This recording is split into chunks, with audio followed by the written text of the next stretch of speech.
In the capital of Arzia, the starting point of his great success was unfolding. Amanith Academy was a general education institution. It had been founded by the great Emperor Amanith in the past. It boasted an excellent faculty and an efficient curriculum. All of it matched the institution's grand scale and the impressive buildings on site. Due to its long-standing history, many noble children wished to attend the academy, and to think that he, the second son of a rural noble, had become a teacher there. He was also expected to constantly build connections and eventually bring his family along. But just as he was thinking about all that, someone suddenly called him from behind. There was a group of workers making deliveries, asking where they should place the items. They saw the new teacher as just another rookie who was taking too long to move the luggage. Before he could say he was a teacher, they just threw the boxes into his arms and told him to place them somewhere else in the room, ignoring his protests the entire time. Once he finished organizing the teacher's desk, he could head to the next room. He couldn't understand why he was suddenly being forced to do labor on his very first day. On the way, he asked the men if the academy was undergoing renovations or something, and ended up finding out that the academy director's investment had failed. She had lost all her money there and the institution had gone bankrupt. This completely caught him off guard as he hadn't heard anything about it despite working there. He explained that it was the first time he heard of this since being hired.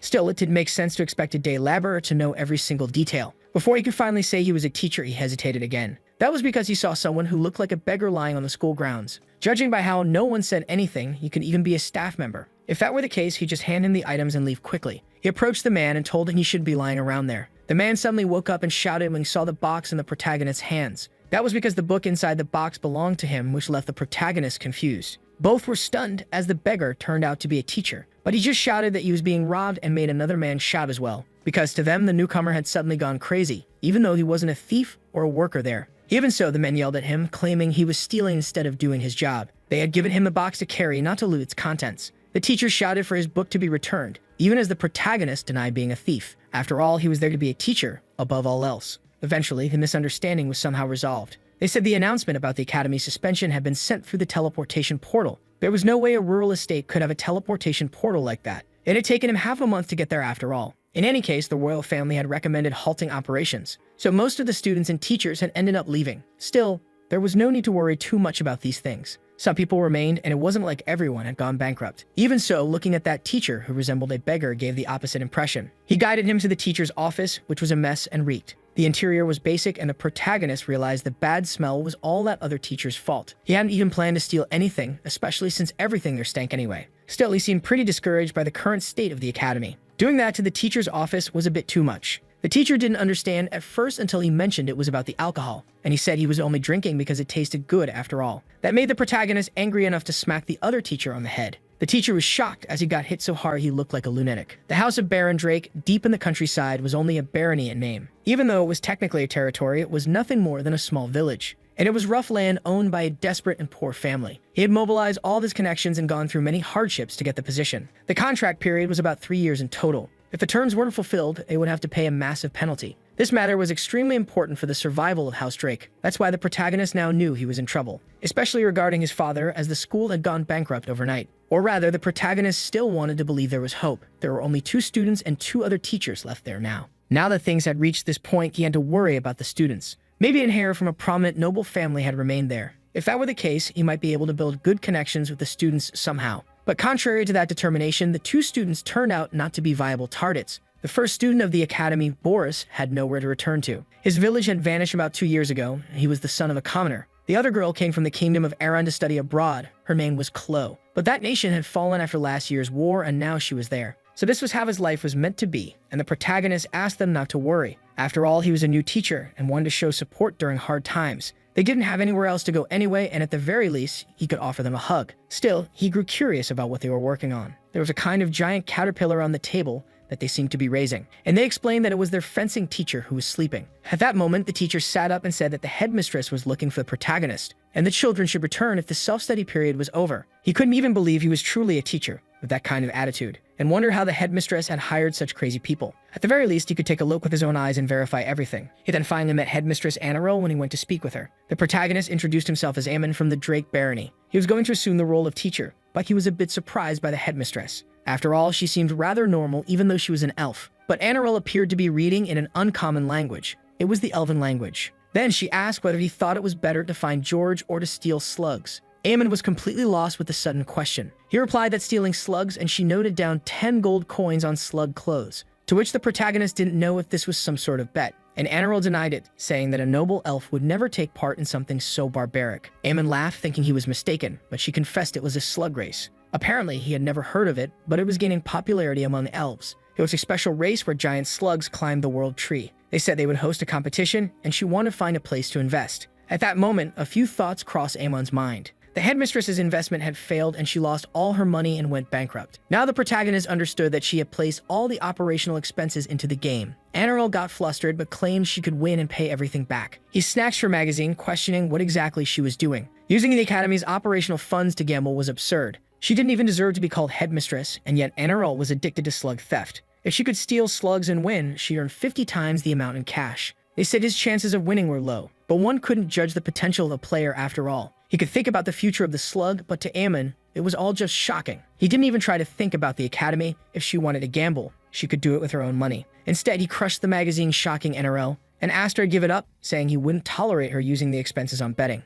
Anirel said she needed to win to investigate, and Amon asked what she was talking about. She said it was about a dragon banana orchard. Dragon bananas were considered one of the highest quality crops. They took 3 years to sprout and 12 years to bear fruit. So cultivating those bananas required a great deal of time. That was by human standards, but if one waited just 15 years, they could offer more. Anirel would earn 10 times the Academy's operational expenses. The average lifespan of elves was 1,000 years, which left Amon frozen in shock, and he screamed that she truly was an idiot elf. Now he was certain he would escape that madness they called an academy, even if it meant ruining it. On another day, the protagonist visited the headmistress again in her office. She asked him what business he had with that idiot elf. Amon realized she was still upset about the way he yelled at her, and said he had been thinking about the investment she had mentioned before. As headmistress of a prestigious academy, she couldn't have spent that much on racing, especially for her personal entertainment, but if she had put all that in, it must have been for a reason, surely for the academy's future, and he hoped he was right about that. Anirel says yes, to which Amon bowed and apologized, saying he had been foolish and hadn't realized it. She decided to let it slide this time as long as he would be more careful from now on. Amon mentioned that he was somewhat intrigued by this so-called snail race. Since it was popular among wise elves who lived for so long, it must be important. Perhaps it was an elite form of culture that had been classified as art that made Anirel quite happy, as they could watch a race together. Amon didn't understand her sudden excitement, but ended up being dragged along. Elves were known as a sacred and beautiful race who lived in the forests, especially in the forest where the world tree was located. That image might have just been a rumor spread without knowing the truth, because the real elves were ridiculous gamblers who shouted and cursed. They didn't feel like elves at all. Amon thought they were just crazy mountain bettas. Even Anirel was yelling, cheering for the snail she had bet on. So the protagonist asked when it would start, and she replied it had already begun. He didn't see any difference from the start, which left her offended. That was because from the elves' perspective, the snails were giving their all in the race. The race had already taken off, but from a human's point of view, Amon was just lost. The elves were still screaming for the snails to hurry up. Well, he just wanted to go home and forget all of this. The participants all seemed to be in good condition that day. It was impossible to predict who would win. It looked like a constant battle. But even the narration sounded absurd from Amon's point of view. He felt that in this match, no one could foresee what would happen. That was because they were so slow, he wasn't even sure the race would end that day. The elves were excited to see their participants showing the fruits of their training. The snail contestant Hana seemed different at the start and began falling behind. Some were cheering for her victory, but Amon could only feel tired. A few hours earlier, Anirel had shown the protagonist the supermom who had won the previous time. Her glamorous appearance when she climbed the world tree was still fresh in his mind. Amon asked if Anirel had won, and she went quiet, which made the answer obvious. After all, she had bet on a different snail this time. Even so, he now understood who the race participants were. Those numbers must have represented the betting odds.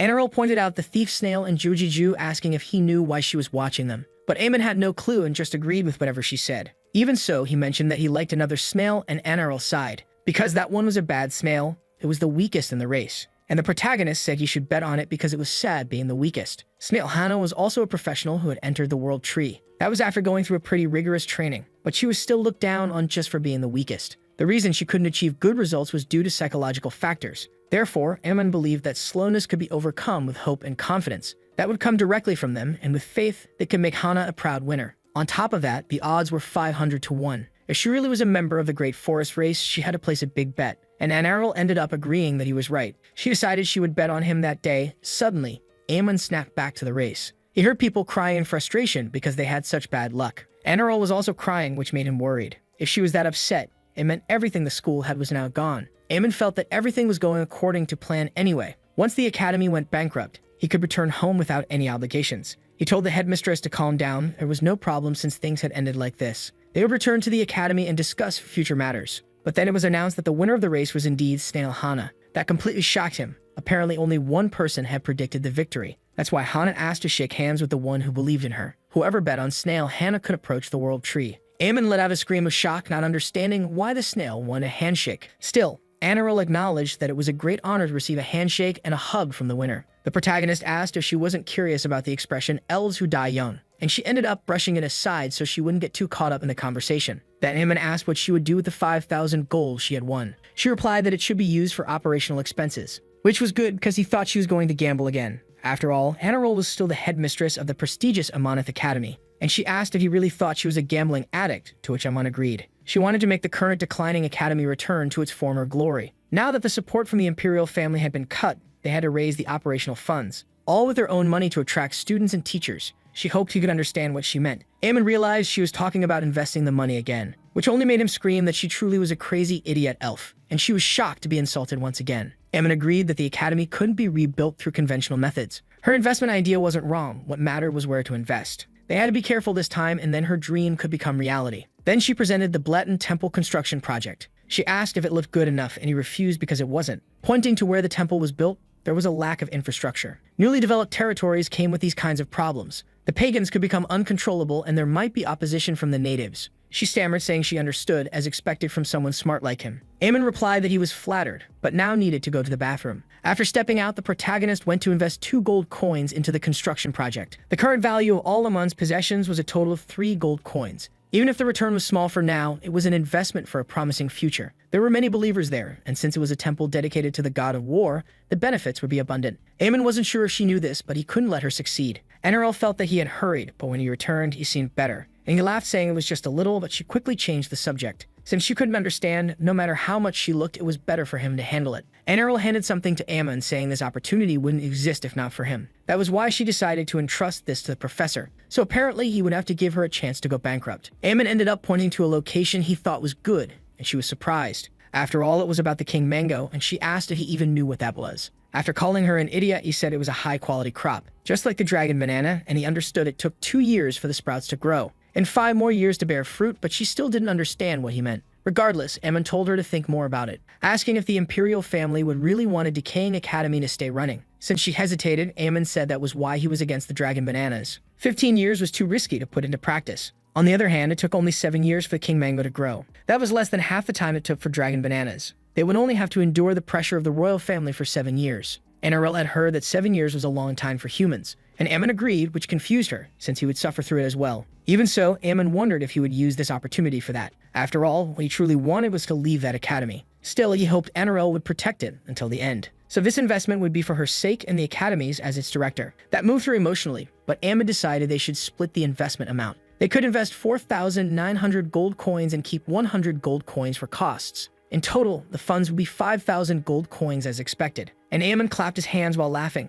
It was just as expected from the headmistress. In the end, it seemed like she had completely fallen for the words he said. At the King Mango farm, even the producers were surprised because they had heard about it. The next morning, in front of Amanith Academy, they found several letters. They were addressed to the investor of the temple construction project and the King Mango farm. Sometime later, the drunk teacher was wandering through the streets. As expected, the owner of the bar he visited was very good at picking drinks, until suddenly he stopped, not knowing why there was a dog sleeping there. He tossed some treats on the ground, which were actually just some papers, and he simply continued walking to the school all happy because he earned 10 good deed points. Now he could drink a bit more than before and still be seen as respectable. A little later, Anirel showed up to check on Aemon, who was lying on the ground. She grew worried because for some reason he was sleeping on the floor. The elf couldn't understand why there were also rotten seafood lying around, and she started to think he might be starving. A little earlier, Aemon had received 2 boxes in the mail. One included a letter from the head of the Royal Mango Farm to the investor. They thanked him for showing interest in the Royal Mango through a generous donation. They had developed a new cultivation method that allowed them to shorten the growth period.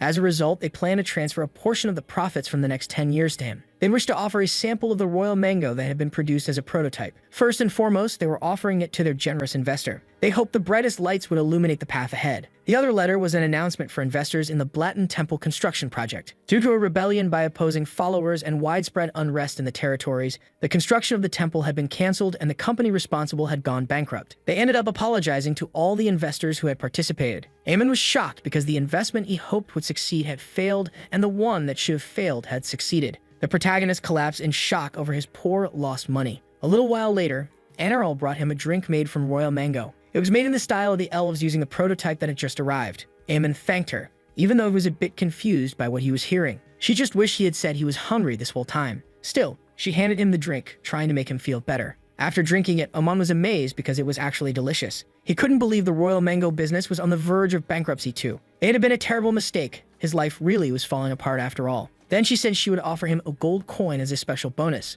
He had played an important role in the snail race not long ago, and was also responsible for the success of the royal mango investment. Amon smiled and thanked her for the deposit. And Errol said that if it were up to her alone, she'd love to offer even more. But she couldn't spend the Academy's operating funds however she pleased. That was a shocking statement from someone who had dropped 10 gold on a single race. Either way, it wouldn't be easy to ruin the Academy now that funding was secured. Amon was stuck there for about 3 years anyway, so saving the Academy at this point should be better than abandoning it. And he wondered how he would do that when none of the staff were mentally stable. A headmistress addicted to gambling, a drunk professor, and a lazy one. Amon went out for a drink and sighed, not believing things had gotten to that point. The owner asked what brought a young man there in the middle of the day. He grumbled that he had barely secured the position, only to end up in trouble. His boss and even his co-workers were all absolute lunatics. The road ahead would be deeply complicated. That's when suddenly the drunk professor appeared and recognized Amon. The protagonist was surprised because they had randomly met at the bar, and he hoped the man hadn't heard what he just said about them. The professor asked if he could sit with him for a while, assuming it was fine to sit next to someone who called him a lunatic. Now Amon was sure he had heard everything from the start, so he commented that they hadn't even had the chance to properly introduce themselves. Amon shook his hand, introduced himself, and the professor began to do the same. He was in charge of the magic class, but didn't even finish saying his name, Mario. That's because the protagonist had squeezed his hand so hard he pulled back with a scream. He couldn't believe his hand was almost crushed, even if Amon hated him that much. Amon didn't know what to say. He had just shaken his hand normally. Then he asked his full name, and he replied it was Mario Rumdum. That made the protagonist realize he heard that name somewhere before. Mario asked why he was sighing so much, and Amon said it was complicated. The future of their academy was now dark and uncertain. Even so, Mario threw an arm over his shoulders and asked what he thought the role of the academy was. He replied it was to teach the students, and the professor agreed because that was exactly it. As long as there were students, the academy's future wouldn't be dark. Even if there were only 2 left now, and Amon reflected on what he had heard. Mario could speak well about things even while that drunk. But Amon still sighed because it was hard to keep the academy running the way it was. Without support from the royal family, it was extremely difficult to manage everything. And Mario asked what he was complaining about so much. After all, he was treating this like a competition. At their age, they only thought about such things for the sake of His Majesty and the Emperor. That was when Amon stopped to think about what they were discussing. The biggest challenge facing Amanith Academy at the moment was the recommendation from the imperial family, because they wanted to suspend operations and all activities. But if they could achieve a good performance in the management competition hosted by the Emperor himself, maybe they could turn the situation around. He might even withdraw the recommendation to shut everything down. That's when Amon saw them try and take the poster off the wall and ran to grab it. While the staff were finishing closing the bar, the protagonist left. There was still some time left before the competition would begin, so he decided he would attend some classes with his fellow professors. In the first period, there was a fencing class in the training field. Amon approached to watch the lesson, but the teacher just wanted to sleep. The protagonist introduced himself to the lazy professor, who was off on a tour, and asked for their name, to which they replied it was Slothfield. When he stopped to hear that, Amon realized he knew Field from somewhere. The head of the family was a great swordsman, and the family was famous for producing sword masters. It seems Sloth came from an amazing family, but was in that state, and he asked the teacher if they even knew class was starting now, waking them up. It's not like she would get paid by a ruined academy. So she didn't want to work. She complained because the protagonist woke her a bit abruptly. Amon then realized the teacher was actually a woman. Even so, he didn't understand why they weren't being paid, and he offered her a sack of money. That was her weekly salary, and with that, she became more motivated. Surprisingly, Sloth's teaching skills weren't bad at all. Sloth guided Boris to apply the right force with his steps so he could move properly, and told Chloe to relax her wrist because it was too stiff. Still, Amon wondered why she always carried that sleeping bag. It seemed like she was hiding something inside it to carry it around all the time. She had heard that the protagonist still didn't have a subject to teach, and he agreed. The headmistress said it would be good to observe the situation for now. She asked if there was any subject he was interested in. Amon replied that personally he would like to teach history. He had always loved history since he was young, so that would be his personal choice. Hearing this, the teacher realized that general studies suited him well. He didn't look imposing and had a rather average physique. Judging by the way he walked and his posture, he didn't seem to have trained in martial arts. She could tell he had never learned fencing, and Amon was surprised she knew that. Then she suggested he give it a try to see how he would do in class, and Amon grew tense. It seemed like she was trying to dump all the tasks onto him somehow. But he'd be happy to learn a little, at least after getting smacked on the head. And she believed that was how it should be. She was excited to make it work. Learning fencing from someone of the Field family would be a great help, but Sloth was thinking that her newbie was pretty rude. She would teach and scold him so she could later hand her classes over to him. Then she told him to come at her with everything, which left Ammon a bit surprised. After all, she was going to conduct this training while still holding her sleeping bag. She replied that this was just a light sparring match and she didn't mind. But she planned to win using only one hand against a weakling like him. That's when Ammon suddenly surprised her because he was quite fast. She didn't even feel traces of mana, and their wooden swords clashed. Even so, Sloth knew he was a fast beginner swordsman. There was no need to be startled over something like that. She put the sleeping bag aside, but then ended up being caught off guard again. She tripped on her sleeping bag while dodging and fell. At the same moment, Sloth called for a timeout so Ammon wouldn't approach. But he pointed his sword at her, mentioning she should have stored her sleeping bag. That made her angry. She didn't want to use sword aura against a civilian. But now that things had reached this point, she'd take the coward's path. And for that, she would use sword aura, which made the protagonist curious. It looked like an aura blade, a skill exclusive to sword masters. She retorted that it was actually sword aura, which made him laugh. It was the first time he had seen this in real life, so he didn't know. Sloth was impressed because this was his first time witnessing something like that. He said he came from the Drake territory in the Arma Mountains. That surprised her. The Arma Mountains were at the end of the continent. She didn't even know there was a territory in that direction. Ammon replied that it wasn't the end of the continent. There was a plain beyond the mountains. Even so, she was surprised. It was called the Garden of Silence. It was because of that name that people believe it marked the end of the continent, so he had walked the entire way from the mountains to here. Ammon agreed, saying it had taken about 2 weeks on foot. Sloth froze.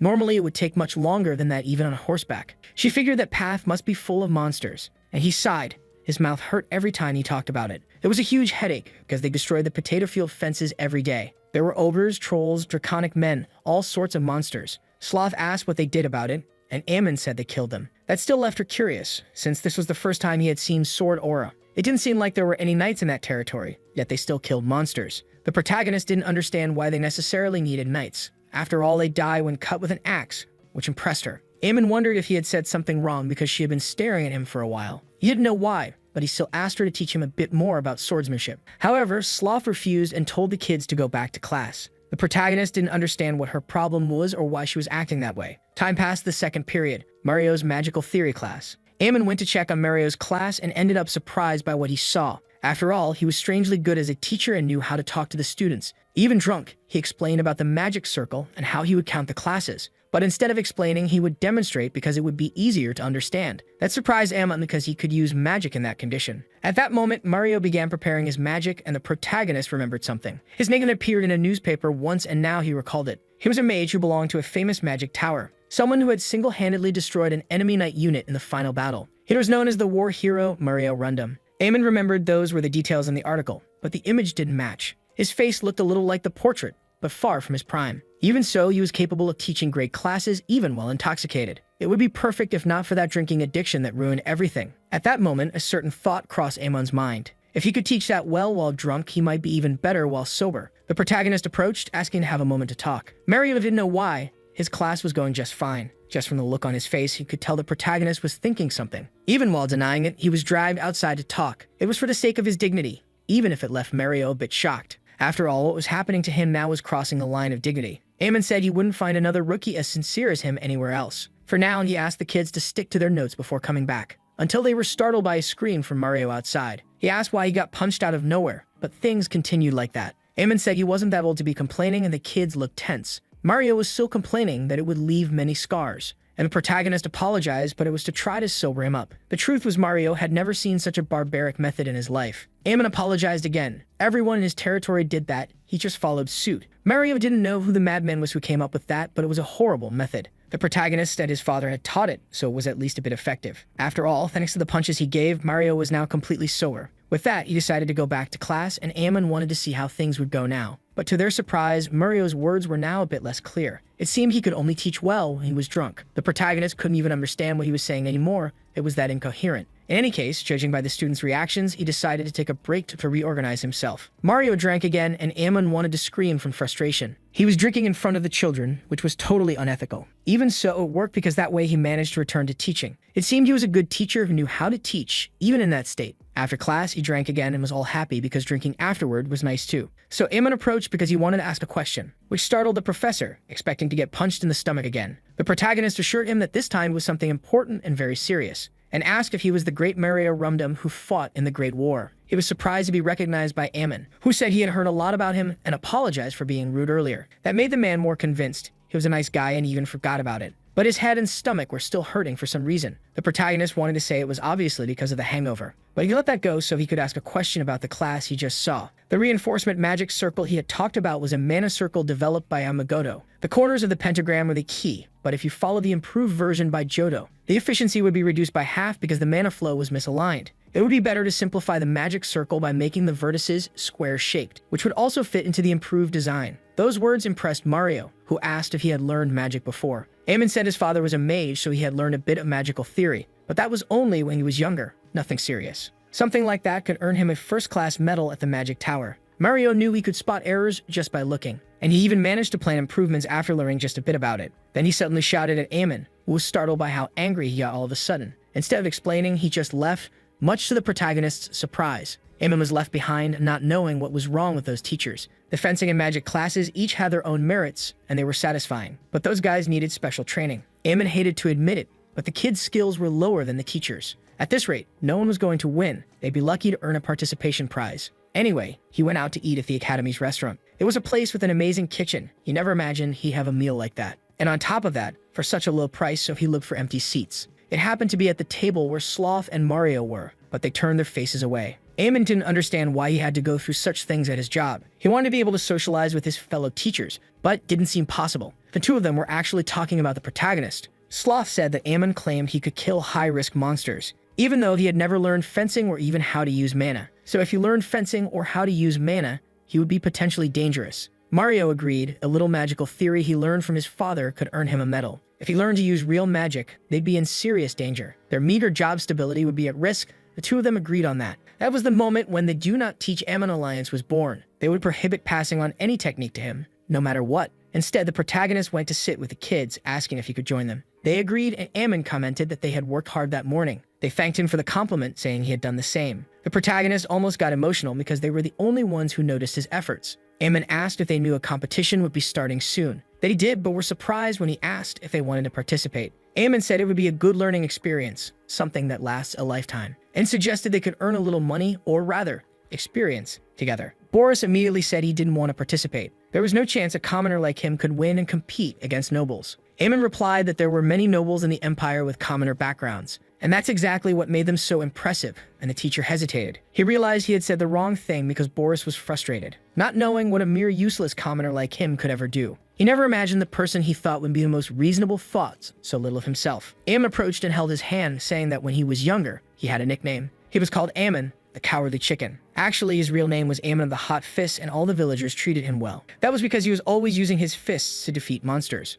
But now he had become a teacher at that academy. Not just anyone could become a teacher at an academy like that. Given the current circumstances, though, anyone could become a teacher there. Even so, Boris pointed out that the protagonist descended from a noble family, and Ammon replied that just being there should be all that mattered. Besides, if he participated in the competition and worked hard, he could become a noble too. In that case, he could eat good food every day and have meat every single day. In truth, Ammon only ate potatoes in his territory, but he wouldn't say that. That made Boris think, while the protagonist asked if he wasn't interested, and he finally agreed that he'd like to eat meat every day. Ammon knew he was a dedicated and quite ambitious student. He was happy that Boris was clinging to the goal he had when coming to the academy. Now Boris didn't have class in the afternoon, so he gave him a special lesson. He would teach history and general studies from time to time as well. Boris got excited, and Ammon agreed in exchange for him working hard. The boy agreed to do his best, and turned around to talk to Chloe. And Ammon noticed she was cowering. Boris said she was scared. That was because Chloe had a fear of crowds in particular. There would be hundreds, or rather thousands of spectators at the competition. It would be better to just give up, and Ammon commented that she didn't have to push herself. But to his surprise, Chloe said she also wanted to participate. That was because Chloe wanted the strength to overcome that weak part of herself. Ammon smiled on the outside since they could meet afterward to continue their studies. But on the inside, he was celebrating. She would become another step toward his success. Up to that moment, Chloe and Boris had no idea what awaited them. Since then, the three of them began exercising and running to build healthy bodies. Seeing this, a sloth wondered how many laps they had done so far, and Mario replied that it was probably almost 90. After some time, they collapsed on the ground from sheer exhaustion. Ammon saw they were struggling and realized it was worse than he thought, but he said they could rest a bit and then go to magical theory class. Later, he offered them a history lesson, even though they were still confused. In fact, the two of them said it was hard to understand, and he was surprised because it was basic magic theory, but the kids apologized. Even Mario complained that this wasn't how classes were supposed to be taught. Amon was surprised because that was how he learned as a child. It felt odd. So he suggested they return to the training room once more to clear their heads. They kept running his exercise and Amon followed them. The whole time, the protagonist kept reminding them they had to give it their all. After a point, they collapsed to the floor in exhaustion and Amon was stunned. Kids these days were way too weak for just a bit of effort. At that moment, the other teachers approached to ask what he was doing. The protagonist finally realized they had actually shown up despite being irresponsible. He explained that he was helping the students train their stamina to become stronger. Sloth asked if he had made them run 100 laps around the training hall. And Amon asked how she knew that, but that was at least the bare minimum. They should be able to run 100 laps. The training room was quite small, so running just 10 laps and getting tired wouldn't do any good in the end. He also taught them some magic theory, and Mario asked who was etherology. The protagonist confirmed it was the basics, and he reviewed some fundamentals with them. Both teachers were furious because Amon had trained the kids like Spartans. Those kinds of things were normally hard even for adults to handle. They needed to stop him at all costs, since it was clear Boris and Chloe were exhausted. Amon said they could continue the lesson now, but he was interrupted. That was because the teacher suggested several changes to the training methods. To begin with, if even 10 laps was hard, setting a goal of 100 made no sense. Amon explained that since the Arma Mountains were behind his village, he had gone there since he was young. Sloth reminded him that he couldn't judge people based on his own standards of stamina. Besides, it seemed like he would have to relearn magic from the basics. And she asked who it was that had taught him such incorrect magical knowledge. Amon replied that his father used to read him books before bed, fairy tales. Now even Mario could see he was a bit detached from reality. Not everyone had a powerful mage for a father. That was the academy, a place where students with different experiences came together. And he was educating the two of them based on his own standards and personal methods. Mario asked if that could really be called proper education. First, one needed to learn the standards of the world before being able to teach them. Mario felt amazing after saying that, but Amon only felt he was being annoying. But even though he hated to admit it, it was true that they were right. The curriculum of Amon's special class for the competition had changed. Mario would teach magic, and Amon would review what the students had learned. He would also work on developing their stamina, and Sloth would teach fencing based on that. The teachers were irritated because Amon was teaching more systematically than expected. Sloth agreed, saying he kept pushing them to their limits all the time, and then immediately made them wield a sword as if they were already strong. It was perfect for building their stamina. Before that, all the students were noble hares. So many parents also protested against their children being disciplined like that, involving physical punishments like running, saying it was disgraceful. So they never would have considered such methods. Mario said he wanted to say that Elmon was teaching based on Boris and Chloe's experiences, but Sloth imagined a noble wouldn't behave like this to begin with. Even Boris had to agree that the idiot Amon was always hitting him. But at that point, he was just playing around with the kids. That way, after many days of physical fitness training, something happened. The protagonist would begin real combat training, and the two students had become such fierce beasts that they even bit Amon. A bit later, Mario met with Mr. Tomato, or rather, Tomath. Amon was surprised to learn that Mario had once been a Viscount. They had come there for the educational benefit of their students. Tomath saw the identification from the field marquisate, confirming their presence at the site. Tomath let them in, and they met a man named Brad Fitt. He was a city guard, and they were going to teach practical dueling against the soldiers. They were the pride of the city, and Boris quickly said he wanted to go first. Amon agreed he had that competitive spirit, as expected. So the protagonist asked Fitt to be careful with them, and he promised he would hold back when facing Boris. In truth, Amon was asking Fitt to be careful of Boris himself, because he charged at him immediately without hesitation. That was exactly what the protagonist had wanted to see from him from the start. The acceleration from his lower body after running dozens of laps. The fencing from the field marquisate, taught by Sloth herself. The main technique was still missing, but his performance was admirable. Even Fitt was shocked that the boy could move like that. He wondered if it was because of his small frame, but he was far more agile. At some point, he saw the perfect opening to move in. But once again, it was just a plan by Boris to deceive his opponent, which caught Fitt off guard as he saw him closing in. And he landed a clean hit on his head, who yelled at him to stop because it hurt. But Boris kept hitting him on the head without stopping, to the point of destroying all respect. After being beaten on the head until nearly bald, Fitt admitted defeat. Now everyone was admiring Boris for being so cool and strong, while the guards laughed at Fitt because he couldn't even be called a soldier like that. Even he was surprised he had beaten a real adult. Amon was proud because his training had been truly flawless. Then he encouraged Chloe because it was her turn now and he wanted her to do well. But when she stepped in front of everyone, she froze and fell to her knees in nervousness. The soldiers asked what exactly the little girl was so afraid of. But as expected, Chloe couldn't move because there were too many eyes on her. She was terrified because everyone was looking directly at them. So Amon approached asking if she was okay, comforting her so she could feel more at ease now. People would judge and talk about her either way, whether she fought or not, especially since it would be her first time fighting. It was part of life to be watched. But she could think of the strange people as familiar faces with funny expressions, and he offered the example of the potatoes from his hometown, which he knew well. She could imagine them all just like they were potatoes. She started imagining that and muttered to herself to try to convince herself. Amon had no idea what she was talking about, but it seemed to have motivated her a little. Now she had regained the confidence to try again, and Chloe continued her mantra. The soldier in front of her asked if she didn't intend to fight and if he could strike first. The people watching saw the timid Chloe facing off against a stranger. Even Mario was impressed and asked the protagonist what he had told her. Eamon was proud and smiled as he answered that it wasn't anything in particular. It was probably just because he was a natural-born educator after all. That immediately made Mario take back his words and his compliments. Chloe kept attacking, which made the soldier laugh because she was both cute and scary. But to his surprise, even though she missed, she moved in and struck his bones hard. And on top of that, she kept hitting the same spot over and over without stopping. Finally, Chloe won with that strange smile on her face. All the teachers celebrated her victory, and Amon was full of pride. They truly were the Academy's saviors after all. From that day on, the students had to duel against the guards every day. And to the shock of absolutely no one, the two kept defeating their opponents. As they grew stronger and more confident, their skills improved day by day. Before they could realize it, the day of the first competition had arrived. Eamon said that night they could eat something delicious since they had worked hard. They both got really happy with the idea, and Boris asked if it would be some kind of meat. Instead, the protagonist explained that they'd be going to the arena. Only the winners could enjoy a delicious meal. Immediately, their happiness died, and they stared at the protagonist, who had been that cruel with his words.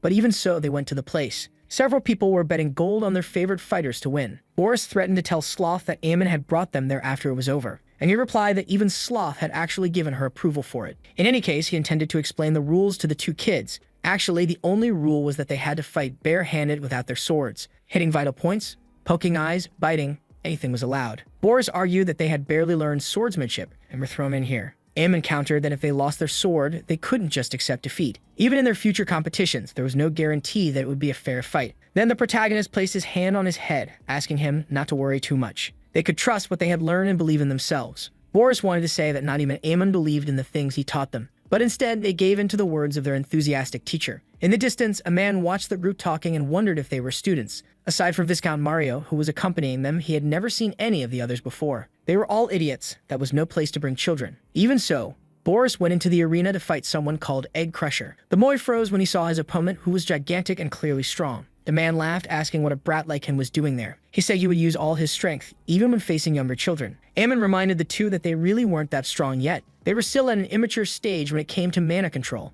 and also in sword fighting, so he would teach them a very special technique. If their opponent was so strong that there seemed to be no chance of victory, they should just focus on striking the vital points without hesitation. And that's how Boris crushed the eggs of the Egg Crusher in just a few seconds. The teachers watched while flinching slightly, just imagining the pain. But Eamon advised Chloe to do the same thing, because it would work. Everything would be fine. They were rooting for her and even placed another bet on her. Other spectators watched irritated because their betting plans had been ruined. And all because of two kids. One of them called for the troublemaker Dexon. There would be no connection between Dexon and the Viscount, so there'd be no problem. Even Mario wouldn't be able to do anything against them now. That was when he found out that Dexon had decided to take a day off precisely that day. Meanwhile, in the arena, everyone was frozen in shock at what they saw. After all, Chloe was nearly beating her opponent senseless and seemed way too skilled. Mario said that even if she had learned swordsmanship, Chloe fought really well barehanded. Eamon replied that he heard Marcus Field created swordsmanship with hand-to-hand combat in mind. If you used a certain stance with your fists, you could deliver a bone-breaking punch. But if you made a different move with a sword, it would become a charging strike. Now Mario could understand why Eamon seemed to know so much, and asked if Eamon had been learning swordsmanship from the professor recently. He replied no, even when he asked politely, Sloth had refused, which made Mario laugh. It seemed their alliance was still going strong. After the kids finished the fight, Eamon decided they should celebrate. And to do that, he would pay for something to eat for everyone. Even Mario got excited. Even though the protagonist refused to pay for someone with a better salary, a spectator who had placed bets was trembling with rage. Those brats actually won, and he wanted revenge if they ever returned to the arena. It didn't take long before Eamon paid for the meals and became broke. Those brats ate so much they emptied his wallet like that. He wanted to save some money for the competition with the headmistress. That's when he heard a loud scream and barged into Enro's office asking what happened. She was whining about her King Mango. That was because there was only one left, but Elmon was confused. After all, maybe a thief had shown up to steal the King Mangoes. And he realized he might receive a reward from the headmistress if he caught them. Even during a crisis like that, the protagonist only thought about rewards. Then Eamon told Enro to stay calm from now on, because he would personally take care of the thief immediately. And at that moment, he charged at the man inside the room, believing him to be the thief. The headmistress pleaded for him to wait, trying to explain who the man was. But he landed a clean kick before the man could introduce himself. That man was actually Bless, the vice headmistress of Amanith Academy. Eamon grumbled because he thought he was going to get a reward. but he let it go and apologized to the vice headmistress for not recognizing her. Bless accepted his apology because it was natural for him not to know. She never imagined she'd experience so many different things now that she was back. She was going to lose her job just for taking a vacation. That would be the result. She had been doing her best to manage things while trying to prevent that route. But Enroll had been hit hard and Aman was confused about what she meant, and asked if Bless had been working at the academy alone until now. She answered yes, she could never trust that idea of Enroll. Enroll tried to object, saying she wasn't that stupid, but the two ignored her. Then Bless menacingly asked what that entry in the ledger was. A temporary income of 5,000 gold coins that made her furious. Enroll stuttered, trying to explain it was from a slug race. Bless stammered back that it was at least good they had temporary income after all. But it could have gone wrong. She should be aware of her position as headmistress. NRL apologized while Ammon remained silent, neither defending nor being defended. Bless understood, but she said they should focus on investing in the King Mango farm. Ammon didn't understand why they needed to invest in a farm, and Bless replied it was just about considering the letter from the farm's leader. That investment had a guaranteed return rate. The reduction of staff in the academy's cafeteria was quite critical, so she ordered the headmistress to sign the staff documents. Ammon asked her to wait a moment. There were only 3 teachers and 2 students at the academy, so he didn't understand why they needed to add more staff now, and he snatched the paper so the headmistress wouldn't sign it. Instead, Bless said low-quality meals would be a problem. It would only cause the morale of those left to keep declining. They should raise morale by increasing the quality of the meals. Ammon didn't understand what kind of nonsense she was talking about, but now that he thought about it, all her proposals were related to the cafeteria. Bless also complained about their current meat supplier, saying he was awful. They needed to find someone new, but then the protagonist interrupted her because he wanted her to participate as the lead teacher in the competition, the one that would be hosted by the Emperor starting the next day. The vice headmistress got annoyed, not understanding why she had to be told that. Ammon knew that if she stayed, the academy would keep getting involved in trouble, and it would turn into one big cafeteria instead of focusing on studies.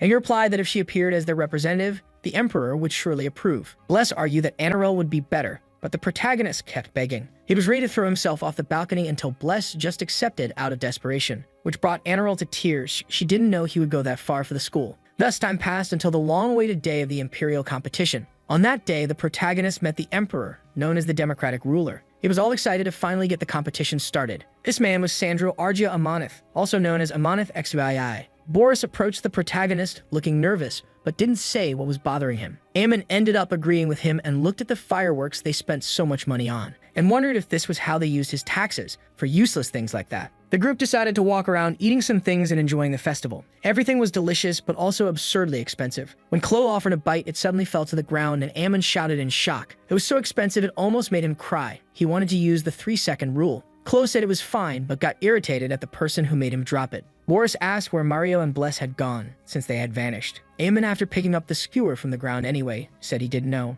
They had been with them during the opening ceremony but ended up disappearing. However, the protagonist remembered that many dark elves were obsessed with a certain thing. She must have been starving during her break. She was worse off than before. It didn't take long for Ammon to find Mario and Bless eating and drinking way more than they should. After the professor gave them a big scolding, he punished them on the spot. It was nearly insubordination considering the positions they were in. But the protagonist couldn't care less, and now his students wouldn't get a proper meal. It was all thanks to the two of them spending all their money at once. Ammon reminded them that every commander with a bad reputation among his men ends up dead, even at the hands of their own men who mutiny. Since he couldn't kill them, he could at least beat them up a bit so they'd learn. At that point, Bless asked if he knew there was a private betting pool inside the competition. He had bet 6 silver coins each on Boris and Chloe to win their first fight. The vendor confirmed it and offered a confirmation ticket, thanking him for the purchase. Even so, the protagonist didn't believe it would really happen again. The two had won against adults before. Ammon wanted to believe they'd win the bet. Then the first category of the competition was sword skills. They called the participants, including Boris and Chloe, into the arena. Ammon was really counting on the kids and trusting them to make it work. They'd go hungry for the rest of their lives if they lost. He'd also need to walk home after all the money that was spent. Boris was feeling a bit of pain in his shoulder but tried not to let it show. The special results of the protagonist's sword training led to Chloe's great victory. The competition began with her first win, while Boris had a rough time. He had a fierce fight against a student from a renowned academy. The spectators were surprised because the commoner boy was working hard and doing well. But the truth was that Boris's shoulder was hurting more and more. That money the protagonist had invested was the easiest he ever earned. He thanked Chloe in his mind because she won and Boris's value would be worth it too. Ammon was counting on the boy to win, and he remembered the expectations. He had overheard his parents saying things would be better with him gone. He didn't want to disappoint his parents when he went to the academy, but he realized something quickly if he wanted to be average. To make that happen, Boris would have to work 10 times harder than normal. Ammon had seen the boy training late at night several times, Watching him put in the effort also gave the protagonist a bit more motivation. So after a break, the boy asked the professor a question. He wanted to know the reason he had asked him to join the competition. Amon hesitated to answer. It wasn't just because he trained late. It was because he believed the boy had the potential to win. Boris was still in pain as he moved while facing his opponent. At that moment, Amon wondered why he suddenly started retreating. Boris's opponent didn't understand either and asked if the commoner had reached his limit. When Boris tried to move, the shoulder locked up and he couldn't swing his sword anymore. At that moment, he was hit directly by the noble's blade as the noble mocked him. He told him to go home immediately, and Boris knew he had lost. The winner of the match was the boy Extra Leda. Amon couldn't believe he had lost his 6 silver coins on that bet. Others commented that the commoner boy was still amazing. He managed to show great defense against the heir of the Lada family. Even as a commoner, they were still eager to see him in the future. A bit later, Boris found Amon looking really disappointed. He apologized for losing right in the first round, but Amon assured him it was okay because he had worked hard. Still, he wanted to know why he hadn't said anything about the pain in his shoulder earlier. Boris replied that if he had, he wouldn't have been allowed to participate in the competition. He had wanted to win, so Amon placed a hand on his head and asked about the special lessons. The boy said they were hard, but also really fun. The protagonist agreed. Besides, they helped him gain the confidence to do things he thought were impossible. The results weren't the most important part. It was the process to get there. Many other opportunities would still arise for him in the future. He could gain experience and use it as a base to work harder and do even better. Boris agreed, and Amon asked him to speak up if he was in pain from now on. A little later, the fencing division of that competition reached its final stages. Many young people across the empire had shown their talent, especially the participant Chloe, who arrived like a comet and quickly achieved great results. Everyone was excited to see her performance in the next match. The final match would be between Chloe and Raymond. The name Raymond reminded the protagonist of something as he looked at his file. He was just a commoner who didn't belong to any academy. Even his skills were only barely enough to pass. Then the 2 participants entered and Chloe thought she could win easily. But Amon froze when he saw the person standing before him. Raymond had been told by his grandfather to hide his abilities as much as possible. He wondered how he could learn anything in a competition like that. Raymond, the hidden grandson of the Empire's greatest swordsman, the king of the celestial blade, Rainbelt. Raymond greeted Chloe without any respect, and she grumbled that he was annoying. The others weren't even looking at the field, completely uninterested in the match. That took the fun out of it.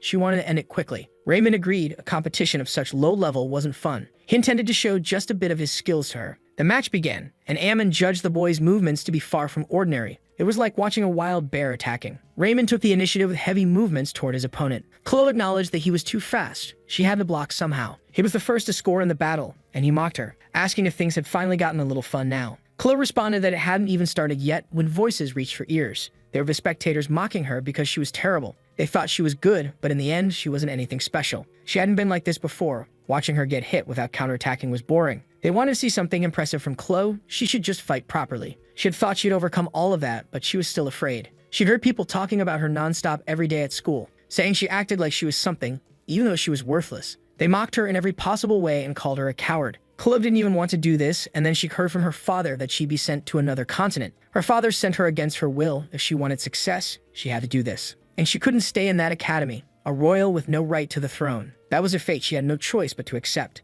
Chloe asked Jason the pig how she should live from then on. Even though she was abandoned and sent abroad, it was too much. Losing her dignity as royalty was something she could never accept, even if it meant her death. The award for the bravest child of the year was going to Chloe, and they called her to the stage. But for some reason, the other students never liked anything about her. After her country fell, their constant bullying began. Since then, Chloe had become afraid of people's stares. At that moment, everyone commented that she had frozen in the middle of the arena, unable to move. She would be disqualified if things continued like that, and they wondered if she could go on. Amon thought it was indeed very dangerous. If Chloe won the match, they'd be guaranteed at least 1 gold and 50 silvers. Suddenly, he shouted at Chloe because she couldn't forget what he had taught her. She had learned it during special training, how to deal with strangers, to consider strangers as familiar people with funny faces. Raymond turned, wondering if that guy was her teacher, and then got hit on the head, scoring a point for Chloe. Les realized that she actually remembered Chloe as a student from the Kingdom of Iran. Their pork was truly a great delicacy. What a shame. Mario said the Kingdom of Iran was renowned for raising pigs. Their roads used to be completely blocked by them in the past.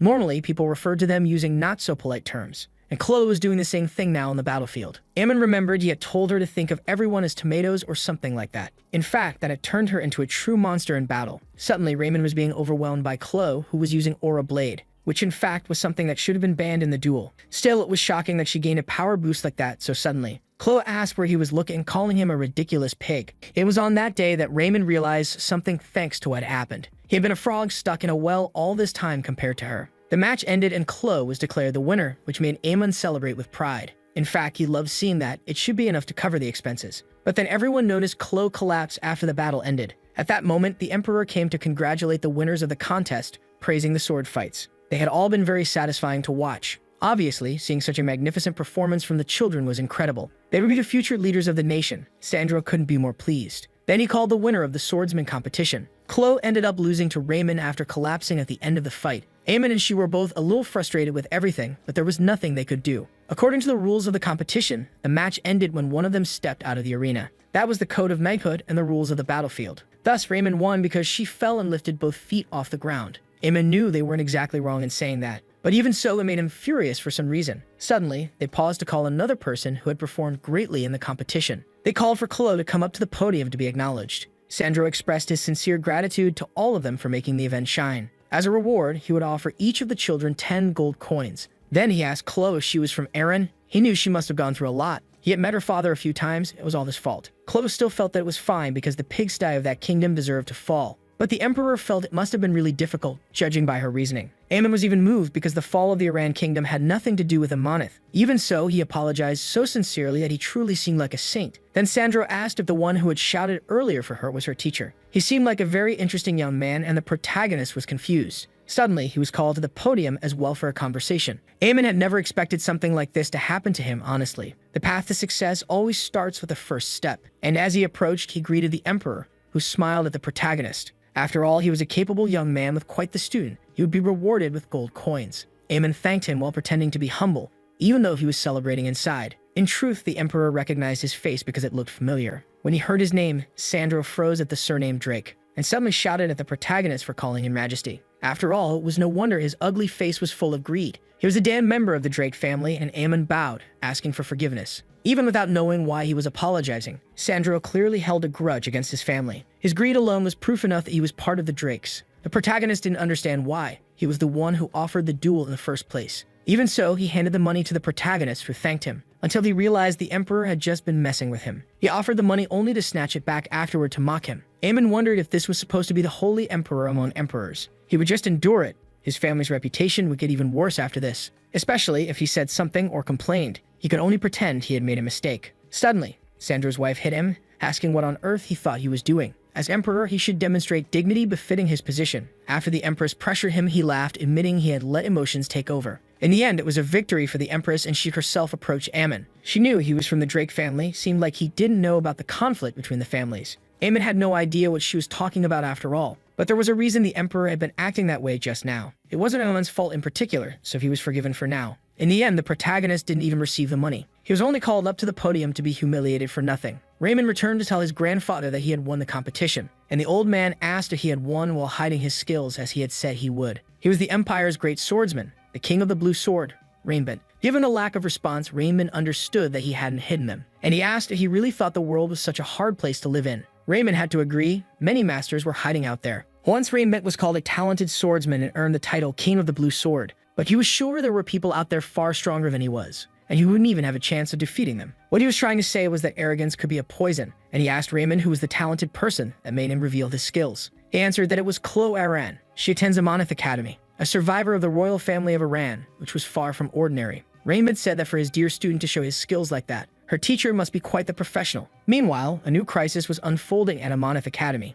Enro was crying while Aemon was in shock, not understanding what he had just heard. In response to the disrespect shown toward the emperor, they recommended Aemon be dismissed. They didn't know what kind of crime he had committed against the emperor, but it was concerning. He should be grateful the emperor only recommended it instead of outright firing him. In truth, they had done their part for now. That was completely unexpected, really. Aemon couldn't believe he had received a dismissal recommendation. If he had known this would happen, he would have just been happy to meet the emperor. NRL was moved, seeing how unjust he felt the situation was. But the protagonist was actually satisfied that he could leave the academy easily and without a fine, and wondered how he ended up choosing such a painful path when there were easier ways out. The headmistress asked what exactly had happened, and even he wasn't sure. It seemed his family and Sandra's had some kind of bad history. Apparently, the emperor was angry at him for some unknown reason. NRL couldn't believe he was being fired for something so trivial. Truth be told, Aemon had to agree that a lot had happened. He secured funding for the academy, organized special training, and even put an end to the vice headmistress's ambitions. He had created many precious memories there, but there was nothing he could do about it. He thanked the headmistress for everything, and she sighed, saying there was nothing they could do.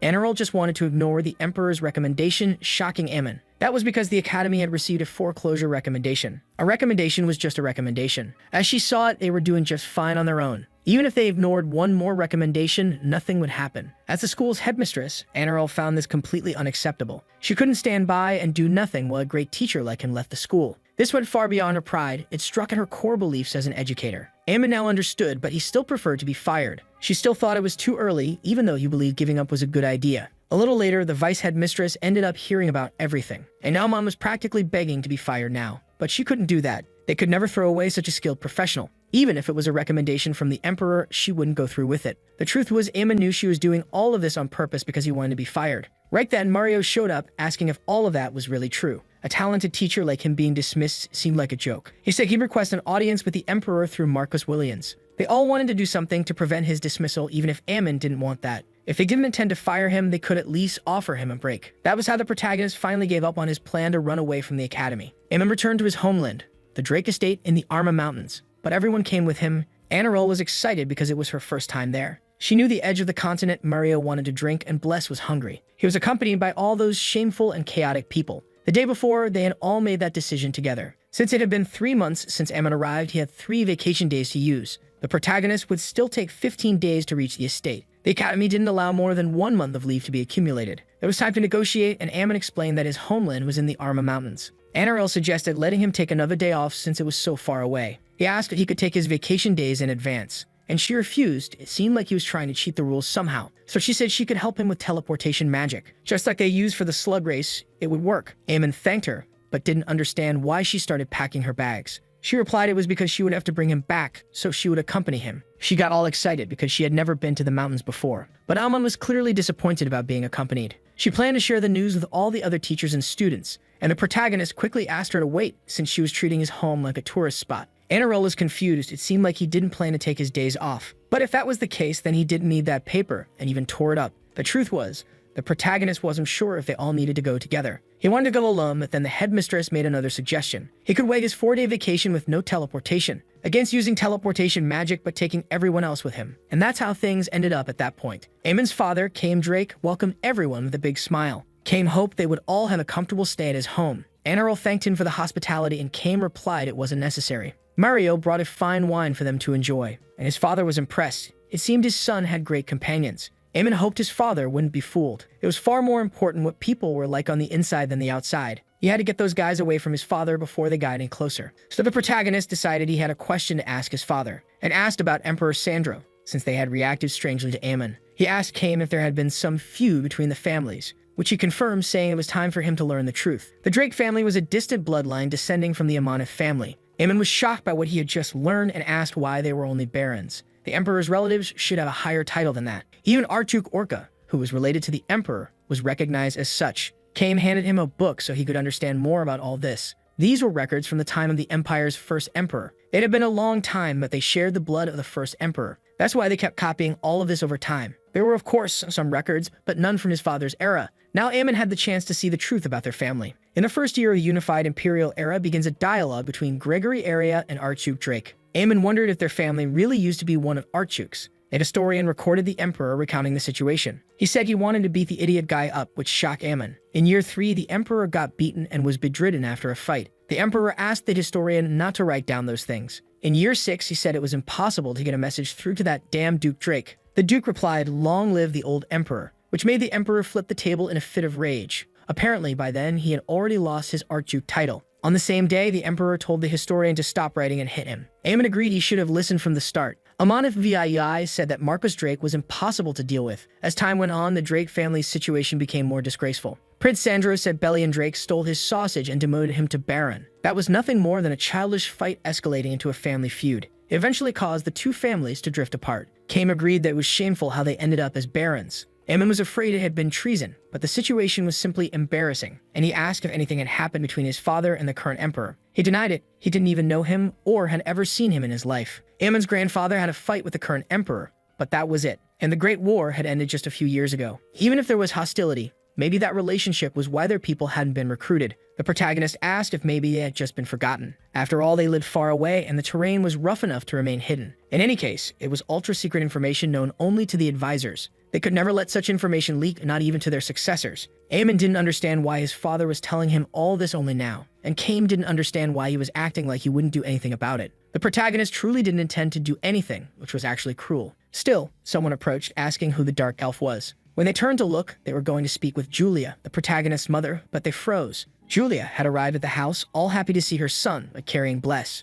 She said she found her digging in the potato fields and hit her. Eamon explains that Bless was actually the vice principal of their academy. Meanwhile, everyone else was hiding after witnessing that. They couldn't believe the place was that violent and abrupt. They hid behind the bushes when they saw several people passing by. They were carrying a bunch of monsters and wondered how that was even possible. It didn't take long for one of them to notice Annarelle, asking who she was since he had never seen her before. She let out a shocked scream when she realized she had been spotted. That's when Eamon finally appeared to see what was going on. He had heard a noise that sounded like a monster dying. It seemed like it had been Annarelle's scream, and the protagonist commented that the hunt hadn't gone very well. Sloth was unsure how that was possible since there were still too many monsters. In truth, monsters have been strangely scarce lately. It was possible they weren't reproducing enough due to excessive hunting. Still, it was shocking that they had all been killed like that. Eamon introduced the principal, teachers, and students from where he had been working. The men remarked that he really had become a great teacher. They said he should keep working hard to become a principal someday. The protagonist thought he would just finish his contract in 3 years. Then he planned to leave, hoping they'd stop drawing so much attention.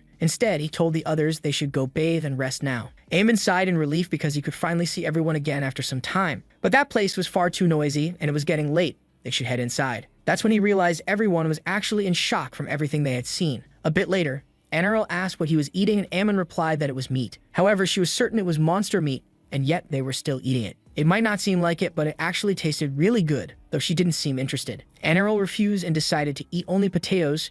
She just couldn't like meat. Even living with humans, she still had her priorities. And the protagonist realized it was true. As an elf, she couldn't eat it. Time passed as the group continued eating and enjoying their time there. Eamon felt that everything was unusually peaceful for the first time in ages, until suddenly, there was a loud noise along with an explosion. The protagonist stood up saying it was probably just a pest. They could handle it. Boris was confused, saying you don't deal with a pest using that kind of weapon. That's when they saw all the villagers had gathered with their weapons to fight, because the pest in question was actually a real monster. The group of humans ran to face the monsters without any fear. Eamon couldn't believe they had ruined their moment of peace, so they took advantage of it to attack and gather even more meat than before. The teachers watched in awe, and Mario felt his sense of normalcy shatter. It was the first time they'd seen such a wild fight. Eamon felt tired after moving so much for the first time in a while. Sloth reflected on how the protagonist hadn't even learned any combat techniques, and yet he could fight just fine using physical ability and instinct. As expected, it had been a good decision not to teach him anything serious before. When it was over, Eamon's side it had been a while since he fought like that,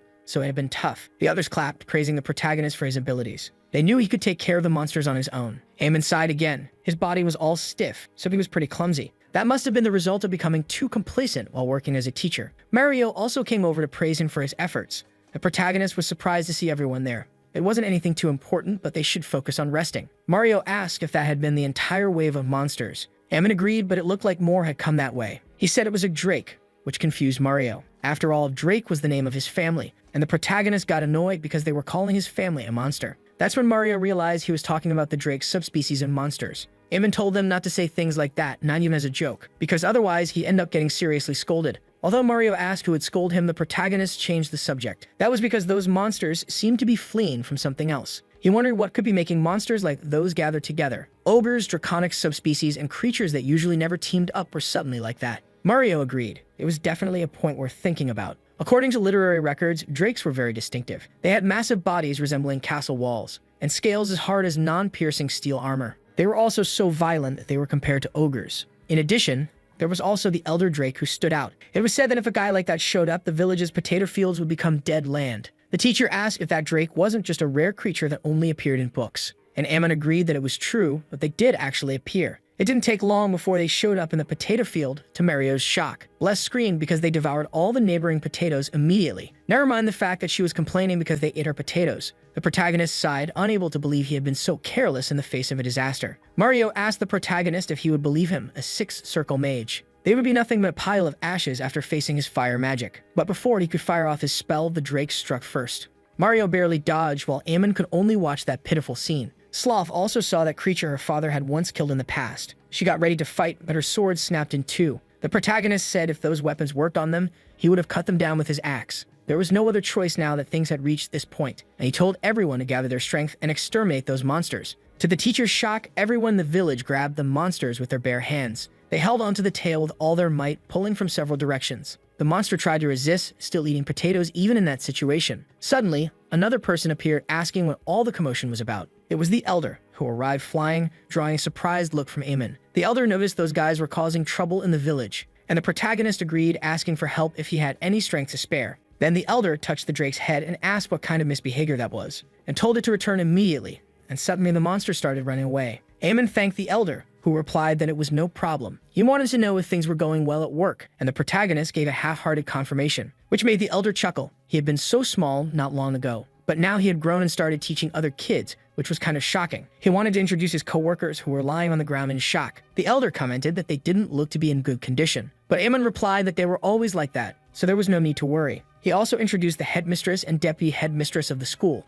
two very important elves. The Elder approached to shake their hands, introducing himself as Casella. However, Anirel froze to the Elder's surprise, who couldn't understand what was going on. She simply collapsed on the ground after all the chaos with the dragon. The truth was, she wanted to know why there was a black dragon living in a human village. Amon told Anirel that he was just an elder from the neighborhood who wandered around. He had been around since Amon was a child and was also quite close to his father. Anirel was surprised that the black dragon was just a local elder, and Casella also said he was old and sick, so he didn't go out much. He also said he didn't know any other dragons nearby, so visiting the property from time to time was his only relief. Amon even whimpered at the thought that he might be a lonely elder. However, Anirel asked if he didn't think the dragon was more like a stray dog. After all, he was treating him like some kind of pet. The protagonist changed the subject, mentioning that the property was still chaotic, and for now the headmistress should return to the academy. He would take care of the mess. But in truth, Amon wanted Anirel to stay a little longer, because he had heard that elves had a unique magic that helped crops grow. She was surprised that he knew something like that, and Amon said that the owner of the King Mango farm wrote about it in a letter. He said that Anirel went there on her day off to cast a spell, and she complained because the man had promised to keep it a secret the whole time. Anirel said that if she stayed there, she'd end up going crazy and couldn't take it. Her hands were trembling non-stop from fear.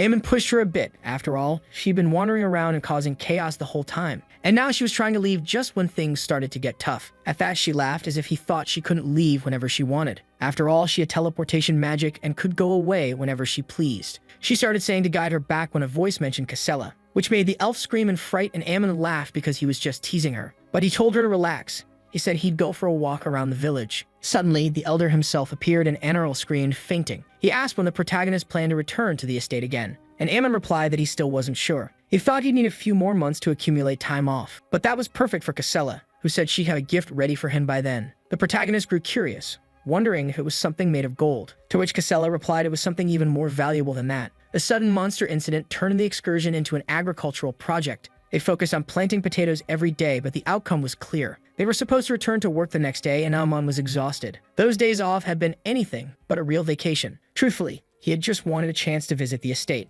and to ask his father for advice before quitting his job as a teacher. The estate didn't end up in good hands. While he was away, the monster attacks had significantly decreased. Their income also ended up decreasing at the same proportion as before. Even with some income under his brother's name, it was nowhere near enough to recover the losses. At that rate, they couldn't even afford the penalty for breaking the contract. Amon sighed, wondering if maybe he was a harbinger of disaster. Otherwise, there was no reason for so many monsters to attack the moment he arrived, and there was no explanation for a mythical elder drake to suddenly appear. He wondered if his first job, the academy, had turned into a mess because of him. But then Amon remembered it wasn't his fault, it was the incompetent principals. He needed to succeed soon, but then he stopped when he heard a sound. He wondered if it was another monster, worried, and went to check, only to find that the person on the other side was Sloth, training with her sword. That must have been the true fencing style of the Field family. In fact, she hadn't helped with the farm work earlier. It looked like she had spent the whole time just swinging her sword alone. Amon couldn't leave it at that. He intended to lecture her, but then he stopped when he saw that she had trained until her hands were bleeding. He wondered why she seemed so desperate during her training. Maybe it was because she always napped during the day, so she had been secretly practicing her swordsmanship at night this whole time. He still had a lot of questions, but for now he decided to pretend he hadn't seen anything. A few days later, back at Amanith Academy, things returned to normal. People came looking for the principal, wanted to speak with her. They wanted to know where Professor Amon Drake was. It had only been a few days since he'd become a teacher at that academy. He always used to think only about how to escape that awful reality. But from now on, the protagonist planned to actually make things work. He would do his best to diligently teach the students like a real teacher. With their skills, it was obvious they'd become great individuals in the future. And when that happened, Ammon could benefit from it. That was just part of success. Follow the right connections and he'd go far. Suddenly, Enro appeared shouting and startled him into yelling too. She apologized but said she came running because a visitor had come to see him. Ammon went to check who it was and then recognized the person. It was Raymond, who shamelessly stole Chloe's victory in the competition. But not only him, Raymond, his grandfather, had also come to greet him. He was one of the 4 great sword masters of the Empire. The two shook hands with a tense smile in the air as they spoke. Ammon couldn't understand why someone of that status would come just to see him. But this would be the perfect opportunity to make a good impression on one of the big shots,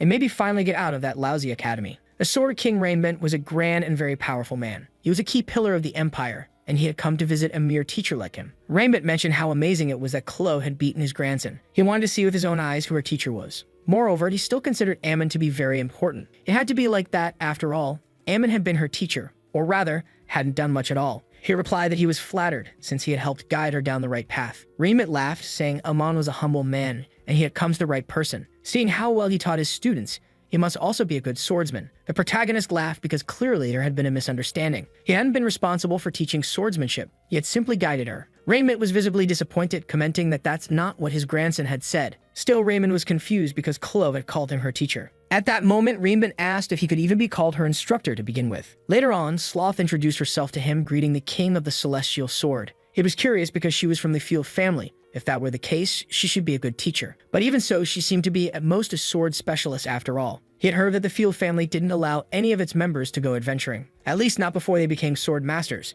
Even so, her mana was quite similar to that of Marcus Field, whom he had met in the past, and he wondered if he could test her. He said that as someone who follows the path of the sword, he couldn't refuse a duel. Sloth agreed and decided to show him the training grounds then. But of course, Ammon wondered why he had expected anything different. He had completely failed to form a connection he could take advantage of. Raymond had completely defeated Sloth, wanting to know if that was all she had. She replied that it wasn't over yet, and he acknowledged she was merely a specialist after all, which made sense. The Field family didn't teach outsiders their secret techniques, so she had taught something special to Chloe after all. Instead, he intended to show one more move using only the branch before finishing. After performing a move that made her tense up, Sloth froze, and he told her to work even harder from now on. She simply thanked him before falling to her knees completely. At that moment, Raymond found Chloe, the one who had given his grandson trouble. Being someone from the Highlands Kingdom of Iran, she must have more stamina and vigor than normal. It wasn't really her training, but her innate talent that made the difference. Chloe got nervous under the swordsman's gaze, so she decided to leave. He wanted to tell the headmistress it had been a pleasure meeting her that day. Ammon agreed, thanking him for showing his incredible skill.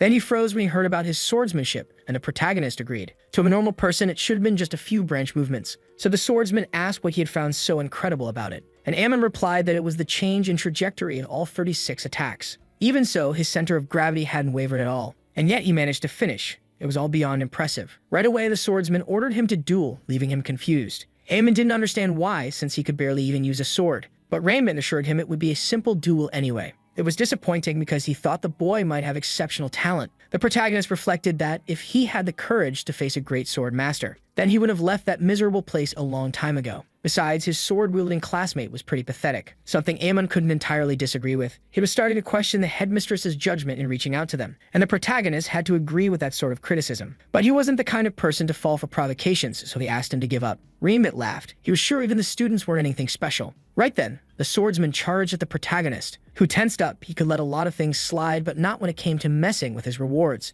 That's when the protagonist hit him on the head with the branch right away. Unable to believe that the king of the Celestial Sword had passed out just like that. That bastard definitely had to be a fraud, but the kids started panicking. Boris got worried because the swordsman might have died, but Ammon said it was fine. That guy was just a fake, but even so, they were concerned because he seemed to be dying. The protagonist said that dying or not, he was still a fraud. They were going to drag him out of there. Chloe mentioned that he was in even worse shape than someone hit normally should be. Even so, she thought maybe she could get a reward for capturing a fake swordsman. From a distance, Sloth simply watched them silently. But a little later, Enro made Ammon assume a punishment position, and she yelled at him because the idiot managed to cause trouble for someone important. She told him to shut up before seeing Raymond sit up complaining about a headache. She apologized, saying she'd personally make sure Ammon would be punished. He replied that it was fine, it wasn't really anyone's fault. After all, he insisted on testing Ammon's skills personally, and that's what happened. Raymond told Ammon that he might not have experience with swordsmanship, but he still possessed great and pure physical strength, and Ammon thanked him for the praise. Even so, suddenly Ammon saw the aura blade that he had used. That was a technique exclusive to great sword masters. He was truly a king of the celestial sword, just as expected.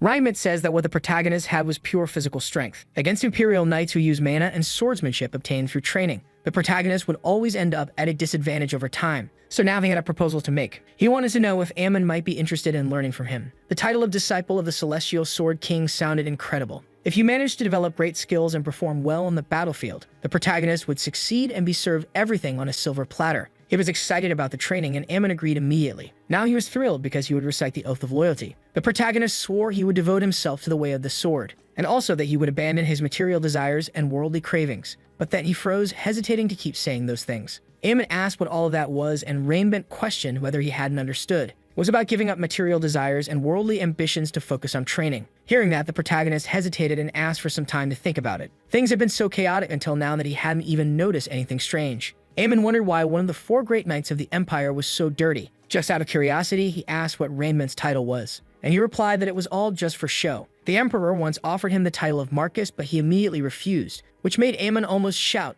asking why on earth he refused something like that. And Earl asked him not to speak his thoughts out loud like that. Then Ammon questioned him about his supposed fortune. But Rainbent didn't understand the point of collecting lots of pieces of paper. A small piece of land to swing his sword and a cabin were enough for him. At that point, as his disciple, Ammon didn't even dare to keep such desires, which made Rainbent promise that he would kill him with a single strike for sure. Immediately, Ammon stopped to rethink all of these things. Then he noticed Raymond had eaten a lot and still wanted even more. The boy had been devouring cookies for quite a while. In truth, that old man didn't even have enough money to feed his grandson. Not only that, he was also dressed like a commoner during a competition. Even being the disciple of a great sword master, he was in that kind of situation. That led Ammon to conclude that nothing good would come from getting involved with people like them. So he excused himself and ran off, leaving the others behind. Along the way, his wallet fell, which he only discovered much later. So he had to return to the school to figure out where he had dropped it. It didn't take long before he ran into Rainman again, who returned his wallet. Ammon was shocked that he was still there, and he replied with something astonishing. He had started working as a guard at Amanith Academy.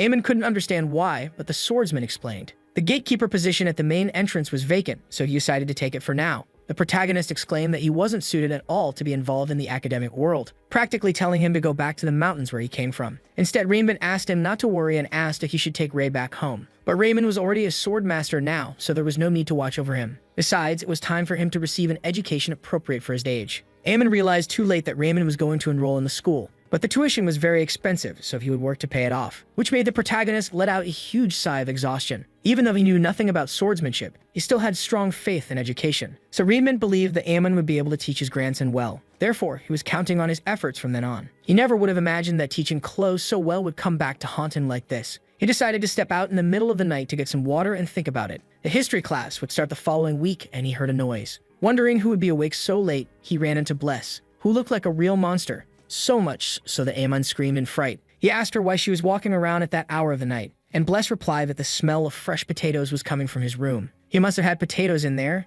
and if he said no, she would break in immediately. The protagonist decided to hand them over, as long as Bless calmed down a bit. Ammon's mother had given him a bag of potatoes to bring when he returned home. To Ammon, this was his sanctuary in the middle of his exhausting life away from home. The protagonist couldn't believe he had to share that sanctuary with the person he liked the least. Now that they had 10 potatoes there, they could each eat 5. Suddenly, Mario showed up asking what they were doing. Ammon replied that they were there to eat a boiled potato as a late-night snack. Bless just got more irritated because she had to share her snack. That's when the headmistress, Boris, and Chloe also appeared out of nowhere. And Errol said she found the students wandering around at night, so she was about to scold them when she heard they were coming back from the training field. In the end, the fire there was just a potato party, and Bless got even more stressed. Sloth showed up a little later wanting to eat after a night training session. Even Bless was surprised because she was drooling from hunger. Finally, Rainbent and Raymond appeared after smelling the wonderful food. Bless screamed in frustration for Ammon to grab all the potatoes right away. The protagonist had thought it was strange that she'd been quiet.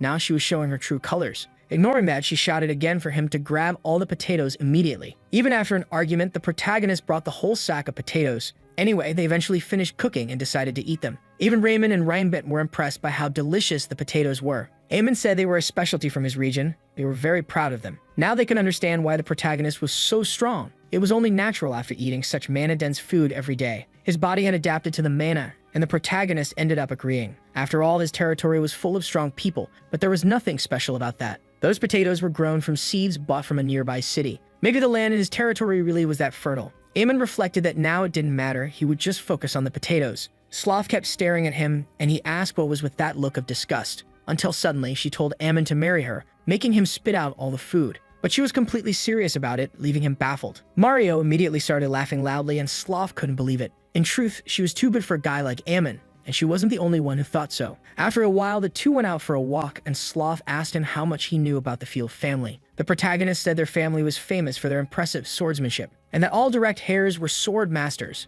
That was all he knew. Sloth mentioned that there was something else very important about that. Their family cared deeply about their reputation, so they didn't allow anyone to leave home before becoming sword masters. The protagonist thought that, based on her sword aura and the skills she had shown, at most she could be called a sword specialist. If they didn't let anyone below sword master level leave, it was still odd that Sloth was at school while only being at that level. And Ammon ended up getting caught red-handed with his rude thoughts. Then Sloth said her family had actually always treated her badly. Throughout her life, they had never cared about her. The protagonist was caught off guard. He had never seen her act that way before. When she asked why he was looking at her like that, he said it was nothing. Truthfully, it was like Sloth had told him about her past as if it meant nothing. And she agreed. It was fine because she had gotten used to it. No matter how much she tried, she couldn't become a sword master. And that was probably why they treated her so poorly. Then one day, her father, the patriarch, told her to go to Amanith Academy. And Sloth understood what he meant by that. It would act as if she didn't exist. Even so, she tried to resist, saying she couldn't disobey the family's rules, and said she didn't need to worry about things like that. After they cast her out, they didn't even come looking for her. They didn't need someone as weak as Sloth, and they probably just wanted her to go live on her own.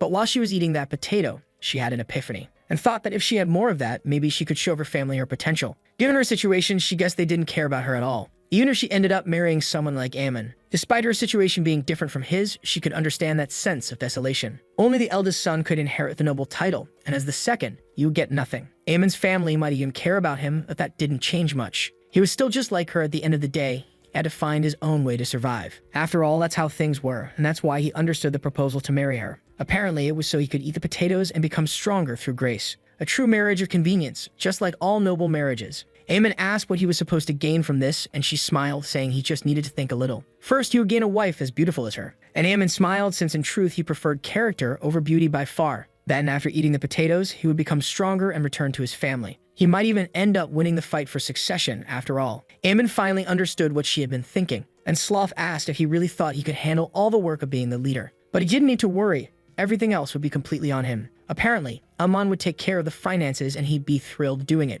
Poor management was the most beautiful word in his personal dictionary, and by becoming part of the family, he could simply learn swordsmanship. The power of a marquis, fortune, and swordsmanship. Those were the kinds of things involved. It was like hitting 3 birds with 1 stone. Ammon decided they should tell his new father-in-law about the marriage the next day. The following morning, he felt like the sun of his life was finally rising. Now he could say goodbye to his poor self. But in any case, waiting for Sloth took a while. She decided to go to the hair salon first before heading out. She usually slept in a sack, but suddenly went there out of nowhere. When she peeked through the window, the hairdresser wondered what was wrong with him. He was wearing a black suit, like he was going to a funeral. Sloth said she was with him, and the woman assumed he must be her servant. Ammon kept wondering what she was doing in there after 3 hours. The woman came outside to ask if there was a problem, and he asked what had happened to the blonde girl with bird hair and a dead face. However, Sloth asked who exactly he was talking about. She came out of the salon and asked him to wait a bit longer as she was almost done. Ammon was left wondering who that girl was out of nowhere, and then finally recognized her, which made Sloth laugh at his sudden reaction. But it made sense. She didn't usually take care of her appearance. But when she did, the difference it made was pretty big. They were all in the same boat now, and Ammon at least wanted to get along with her.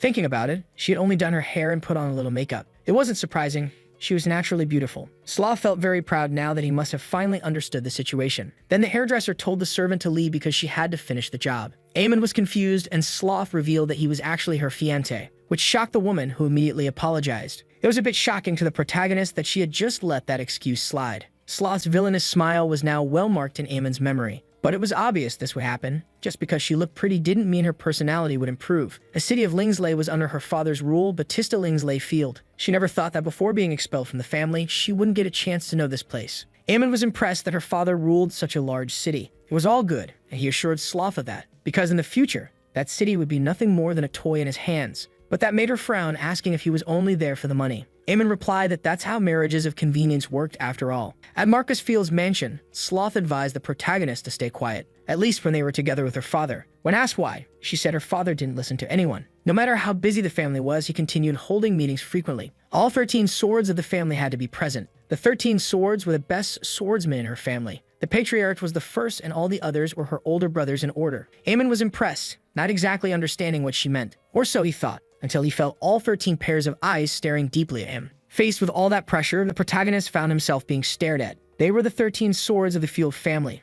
and they didn't look friendly at all, especially Sloth's father, the one who would become his new father-in-law, one of the 4 great sword masters of the Batista Empire, Lingsley Field. Currently, the sword master was also the patriarch of the Marquis Field family. Sloth approached to greet her father as soon as she entered. She wanted to talk about something very important that day. While working as a teacher at Amanith Academy, something had happened. She met someone with whom she wanted to build a future, and so she went to her father to share this news. Sloth introduced him. He was the son of Baron Drake, with whom she had built this relationship. And immediately, Ammon bowed as he introduced himself to the Marquis. Even though that marriage had not yet been approved, she wanted his blessing. But then Sloth noticed that the table had fallen into a deep silence. They didn't care at all about what she was saying. Then the words of the weak weren't even worth being heard. This made her wonder if she was truly that unwanted in this family. At that, she turned to leave, and Aman was confused about why. If she left so suddenly, he wouldn't be able to do anything alone. Then the patriarch paused to reflect on what he had just heard about Aemon, and soon ordered Lancelot forward, who stood up to attack immediately. The protagonist was confused, not understanding what was happening so suddenly. Aemon was dodging the attacks while Lancelot asked if this was his final wish.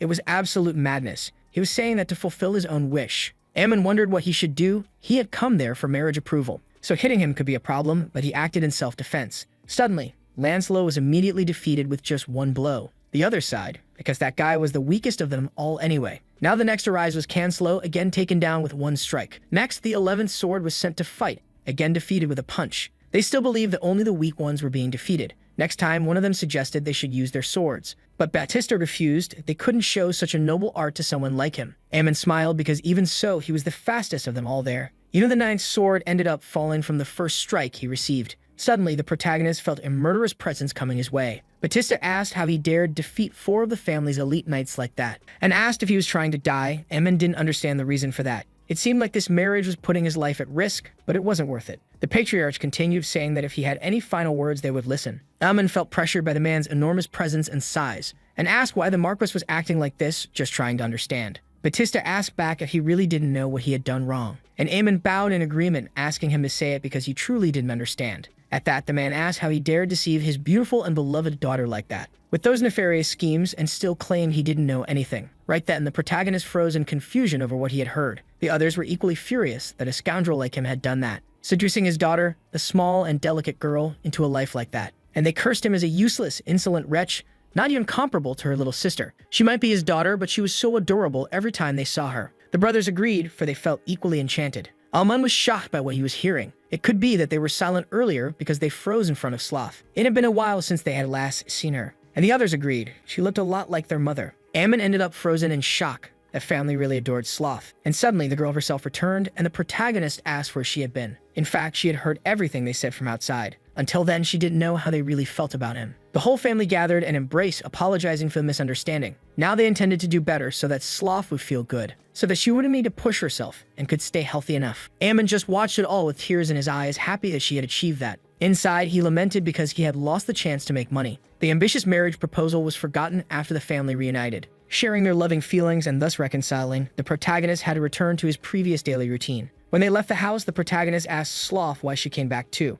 She could have just stayed at the Marquis estate all this time. Now there were no more misunderstandings, so everything should be fine. And Sloth replied that they used to say the path of the sword was the harshest and most vicious of all. Her father and brothers didn't want her to walk such a dangerous path. They let her go because they wanted her to live her own life freely. But even so, she wanted to continue forging her own path. At that, Sloth said that when she left, her younger brother gave her a letter. Aemon replied that he should have said it in person instead, which made the girl ask why he sounded so disappointed about that. And he shot back that his path to success had been completely annihilated. He couldn't be more miserable, and certainly not from the thought of not marrying her. They used to say that once a dragon shakes your heart, a lizard would do the same. Every time he saw her, he would feel like he had lost a shot at success, and that it had been completely torn away from him forever. Sloth pinched Aemon, who grumbled from the pain after talking so much. Meanwhile, Anirol wondered whether she should tell Aemon what she had discovered. A little later, the protagonist arrived at the headmistress's office to talk. He said they had gone to visit the Marquis in the countryside, and it was all a misunderstanding. That was why communication was so important. But then Aemon noticed that she seemed down for some reason.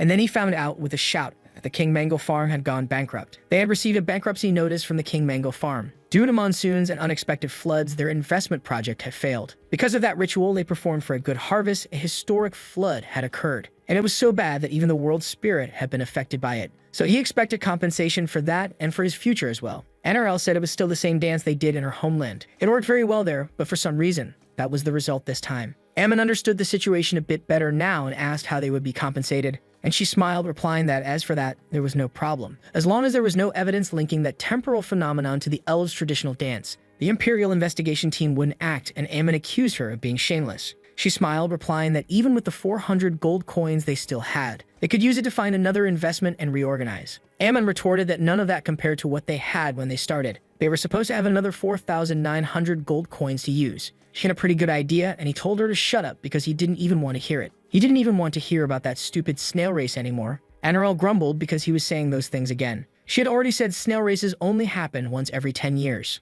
Ammon asked what it was then, and she said it was a unicorn race. He immediately flicked her forehead. After all, she never changed. She quickly suggested that they could invest in a new substance. It had been discovered recently, but Ammon looked away about it, as if digging something out of the ground was a big deal to begin with. Ammon asked how things would turn out. He'd end up being associated with all the businesses, especially once their value was assessed in the future. It was ridiculous, because they knew it was all nonsense. The business owner even gave it a bizarre name to make black oil sound good. The protagonist asked what kind of crap that petroleum was with such a horrible name. There wasn't a single decent investment there. She should try thinking better about that, instead of trying to inflate her earnings with things like that. They should focus on the main problem first before anything else. The academy was an educational institution that encouraged nurturing the empire's young blood. So every year they were supposed to provide generous financial support to the academy. NRL replied that they were advised to shut down the academy, so they couldn't get any of that. And Ammon agreed, so he needed her help to make it work. He had heard that she was a friend of the emperor, and NRL agreed. After all, it had only been about 50 years since then. There was only one way now, and it was simply to bribe the emperor.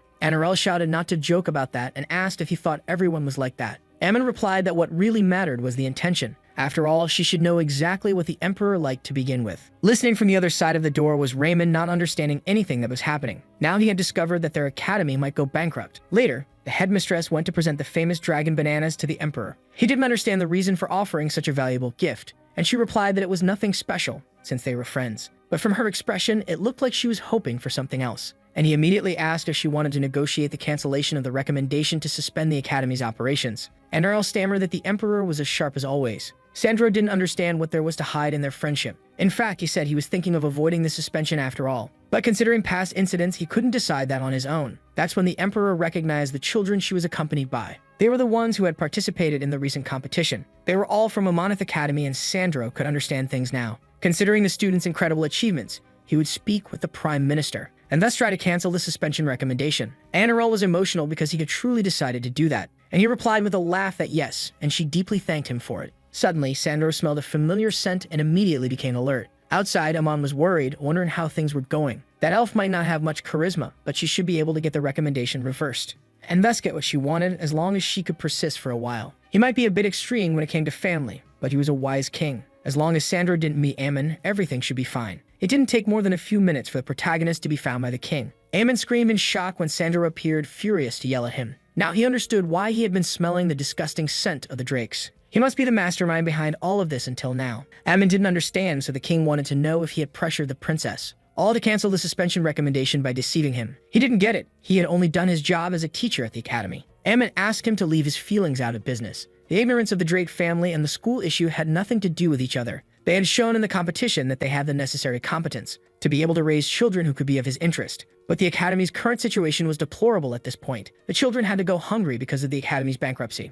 and the lack of funds was destroying the academy's programming. They didn't even have the basics for teaching. But of course, that wasn't entirely true. Still, he used it as a speech because before being a member of the Drake family, their Amon was just an educator trying to help others. The fact that the academy's poverty forced the students to go hungry and had no access to education that deeply discouraged him. Therefore, he bowed, pleading from the bottom of his heart to be generous, and thus withdraw the recommendation to suspend the academy. Inside, Amon was quite proud. His speech had been perfect. The tears of pride, belief, and desperation of a teacher for his students. His opponent was an emperor who valued students and education. He gave a powerful speech about education and the students, so now Sandro should be moved and convinced to help. But when he looked around, everyone didn't care at all about what he said. The Drakes talked too much, and he just asked if he was finished. Ammon got irritated and told him to go easy because he was just annoying him. After all, he was being bothered over things he didn't even know about. Right then, Sandro laughed because Ammon was showing his true self. Hidden nearby, the queen asked Kai what he believed in, and Kai's Amanith, the prince of the empire, replied that he believed in Amon's victory.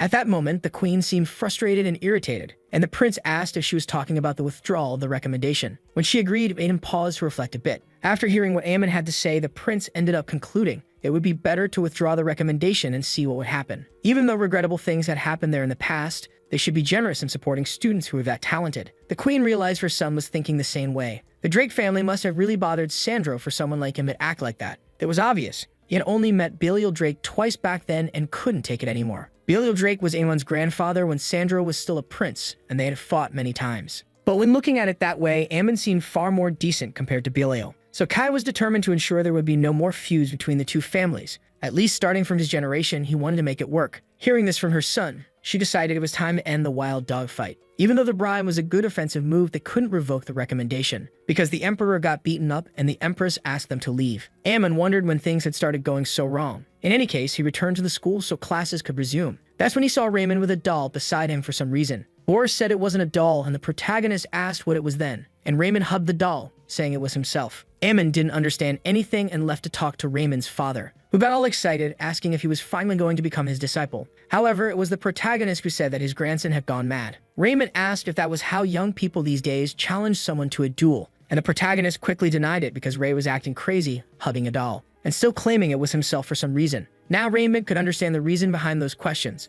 The truth was that Raymond had Prince Syndrome. Amon didn't understand what that even meant so suddenly, and asked why he wasn't carrying a mirror instead of a doll. Raymond replied that at first it was a mirror, just like expected. But someday he made a doll that was a perfect replica of himself, and then he started carrying it around, which surprised Amon, and he agreed he even made a new one when he grew up. Raymond tried to take it gently, but Raymond screamed until he lost his voice. Amon said that even so, he wasn't carrying anything during the competition, and the grandfather said he had told him to hide his skills and identity back then, to try and fix his condition, so he enrolled him there. All because Raymond had a little hope. The protagonist didn't understand, but the old man had hoped it was him. That's because Amon had taken him down with a single strike despite being a sword master. He was a teacher capable of training a normal student like Chloe to become able to compete equally against Ray. He believed a great teacher like Amon could put Ray on the right path. Sighing, the protagonist felt an unnecessary pressure being placed on his shoulders. Still remembering those words, Amon hoped he could live up to it. He couldn't even manage the academy's finances. Suddenly, Raymond showed up and startled Amon with his doll, saying not to just stick it in people's faces like that, and Raymond apologized for scaring him like that. Anyway, he asked the boy what exactly he wanted, and Raymond asked if the academy was perhaps facing difficulties. Amon didn't know how he found that out, but assured him not to worry. The adults would take care of it, he should focus on his studies. But Raymond replied that he had an idea, it could open an exhibit for his doll. Amon didn't get it, but Raymond was convinced it would draw crowds. Everyone would want to see his doll. There were several empty rooms around, so they could borrow one and invite even more people, and thus become famous while selling doll replicas. After hearing Ray's grand plan, Amon was absolutely certain. After that day, Raymond began appearing at odd hours throughout his day, and began pressuring the protagonist for a favorable response. He never considered it seriously, but had no choice but to accept. Raven claimed he could do it with no money at all as long as he had a room, since he said that Amon ended up approving a special exhibition for the academy. But the boy even made flyers to promote his event. He was taking the whole situation quite seriously despite everything. Anyway, half the academy's rooms were actually empty. No matter what Raymond did, Amon at least wanted to see what he had prepared. Then he froze in shock at what he suddenly saw. It looked like some kind of cult with how dark that room was. Raymond started speaking, but Amon ran away in desperation. The boy was left behind, a little hurt because he was called a ghost. In the city of Amber, rumors began to spread about an exhibition that was going to happen. People were curious to know more about the Great Legacy Academy. They couldn't wait to see the pieces that would be on display. It didn't take long before Raymond became confused, because suddenly dozens of people showed up to see the exhibition. Amon also appeared, not knowing where all those people had come from, and Raymond himself said he wanted to know what was going on, because he had found the flyer while on duty at the guard post. After a while, the protagonist explained what had happened. Amon didn't understand what they were supposed to do with all those people. There was no way to control them all with just the two of them. The old man asked where the other teachers were, and the protagonist sighed. All of them had left to enjoy life without caring about anything else. Even the vice director had quit everything, though she had never supported it anyway. After everything, even NRL got angry at him. At that, Amon asked where Raymond had gone and his grandfather sighed. He had fallen ill since the day before after working too hard, and the protagonist realized they'd end up having to deal with all those people alone. And as soon as they saw the exhibition, they'd never want to come back. It was obvious everyone would run away screaming after seeing the dolls. Everyone would scream in shock, calling them uncultured people. No matter how ugly something is, there should always be meaning behind it. That really was a hellish sight, and no one understood what kind of art it was supposed to be, Because of the visitors' reactions, rumors spread everywhere. Among commoners and nobility alike, regardless of rank, everyone would end up hearing about it. The number of visitors only increased because they were curious. Eamon and Raymond had to manage the crowd and organize them into lines, but it was no use. Not everyone was listening, and the protagonist had to use his secret weapon. So he went to beg for help from the headmistress, the vice director, and the high staff. They needed help managing the crowd as things stood. With that, they all came to help and manage the lines more effectively. Everyone ended up impressed. Raymond had done all that in just a few days. Mario didn't understand anything about art, but he knew someone out there would see its value. Amon sighed, hoping that might actually happen. Eventually, people began to leave and stopped visiting the exhibit. They began to wonder whether they should close it down now. Those dolls, all together like that, if looked at one by one, could even be cute. The piece seemed like a reflection of society trapped in false smiles. There was a certain charm to it that held your gaze in a strange way. Amon approached a man to inform him they were about to close. The man wanted to know how much the doll in question cost, and the protagonist replied that it was worth 1 silver coin. The price was a bit high, but part of the money raised would go to the students, and it could help with their basic needs and the academy in general. A bit later, Mario asked how much money the exhibition had made. Amon replied with a sigh that unfortunately, it hadn't made anything. An entrance fee or any sales could have brought in some money, but entry was free, and no one bought anything in the end. That's why Raymond must have been pretty upset. Ray was irritated because those idiots didn't understand his sophisticated art, and Amon replied that it was obvious people lacked the intellect. Although the boy retorted that he couldn't talk since he also ran away when he saw it. This was his chance to spread his beauty to the world. Now he'd have to make another exhibition using 2 buildings this time. In the following days, Amon saw Raymond prepare several of those dolls, and still, he didn't miss a single class. Besides that, the quality of each doll was quite impressive, not to mention those terrifying eyes. He hadn't paid much attention at first, thinking it was just because he was good with his hands. After all, he was a swordsman, but still, it was odd. Amon wanted to understand the reason behind his fixation with the exhibition to that extent. He pushed himself until he collapsed from overwork, and still he was trying to keep up with his studies afterward. He could leave the academy's financial problems to the adults. He didn't need to push himself so hard. After all, he was just a student. And Raymond said this was the most comfortable life he had ever had. Because in the mountains, he always had to do everything alone. Whether it was food, clothes, or friends, he wanted to take care of everything by himself. From the life he had now, he wanted to be able to protect it. Thinking about it, Amon realized that he just wanted the academy to fall apart. That was because he always had a home to return to, a place to go back to. But the children there weren't like that. Boris had no one to care for him. His village had completely disappeared 2 years ago. Chloe came from the kingdom of Aran to study. Her country had lost a war in the past. And Raymond wanted to protect the safe life he had finally found. In the midst of his thoughts, the protagonist froze until he heard Sloth. She had appeared carrying several items, donations from her family that had been sent. Suddenly, Anirel showed up all cheerful to share the news. The Emperor had agreed to withdraw the suspension recommendation, and their monthly financial support had also been reinstated. Rainbit was quite happy too, because the good news wasn't over yet. An elderly man had been moved by Raymond's exhibition the day before, so he would donate to the academy so that Ray could focus on his art. Amon asked if the others also had good news, but both Bless and Mario were just there as usual with nothing extra. Still, everyone else wanted to thank the protagonist. It was all thanks to him. Now they could lift him up and show their gratitude. Amon didn't understand exactly what he had done to earn such recognition. They said Amon was the one always standing strong through everything, and they tossed him into the air celebrating, for he was the great savior of the school. Somehow, he wanted to feel happy about it, even though there were some insults mixed in. The Amanith Academy was officially back after that. 6 months had passed since the protagonist had been appointed to the academy. The financial problems that once seemed impossible to solve had suddenly found their fix and were resolved. So Amon could begin living a calmer life now. Or so he thought, until he suddenly received new news. He heard from Anirel about an upcoming exchange competition. The exchange competition was an event in which various academies participated.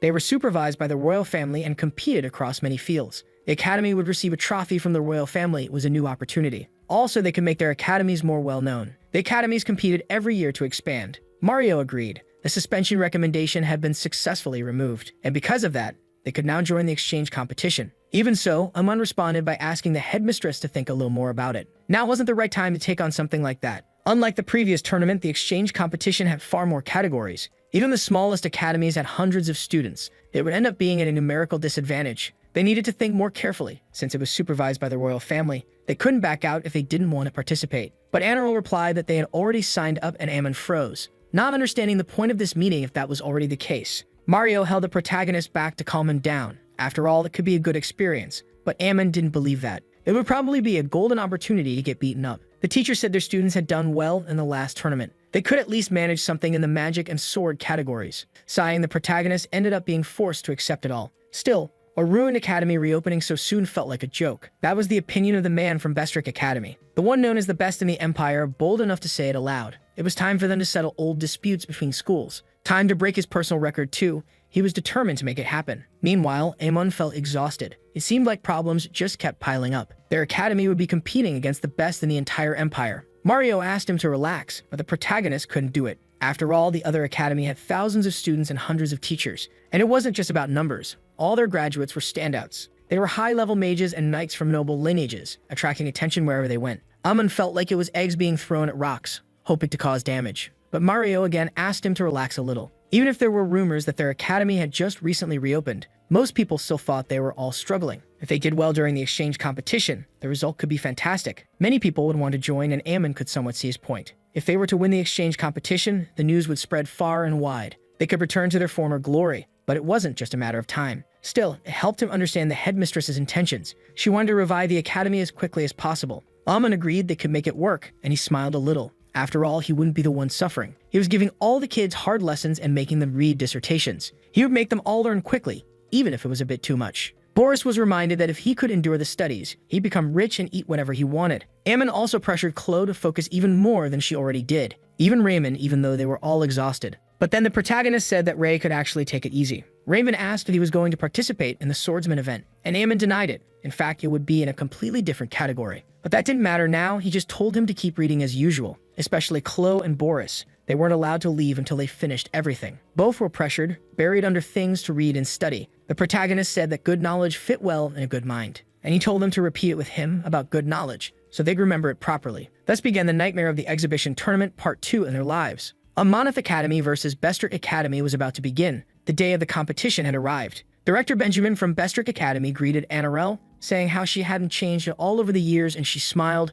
replying that it was because she was an elf. He must have thought she died of old age. Benjamin saw the students who would participate and thought it was a joke. They were all exhausted, and the teachers weren't much better either. Amanith Academy really had several talents, he laughed, saying he was envious. Annarelle agreed. It seemed his wrinkled old eyes were good for something. The two continued to bicker, and the protagonist noticed their argument. Annarelle didn't even hesitate to snap back. She didn't even seem like the director he knew. Then Mario recognized someone named Aspedal Zanasir. He was a famous sword mage from the Magic Tower. Mario hadn't expected to see him there. Aspedal introduced himself as the Imperial Supervisor and noted both academies were present. And so he announced the beginning of the interschool exchange competition. The first round would be on magical theory and magic circle construction. Unlike the exhibition tournament, they had only 4 days to prepare, all to make the exchange competition work, and Amon had to go all in on preparation. But they were still a prestigious academy, so even their first opponent wasn't easy. Mario recognized the student from the Magic Tower and wondered what his deal was. After all, he was holding a flower in his mouth like it was nothing. Annarelle said he was well known for both his beauty and magical skills. Not that it was any of their business, and soon the boy saw his first opponent. It was Boris, who looked exhausted. Magic was a discipline tied to talent and bloodline. But Boris looked like a nobody, a mere plebeian with no qualities. The boy introduced himself as Meyer Delman, and Boris introduced himself too. Meyer was surprised. He didn't even have a family name. Aspedal announced that in this round they would have to build a magic circle, and then enter a discussion about each other's theories. Meyer decided to begin, confident that the plebeian should pay attention. He would show what real magic looked like, and Aspedal watched carefully. He could construct a magic circle without any medium, even at such a young age. Then they asked Boris to analyze the magic circle he had made. Meyer thought it was far too advanced for someone like Boris. Only someone at the 4th circle level could use that spell. But then Boris explained it was actually an inefficient circle for a blindness spell, and pointed out Meyer's magic circle. If 2 of the outer lines were removed, mana would flow much better. Also, he questioned whether that lower line was really necessary. The hypothesis that mana required reinforcement lines had been disproven long ago. Meyer didn't understand anything Boris was saying. However, Aspedal agreed because Boris had made a valid point. It seemed that even someone like him knew Jelame's obscure theory, and he asked Boris to now present his own magic circle. But since he paused, Meyer thought he was pathetic, unable to cast magic. He'd probably just draw a training circle or something basic. But then Meyer saw a magic circle he had never seen in his life. They recognized it as an 8th circle flame storm. Everyone was shocked. The boy had drawn such a complex circle in mere seconds. It was absurd to the other school. Even mid-level mages wouldn't do that easily. They wondered if he had just memorized the circle, and Amon thought that was the case. After all, he had made Boris learn that just in the final minute. At the time, the protagonist introduced a secret tea recipe from Vice Director Blessed Tribe. Boris was worried it looked like poison just by glancing at it. But the protagonist explained it was an anti-sleep preparation. He also gave him a Remember the Pain spell written on a scroll. The next day, Boris was exhausted, but he finally read all the documents. Aman was so proud, and the result was that Boris won the first round. Aspedal promised he would remember his name after that. When he graduates, it is recommended that he look for Bryling from the imperial court. The boy was so shocked that he barely reacted to his own victory. Enro gifted the boy with a reward, which made him give thanks. And Aemon says he truly felt very proud of him for his efforts. That's because this brooch was a symbol of recruitment by the court. He secured a position as an imperial mage after graduation. Boris was impressed by the kind of gift he received, and Aemon strokes his head, commenting that he just had to hold on a little longer. He could eat all the meat he wanted as promised. Boris cries and hugs his teacher, happy with what he had achieved. But then he ends up fainting from exhaustion, and Aemon smiles, realizing he had given his all. When thinking about the imperial mages, the protagonist decides to take the boy back to his room. He was really very lucky, almost felt jealous of him now. NRL decides to let Aemon handle it, while he himself lamented. He was rotting away in that backwater school, and his student was chosen to be a mage. For some reason, he ended up feeling a bit jealous of his student. Meanwhile, Director Benjamin did not expect the commoner to surpass them, and he asks if there is anyone else at Amanith they should worry about. And a teacher responds that they had a student who came in first in the competition, both in swordsmanship and in that year's exhibition. The second round would be about history, and Aspedal asked the participants to step forward. At least it seemed one of them was a sword expert. He would probably participate in the sword round. And they soon see that it was Raymond approaching, and the others whisper, recognizing that he was the boy who won the swordsmanship competition at the exhibition. Even so, it was strange for him to take part in the history round. Benjamin thinks that Elf Headmistress was truly a great fool. Sending a swordsman to a history competition seemed like madness. Their student had received offers to work as a politician and diplomat in various kingdoms. Benjamin's student understood a lot about history and was well prepared. The history round was a guaranteed victory for the Bestrick Academy. This test would be similar to the previous one. Each participant would present a topic, and this topic would then be discussed. So since the Amanith Academy won before, Raymond would be the one to present the discussion topic first, and he asks what the significance of the Marquis Menaning's rebellion was. The others start laughing, not understanding what kind of topic that was, not believing he was even a student of the academy at that point. Amon feels that Raymond was indeed a great fool. He began with such a simple topic in the round's questions, and immediately the boy responded with 100 things rapidly, and Aspedal asks what Raymond had to say about that answer. Then, as the boy remains silent, the student John decided to silence him. John says that in the territories outside the Empire, where Duke Everglow and the Grand Duchy share a border, there was a recent incident. He would like to discuss the conflicts that arose from it. Mario realizes he had chosen a rather complicated subject, and Emmon agrees that incident involved many political factors. The Bestrick Academy had access to various resources and the latest news. On the other hand, Amanith, which had just overcome financial hardships, only had access to ancient history books and outdated documents. The difference in information quality was enormous, and Raymond acknowledged the difficulty and asks which specific incident he was referring to. After all, John mentioned a recent incident and asks if he was talking about the battle between the regular army and the mercenaries in the neutral zone, or it could be about the mysterious disappearance of the Archduke's escort. Even Amon was impressed because the boy knew so much information, and John responds that the intent was to discuss any incident, so it could be any of them, but he stammers as he speaks. After all, he knew he had never heard of any of those incidents. Amon was impressed. He thought the boy was only good with a sword, and Ray says they would discuss the conflict with the Grand Duchy caused by a strange incident that occurred on Boston Mountain in Duke Everglow's territory. In the end, Raymond was a master swordsman even in history. The suggestion made the boy nervous, and he stammered in response. After all, he had no idea what this topic was about, and John tells the supervisor that he hadn't even heard about such an incident. Aspedal replies that this thing happened about 2 years ago. It ended up worsening the conflict between the Grand Duchy and Duke Everglow. Aspedal thinks that both sides kept it secret, so the incident should have been buried. Even so, it was shocking that someone could know things like that. Raymond appears, saying it was time for Ray to act, and the others are surprised.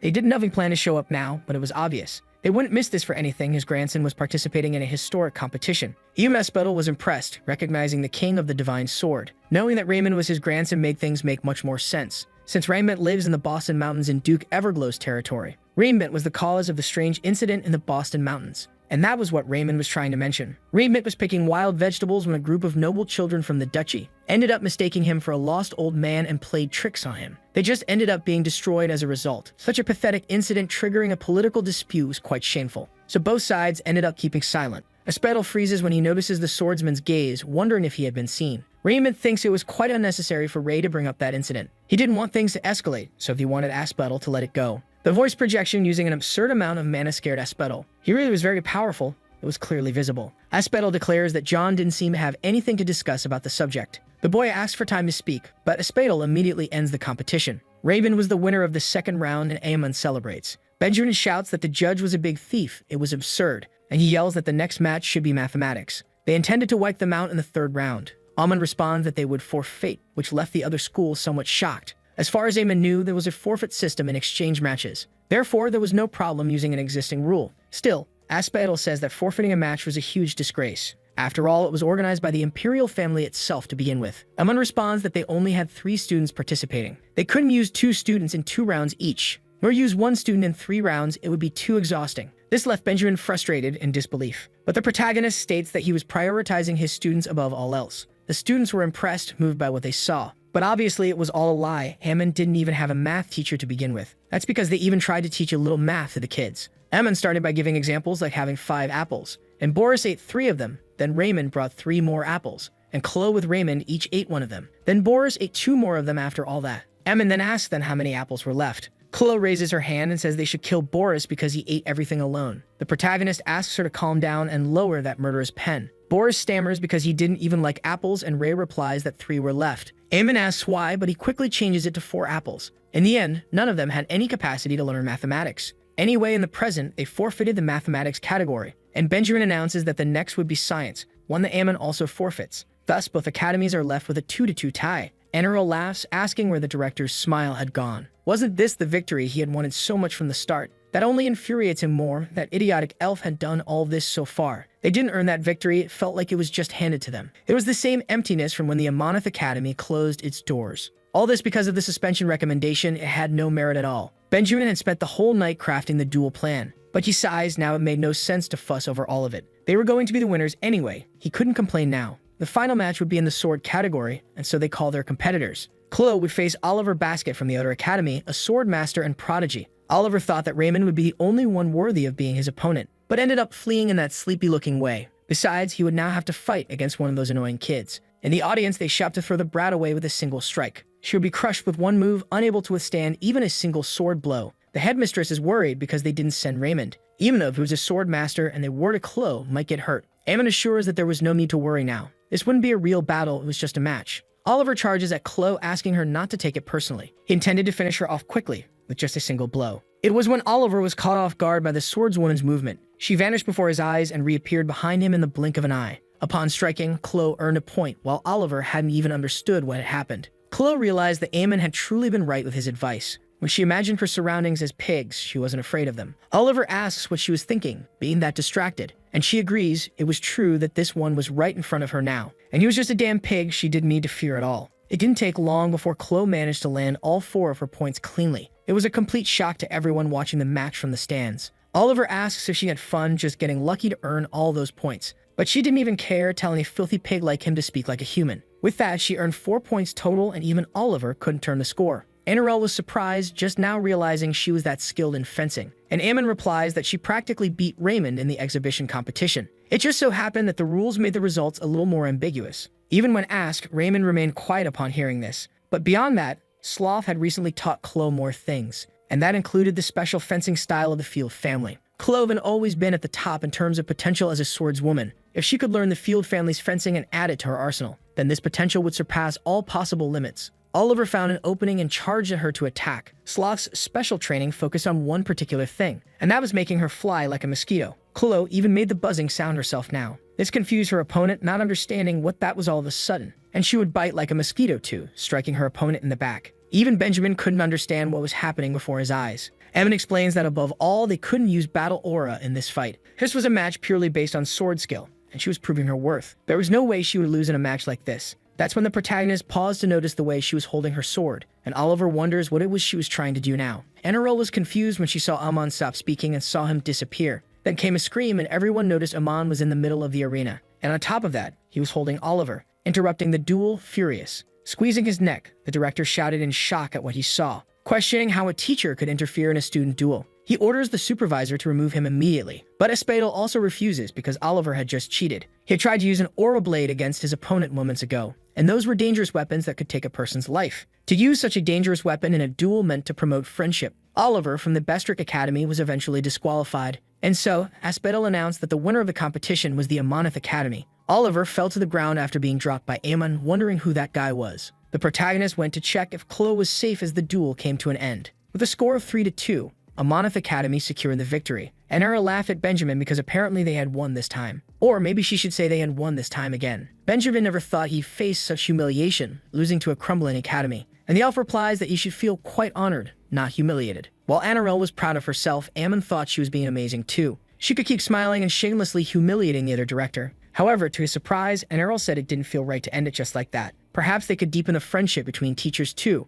and soon they began thinking of ways to make them compete. Ammon wanted to calm them down again because they were getting excited. They probably wanted to go into a magical or sword duel between teachers. But when he looked at the other teachers, none of them seemed fit. Sloth was sleeping, Mario wanted to leave, and Ammon wasn't feeling up to it. So they called the protagonists to the front and the duel between schools continued. This time, it would begin with a battle between the teachers. The one Ammon would face was Alfred Beers, the fencing instructor from the academy. The protagonist didn't understand why he was called, since he wasn't even a fencing teacher, and Alfred responds that now wasn't the time to be playing around. The way he moved in the middle of the duel was not that of a weakling. Ammon still tried to convince his opponent otherwise, but it was complicated. As expected from Amanith Academy, he lied the moment he opened his mouth. Alfred claimed he was just as dirty as his headmistress. That provoked him enough to accept the duel against his opponent, and Alfred was confused because Ammon suddenly threw away his sword, even though it was supposed to be a duel between swordsmen to begin with. Anirel watched emotionally, thinking Oman was angry because of the insults toward her. But in truth, he was irritated because he'd been put in the same category as the elf. Still, Alfred was ready to accept it and went all out against him. It didn't take more than a second before he found himself on the ground. He was confused about what had happened, why he had lost consciousness.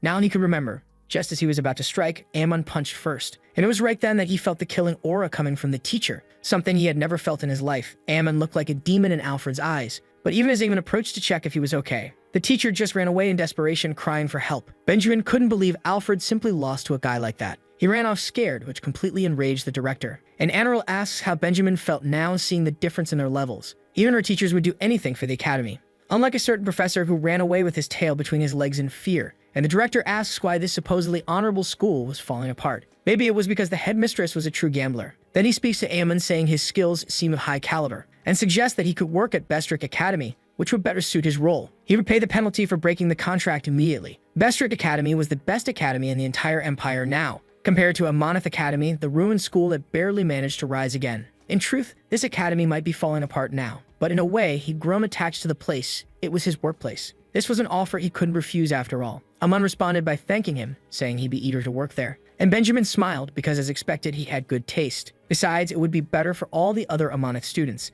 They seemed to have great potential and talent to study in a better environment. Meanwhile, the other teachers were just garbage, which shocked them. Sloth said he was truly cruel, leaving his beautiful wife behind. Aman retorted that they didn't even have a relationship to begin with. Mario asked about all the days they'd spent together, and the protagonist couldn't care less. After all, he was always drunk the entire time. He didn't even bother mentioning Bless, who had always been rude to him. Anyway, the protagonist said they could leave now. Anirel trembled as she called for Ammon, while Benjamin was smiling, wanting to know if she had anything to say. They all said it was those dirty tricks he pulled that made her reject his love confession. Everyone froze, staring at Benjamin in shock at the huge truth that came out. Ammon thought that now a few things were starting to make more sense. Unlike the Amanith headmistress, who seemed pretty relaxed during the entire event, they, or rather the Bestrick Academy, were always anxious to prove themselves. It was like there was a desperate need to do so at all costs. Benjamin grumbles that it was all in the past now and didn't matter. Anirel replies that she's an elf, and for her, something from 30 years ago was like yesterday. He had confessed to her in front of the academy gates, in front of everyone. Then he got drunk and started saying a bunch of stupid things.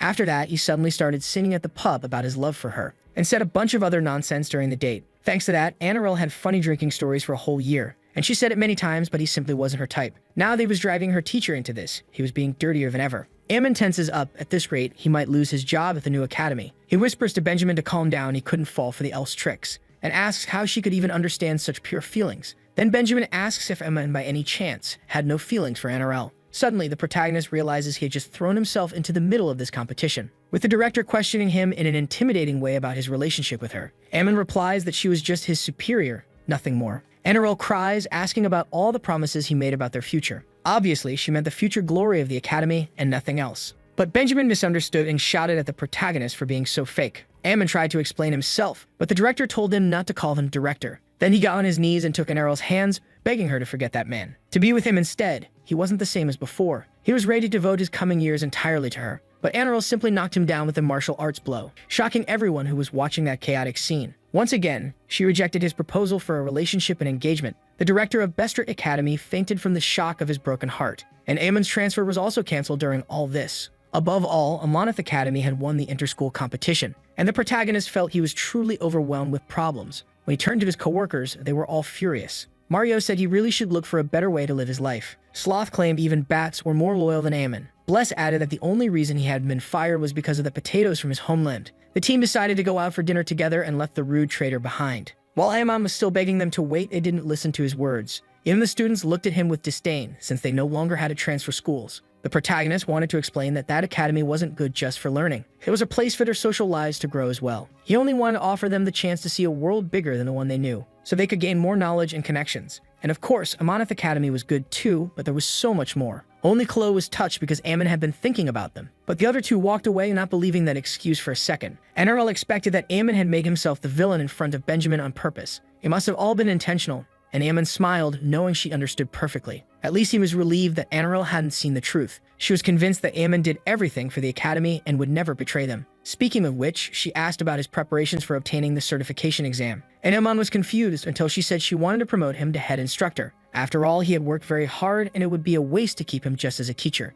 Amon asked if, by passing the exam, he would immediately become the head instructor. When she agreed, the protagonist reflected on it. He would end up being promoted to something greater in just a few steps. He'd be far above regular teachers like Mario and Sloth. Amon was convinced he could achieve that right away, and thus, blinded by power, he only came to understand the true essence of the academy much later. One day after the inter-school duel, they returned to Amanith Academy. At the gates, Rainbow encountered someone who was about to enter. Meanwhile, Kai had made his final decision and went to inform the king. Still, the king asked why it had to be Amanith Academy of all places. There were many other academies where he could pursue teaching. The prince replied that it was a good way to address old grudges. He felt the need to do so after hearing Sandro and Amon last time. Before being a member of the Drake family, the protagonist had declared himself an educator. Amon had a talent that couldn't be wasted by the mistakes of earlier generations. His attitude of prioritizing students was clearly a worthy representation. In particular, it was the essence of an educator fit for this empire. Sandro really didn't want to get involved with the Drake family again, but they couldn't keep passing such a burden on to future generations,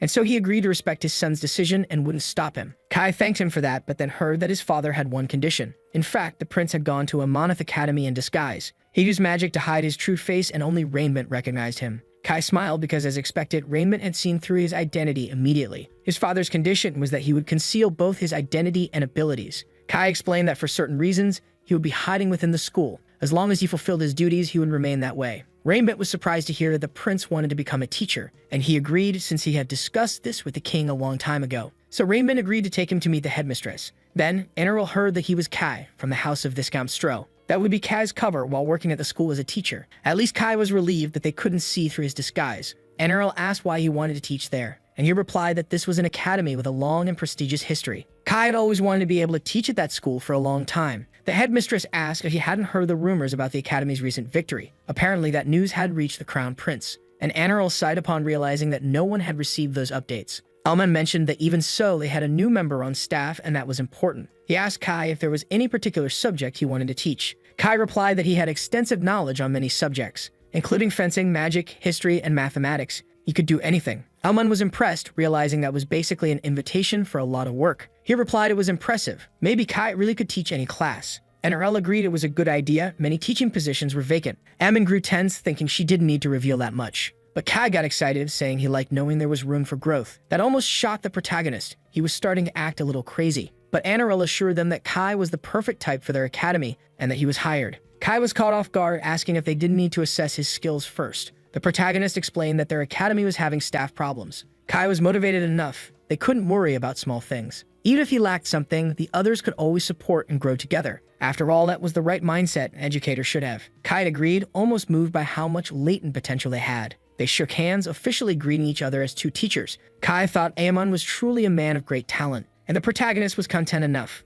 Another newcomer had joined and would share the workload. Amanith Academy had successfully acquired a new recruit. Annarelle was looking forward to Kai working with them, since he also seemed very motivated to make it all work. She said he could always learn a lot from Amon. He was an incredible person who always helped others learn and grow. At that, Kai was impressed that Amon could be so capable despite being so young. And the protagonist asked if there was a subject he wanted to start teaching right away. Kai thought he couldn't teach fencing or magic, since those were family secrets. But as heir to the Empire, there must be something he could do. So he said he'd like to teach history. Amon replied that that was his subject, inwardly annoyed, wanting to fight over it. So Kai settled for teaching mathematics, and the protagonist agreed. Until his formal classes began, Amon would show him around the classes and students. The first swordsman class featured Sloth asleep and a whole lot of nothing. Amon would have loved to sit in too, but he was too busy. Kai figured it made sense. He must be swamped with work. Still, if he wondered where the fencing teacher for the class even was, the students approached, wanting to know who the new adult was. Kai introduced himself as the new history teacher, and the children introduced themselves too. The prince was surprised to hear the surname Raymond Nemark. Now they understood why the Sword of Azure's presence had made sense here. Anyway, Kai asked where their teacher was, and they pointed toward the desk. He turned, shocked to see the thing on the floor being recognized as a teacher. Sloth yawned and said they could start class, finally noticing Kai. She didn't understand who he was until he introduced himself as the new math teacher. Sloth was still a little stunned that a newcomer had shown up at the school but introduced herself anyway.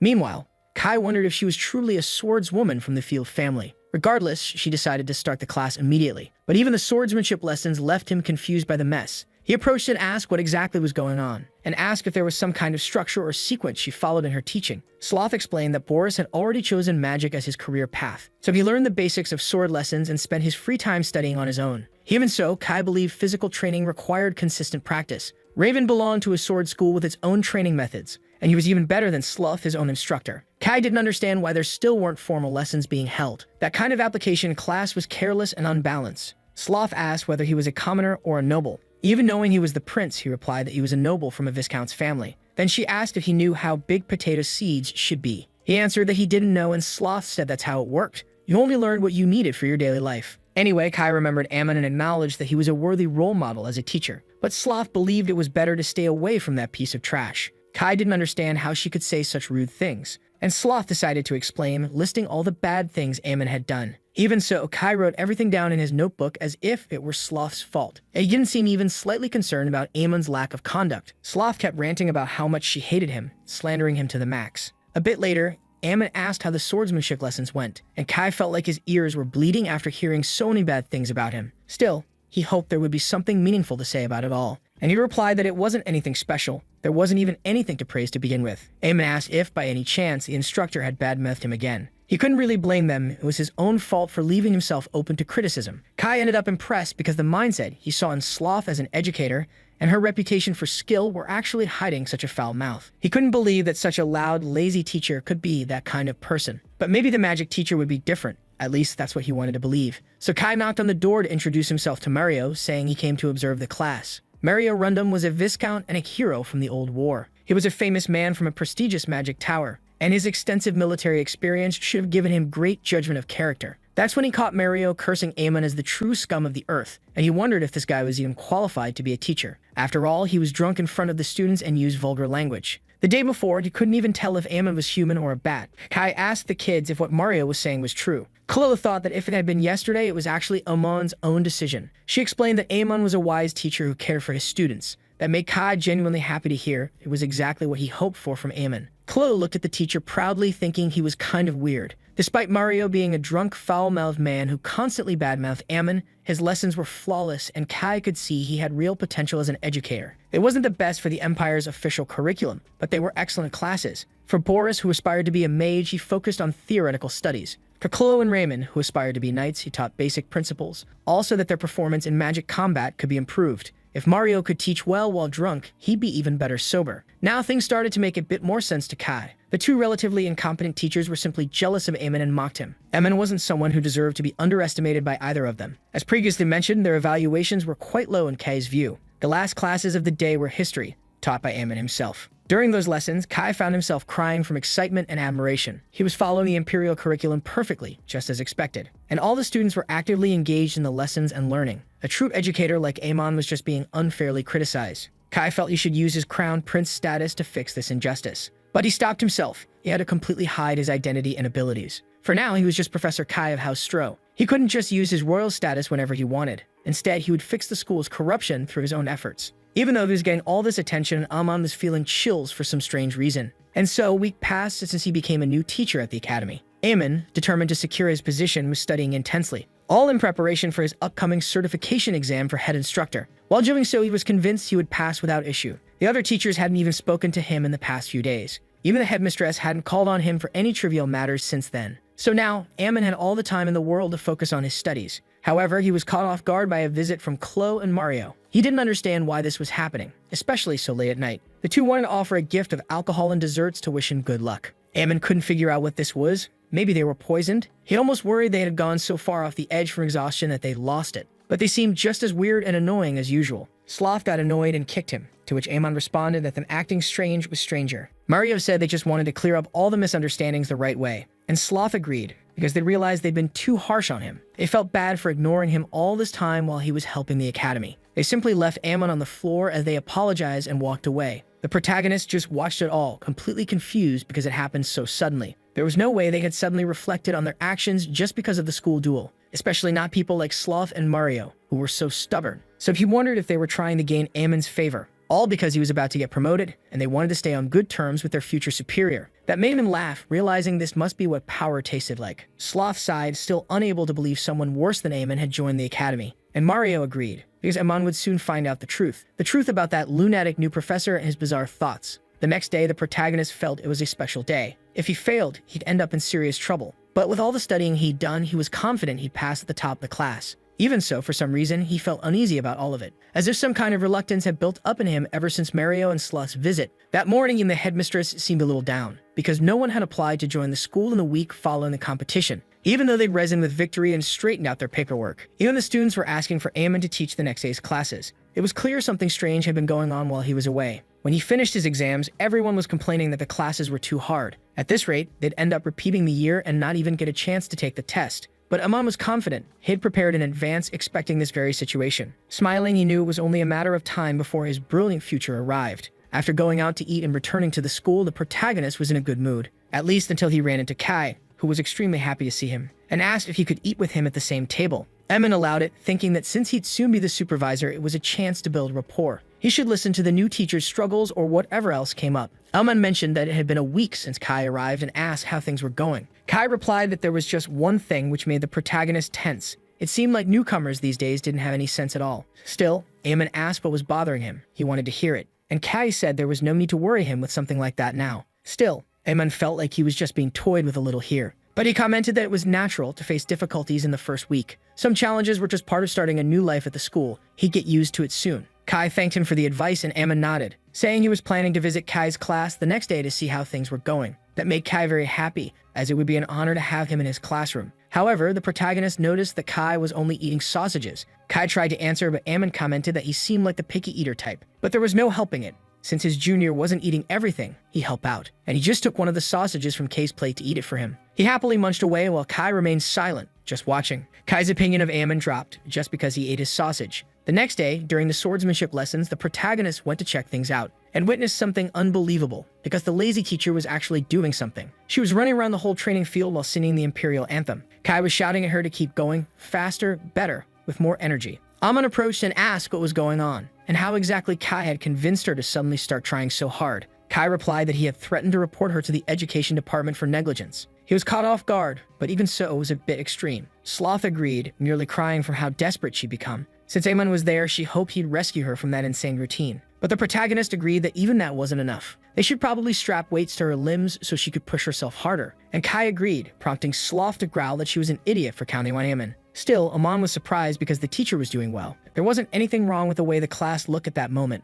Then the students arrived and Amon smiled, because the lesson could now begin. But when the classes began, he then noticed that something was wrong. They were all learning the same fencing with the same subjects. Sloth, on top of it, was being quite strict in her teachings. The training in the students' arena was quite eye-catching for various reasons. In sync with the shout of their voices, the wooden swords were raised in the air. It was just another peaceful day of classes at the academy. However, it was completely different in Amon's eyes, who couldn't understand this chaos. Raven was clearly training with the Azure sword style, and he didn't even understand why he was moving in that way. He didn't understand the reason for having to train a technique from another family. Boris on his own didn't even know what he was doing and barely had any strength. Kai said he should use more stamina and told him to run 10 laps after class. Amon questions what was happening in these classes because even Sloth was exhausted. After all, Boris wasn't a good swordsman, and they had agreed to focus on his strengths. But Kai then said that none of that was the correct method. All students deserve to train with equal opportunities. Even if their careers were different, as long as they were in the same school, they would receive the same education. He had heard that it was Amon who suggested focusing on each of their strengths, but he didn't believe any of that was right. As a teacher who devoted himself to the Empire's teachings, and an exceptional one, there was no way someone like him would oppose that kind of attitude. Amon was visibly irritated, to Kai's surprise. He asked Raymond to return to his original training. He could forget about the field family techniques. Mixing the two would only confuse him. Boris could take a break and read his magic books as usual, and Sloth maybe should go back to her sleeping bag, which caught her off guard. But Amon said she couldn't teach if she was that tired. Chloe should agree, but Sloth didn't understand what his problem was. Maybe he really did care about his coworkers. She got a little emotional and decided to go back to rest, all happy. Chloe would also need to take a break after working so hard. Kai then questioned what the protagonist was doing now, but Eamon himself asked what Kai thought he was doing there. He tried to explain that this was equal teaching, but it didn't seem like it at all. Kai stated that all students deserve the same opportunities, but Eamon laughed at those words and the excuse he was giving. If people were all different, teaching them the same things wouldn't help at all. And he asked if he could really teach a frog to fly just because a bird did. Education shouldn't be about equality, but rather about being fair. Kai said that imperial education had guidelines that differed from that. Only equal education could guarantee the empire's future. Eamon then said they should play a little game about equality between them. The rules would be quite simple. They would take turns attacking each other, and they would use the wooden sword to make it work. They couldn't dodge or anything like that. With their skills, it should be easy. Kai wondered how a simple person could know about his magical power. But one more thing, Eamon mentioned that battle aura was banned, which surprised him, but Eamon said it was because he was a common person, and that he couldn't use it, therefore it wouldn't be fair to use in a duel. No magic either, none of that could be involved. Kai replied that none of that made any sense to begin with, but Eamon asked how that was any different from his teaching method. After all, Boris had problems with fencing during Chloe and Raymond's training, but Kai still forced him to match the others as if it were possible. And now he was saying he didn't want to match because it was unfair. Kai ended up just agreeing because Amon was an ordinary person, and so he rushed at him without any regret for what he was about to do. Still, Kai stopped because he felt something about this was irritating him. Eamon had never taught anything about work before to begin with, never answered his questions, and just stole his lunch. Even ignored him for an entire week without even talking properly to him, and now was suddenly demanding these things from him. Eamon fell, complaining about shoulder pain, while Kai asked if he was okay, even though inside he was happy because he made him suffer a little. Kai apologized because he thought he accidentally used too much strength. Eamon thought that he really wanted to play, even though he had suggested the game in the first place. And now it was his turn to land an attack on him, and Kai also felt the pain. The protagonist teased him because he went easy, but he was still complaining. Kai was unsure if this guy was really just an ordinary person. Either way, he intended to hit even harder than before. Kai charged at him to attack when it was his turn. That's when Chloe stepped in front and Kai asked what she was doing. She asked why the teachers were fighting in the middle of class, and Kai said they weren't fighting, it was actually all for the good of their students. But if it was for the good, they shouldn't be doing this in the first place. Chloe explained how they were always making her learn the Field family's fencing, but the style she had now made the most sense for her. So she had been practicing at her own pace, but was constantly interrupted. And the other two were just stalling and making the classes slower. And recently, the teacher hadn't even been paying attention to her movements. And she asked Kai to do something about it. They couldn't keep changing how the classes worked before. Equality and justice, at first glance, seemed very similar, but were different. Equality was impartial, given without advantage to any side. Justice, however, involved judgment. Equality could be important when dealing with students. Equal opportunities to lead each of them to their own dreams, but not to force them to learn to fit into the same educational mold. That was why education for each student had to be fair. Kai reflected on this. Maybe he had been thinking about it the wrong way this whole time. Growing up under the imperial education system, he wondered if he had forgotten the outside world. If Kai wanted to become a wise ruler like his father, he needed to understand the struggles of each person. So Kai thanked Amon for giving him such a valuable lesson despite his ignorance. And Amon smiled, replying that it would be that way as long as he could understand. He should never try to rise above his own authority. He thought he understood what kind of feelings Mario must have at times like this. Meanwhile, Mario thought it was time to start his final lesson. When people started acting out of character, it made others worry about their well-being. For example, a lazy person suddenly full of energy running around. A person who was always drunk suddenly stopping drinking overnight. And that's why, when Mario was sober, he gave very demotivated lessons.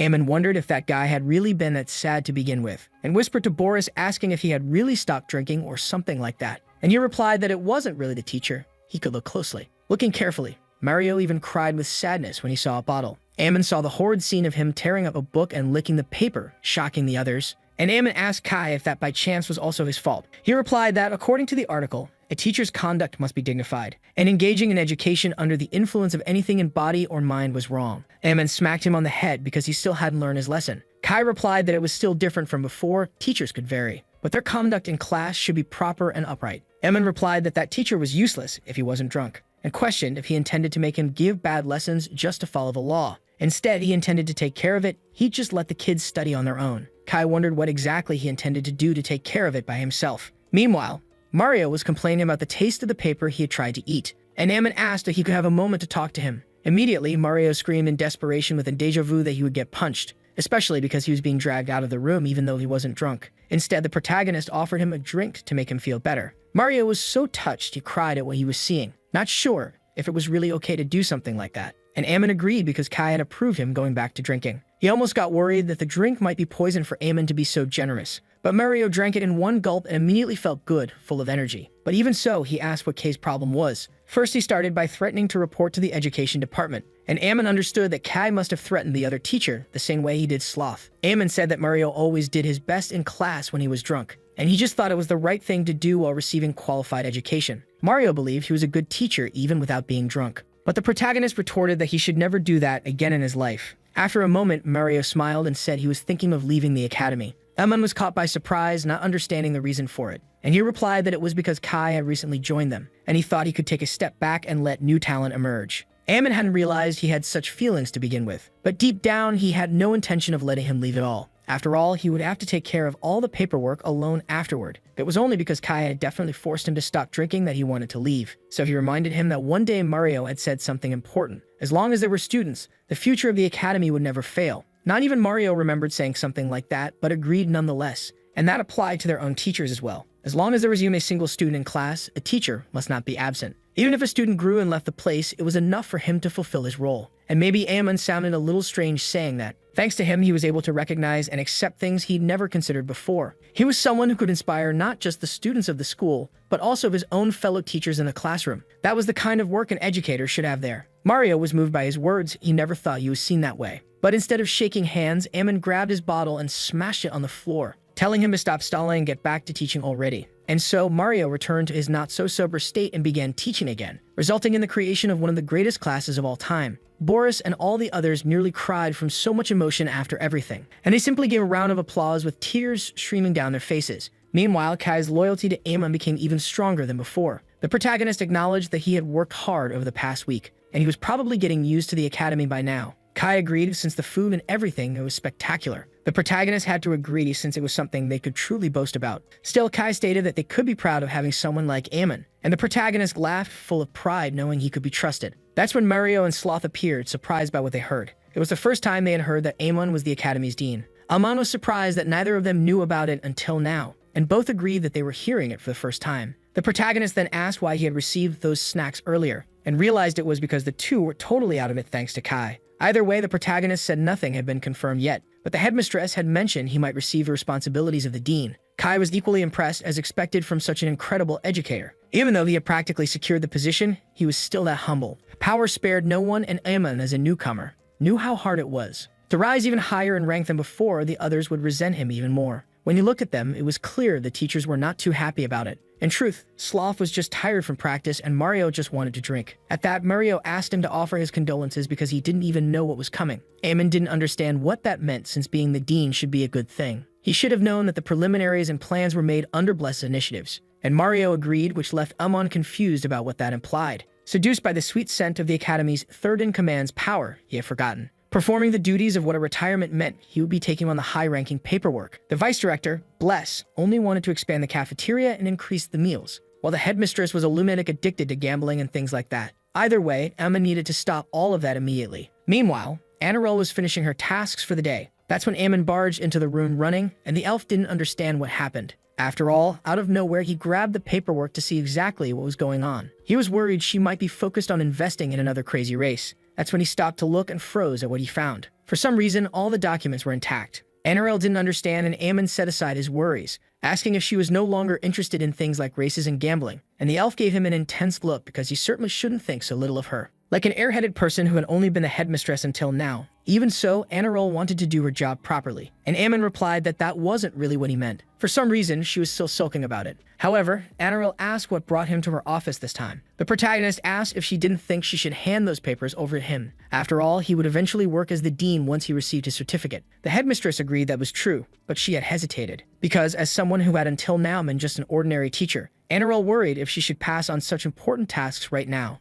Amon was a bit surprised at how high her expectations were. But with that in mind, he said he'd like to take on those tasks now. That caught her off guard, and the protagonist continued explaining. Because if a regular teacher would take such a position now, it could indeed be problematic. That's because Amon realized something after this whole incident. Even if someone seemed hopeless, they could still be trained to improve. Just like Kai, who used to be wild, became a kind-hearted novice. It was the same with elves. If they prepared in advance, there'd be no trouble later. And so Amon could take care of the tasks early and keep everything up to date. Anirel said he wasn't even a member of the board committee yet. but still he was trying to take these duties for himself. Those words left the protagonist surprised because something felt off, but Enroll just happily agreed to let him handle things, thanking him because he always dedicated himself so much to the academy. His proactive attitude was always ready to be a true model. Amon thought she was indeed very easy to deal with after all, but he agreed because it really was good to be an inspiration to all the teachers. It was only natural for him to do so for that academy. Still, Enroll asked if he knew this. Since the scope of operations had been small, she had done everything alone until now. Even if she filtered the matters and tasks of the vice director to this level, once the scope expanded, she would only be able to focus on a broader vision, so she wouldn't have time to deal with the smaller things. In the end, what would matter was that the lighter duties went to the vice director, and the heavier tasks would fall into the hands of the headmistress. Being the case, Amon realized he would first have to deal with Bless. Now that the academy had officially resumed its operations, the meetings to manage funding, including the guaranteed funds, were underway. After intense discussions with Amon involved, he ended up exhausted. But it was decided that the operation to manage the funds would be split in half. The headmistress could use it for the future of the academy as expected, and the vice director would handle the present of the academy as well. However, as expected, Bless ended up receiving a full-on scolding. Considering that the operation funds came from the royal family, the amount ended up being significant and couldn't be wasted on nonsense. And even so, thinking that half of it was spent on some idiotic oil infuriated Amon. After receiving a knock on the head, the vice director asked what that was for. After working so hard and doing her best, was that what she got? And immediately, the protagonist asked where exactly that hard work was. After all, she funneled all the academy's funds directly into that thing,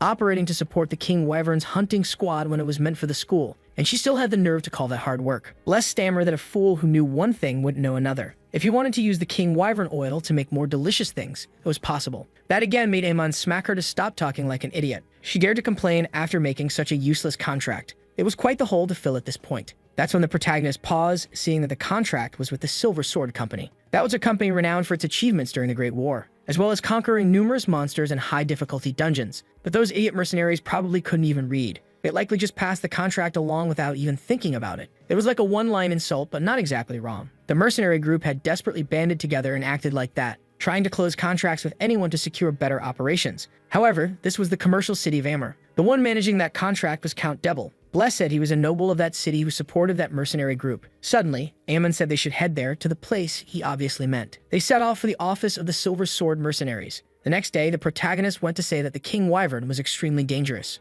and he was worried about the mercenary group possibly being annihilated in the expedition, so he was advising them to drop this request. The man, the leader of the mercenaries named Mate, listened in silence. Then he started laughing, wondering what Amon meant by trying to bargain. But it didn't seem like Amon knew anything about the mercenary group, and he replied that actually he knew all about them, because they were a group of mercenaries that stood out during the Great War. They conquered the Great Labyrinth Azure and defeated numerous monsters, like the Serpent and also the Kraken, which were their greatest feats. It was the kind of story everyone should know about this group. Mate grew curious because Amon said they still wouldn't be able to win, and asked if he even knew anything about the King Wyvern. The protagonist retorted that of course he knew. It was from the Arma Mountain. Immediately, Mate said only a few dangerous monsters lived there, and the protagonist got irritated because it sounded like he was calling him and the others beasts. It just happened to be a place with many monsters. People lived there too, and quite well, for the record. Either way, the King Wyvern was a truly dangerous creature. It was comparable to the Great Drake, and Mate spit out his drink at that. When he started laughing loudly, Amon didn't understand why. It was because the Great Drake was a legendary monster that only appeared in fairy tales.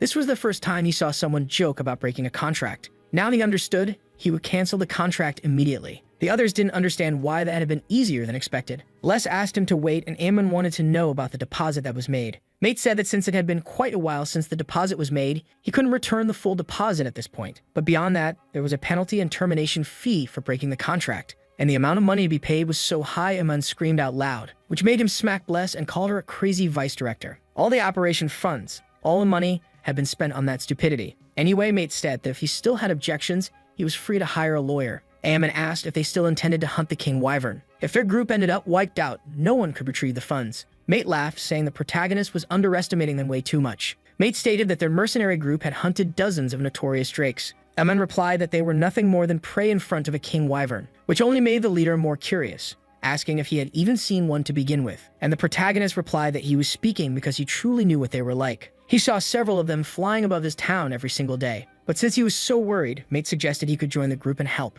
Amon considered that if the mercenary group got wiped out, the money would go with him too. In that case, the protagonist asked when they planned to depart, and Mate said it would be that night. They would camp near its nest, where the King Wyverns rested and attack at dawn with everything they had. Either way, Ammon stated that both he and Bless would join them. Mate laughed, hoping he wouldn't regret saying things like that. After all, it was going to be a pretty dangerous journey. Later, they regrouped, with Mate leading the entire group as they moved quickly. They raised the banner of the mercenary group and prepared to attack. On the way to their destination, they would encounter monsters of considerable strength. And above all, near the nest of King Wyverns, they would be flying through the skies. They could take them down one by one and recover as many costs as possible. But even now, Bless was complaining that she was hungry. Ammon was in disbelief. She had just eaten a little over 10 minutes ago. And she complained that it was only a piece of bread, even if it had been several thinnings. Changing the subject, Ammon felt that their pace was a bit slow. Hearing this, Mate responded that it would take an entire day to reach the destination. Even if they ran without rest, it would still take a while. But with a mercenary group and their mobility, they could get there in half the time.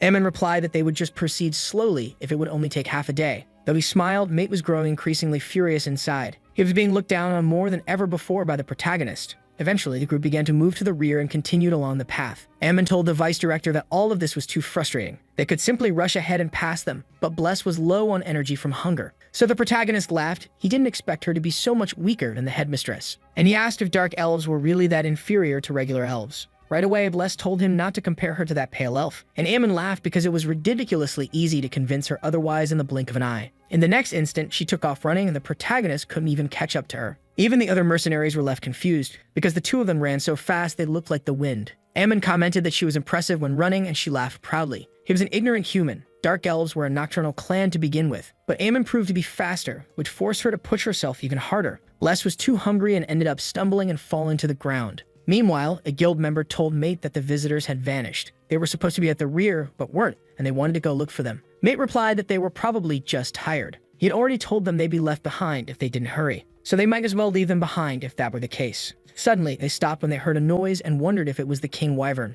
Mate soon found Bless lying on the ground, unconscious after running. Meanwhile, Ammon had quickly arrived at the King Wyvern's nest. With that size, it looked as tall as a watchtower. And above all, there was that potential fortune right before him. Every part of a wyvern could be sold for an enormous amount of money. Even in the Arma territory, they crafted gear using wyvern parts. But since there were so many monsters around, the gear would break easily. However, if you got a wyvern in a big city, you could sell every part of it. It involved the wings, head, horns, legs, and tails. There were many shops, so prices could be sold at any value desired. Now that they could capture regular wyverns, Ammon planned to make a fortune. Right away, he jumped and landed a punch square on a wyvern's head. The others screamed, irritating the protagonist, who was annoyed that they were laughing. This was his future, and Ammon started punching them with his bare hands. He took down 3 of them, while calling for the rest to come at him again. But to his surprise, none of them even moved to attack. And then the rest suddenly flew away quickly after the 3 were down, just running because he defeated 3 of them. They were all complete cowards. Ammon shouted that their loyalty was truly pathetic, calling them cowards. Meanwhile,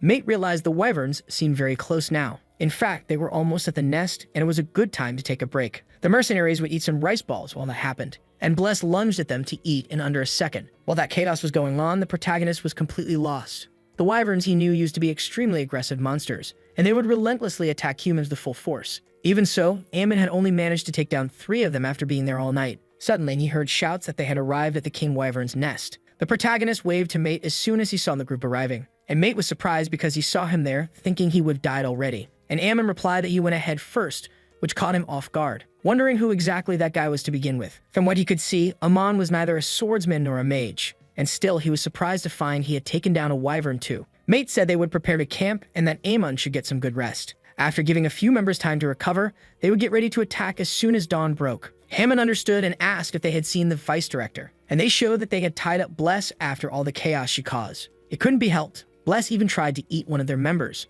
Ammon understood and wondered if dark elves normally did things like that. Either way, they decided to spend the night there until the King Wyverns returned. And so many hours passed, they waited at the nest for almost an entire day. Suddenly, they heard the sound of a wyvern arriving after so long. But before they realized it, the wyverns grabbed Ammon and flew off with him. The protagonist screamed for someone to do something while the others just watched. But Mate just laughed, saying that, as he mentioned before, their mercenary group was the strongest in the Empire. Then they rescued Ammon and told him to leave everything in their hands now. The Silver Sword mercenary group would attack with all their might. Everyone charged at the King Wyvern to bring it down once and for all. But then they were shocked when their spears shattered with just one hit. Ammon thought it was obvious. After all, the monster's teeth were the main ingredient. That shield could block almost anything. In that moment, they all started running and screaming for help, thinking they were going to die. And the protagonist wondered if they really were the best mercenary group in the Empire. They didn't even listen to his warnings, even though they were putting themselves at risk. Ammon was getting irritated, unsure whether he should just sit back and watch a little longer. Even so, they wondered when Bless would finally wake up after sleeping for so long. Suddenly, she woke up screaming about the oil, startling the protagonist. She shouted that she could smell the delicious oil, and broke free from the ropes that had tied her, laughing in a strange way. Ammon had no idea why she was acting so weird. Bless proclaimed that night was the time of the Great Lord, in the shadowy land where the sun set and he had to rise. Ammon thought Bless was losing her mind as she continued to make proclamations. She said she begged him to step upon this land in response to her call, as a humble servant who was about to sacrifice her blood. To the protagonist's shock, the sun suddenly vanished. There wasn't even a sunset. It instantly turned to night. Bless's power awakened and Ammon stood up slightly afraid. He was witnessing the use of dark magic by the vice director for the first time. Meanwhile, Mate had been knocked down even with a sword crafted especially for this day. He couldn't even scratch the wyvern and was thrown far away. The King Wyvern was exactly as dangerous as they had been warned, and he remembered Ammon's warnings about the King Wyverns, realizing he should have listened. That's when everyone froze in shock upon seeing the wyvern bound by massive chains. Looking closely, Ammon was now charging the wyvern by himself. His attack brought the wyvern down, though it didn't kill it. It just left a crater in its head, and he commented to Mate that he should have listened from the start.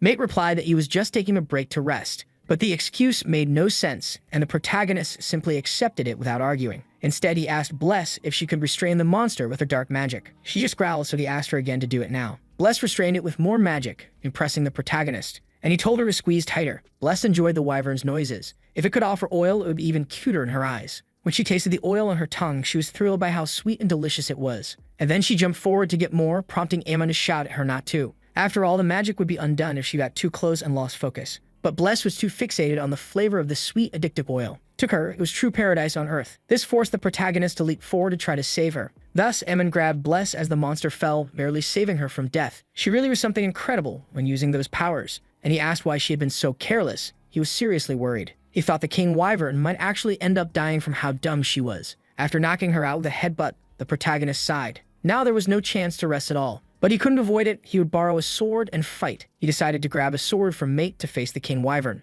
Ammon wondered if he was the only one left there to do something useful, ignoring that Mate basically didn't exist anymore and was just lying useless on the ground. The protagonist saw the idiot wyvern screaming and crying, hurting his ears. But it seemed like it was just making noise to call for reinforcements. That was fine. He could catch it and still find a way to make a fortune. When he turned around, he saw they were all coming for him. But before he noticed, his attack passed right through. They ran away again. The protagonist plummeted from that height but landed on something soft. He wondered where they got a mattress to catch him like that. But when he looked, it wasn't exactly a mattress that he landed on. Ammon rolled off the thing with a face, still feeling his head hurt. Suddenly, a man approached and asked if he was all right. But the protagonist had never even seen that guy before in his life. The man asked if he didn't remember him and said he was Raymond's sponsor, the student who was currently at the academy, and Ammon was confused. After a moment, Ammon remembered that he was the man from the exhibition who had visited them. Exactly for that reason, he had been deeply moved after seeing Ray's creations. Even that quote where Ammon ended up falling was made of that. In fact, he had made his own private collection with Raymond's creations, and he received his permission to create such materials that became impressive. Then the man asks what brought the protagonist there, and he replies that there were some circumstances requiring his presence. He was working with a client to obtain wyvern oil in the contract, but on the way, since he was already there, he thought he could hunt some wyverns. The battle was actually far from easy. They all fled at once in fear. He didn't even understand the reason for all that to happen. The man laughs at Ammon because clearly he didn't know anything about wyverns. Wyverns were, by nature, very aggressive monsters. However, that only applied to wyverns that were independent. If there was a wyvern king leading the group, the others became passive, all to ensure their safe return home. So attacking the wyvern king didn't make any sense from the start. That made Ammon fall to the ground, remembering that he had taken down a wyvern with his own hands, and he wonders if he wasted a golden opportunity right in front of him. And that makes him scream in frustration after everything. Meanwhile, at that moment, among the wyverns, they had gathered elsewhere. In any case, Lord Devil felt that the incident was unfortunate. He knew it was a dangerous request, but they didn't expect it to be complete annihilation. He was practically crying until he saw Mate's shocked face. Even assuring he was alive, the Lord was quite surprised, because he thought they had all ended up dead after what happened. But Mate assures that no lives had been lost so far. It seemed the Wyvern King had only been playing with them until now. Mate asks why Devil was even there in the middle of the battle to begin with, and the others bow to the Lord, also the sponsor of Raymond. They apologize because they had received Devil's trust to complete the mission. They were supposed to hunt the Wyvern King, but they didn't even know how to apologize for the failure. Devil replies there was no need to say such things. He was just happy that the mercenary group ended up surviving, and Mate is moved by such knowledge and compassion he heard. Ammon just watches that, letting out discontented sighs. He was the one who suffered the whole time, but still Mate got all the recognition. Even so, Devil wanted to address the matters at hand, because the subjugation of the Wyvern King was considered a failure, and they had also failed in Amon's request from the Amanith Academy. In cases like that, it was customary for the mercenary group to pay a penalty, and after hearing so many accusations, Mate was forced to agree. Then Devil asks if the mercenary group even had the funds for that, which enrages Amon. They had apparently been broke the whole time. They had no choice, so Devil would cover the payments and the penalty. Shocking, Mate. Why would the Lord do that?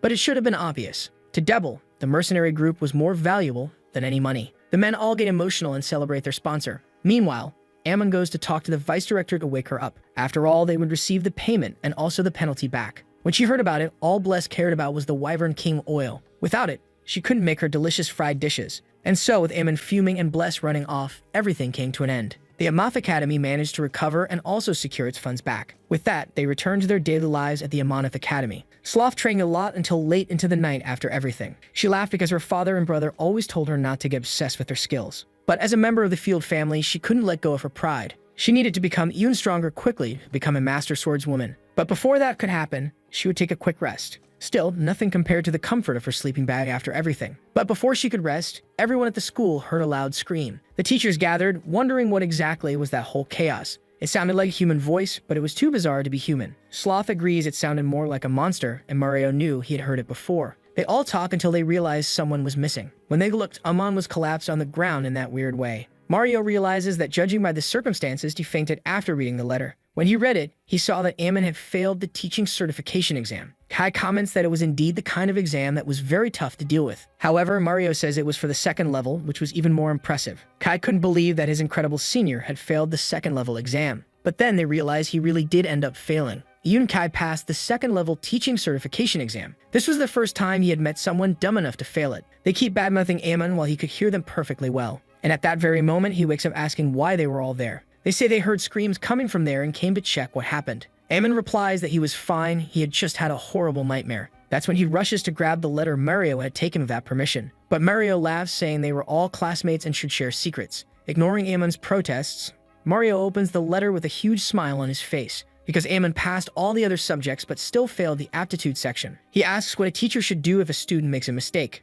and Amon replies that the correct answer was to give a harsh scolding. Sloth says he's an idiot. In those exams, he should have given more polite answers. Still, the protagonist didn't see any sense in that. If someone did something wrong, they should be properly reprimanded for it. That way, they would learn not to repeat their mistakes. Mario responds that it wasn't like that. First, the teacher should calm the student, and then solve the issue and explain the mistake and help them reflect. That was the correct answer, but Amon is outraged. He didn't understand how being gentle would make someone realize and improve. In the middle of the chaos, Enro shows up to check if something was wrong. Amon asks what brought her to his room so suddenly, and she replies she came because she heard a noise in the hallway, and that he failed the teaching certification exam from the looks of it. The protagonist agrees that was indeed the case, but still it wasn't like taking the position of headmaster was urgently needed. Amon agrees that was indeed true, but even so, he always called her dense and teased her whenever possible. In that case, she asks who was really the dense one now. Amon was completely caught by Enroll's comeback, and he faints again, which makes the teachers laugh at him. Amon had the worst case of teacher stress in history.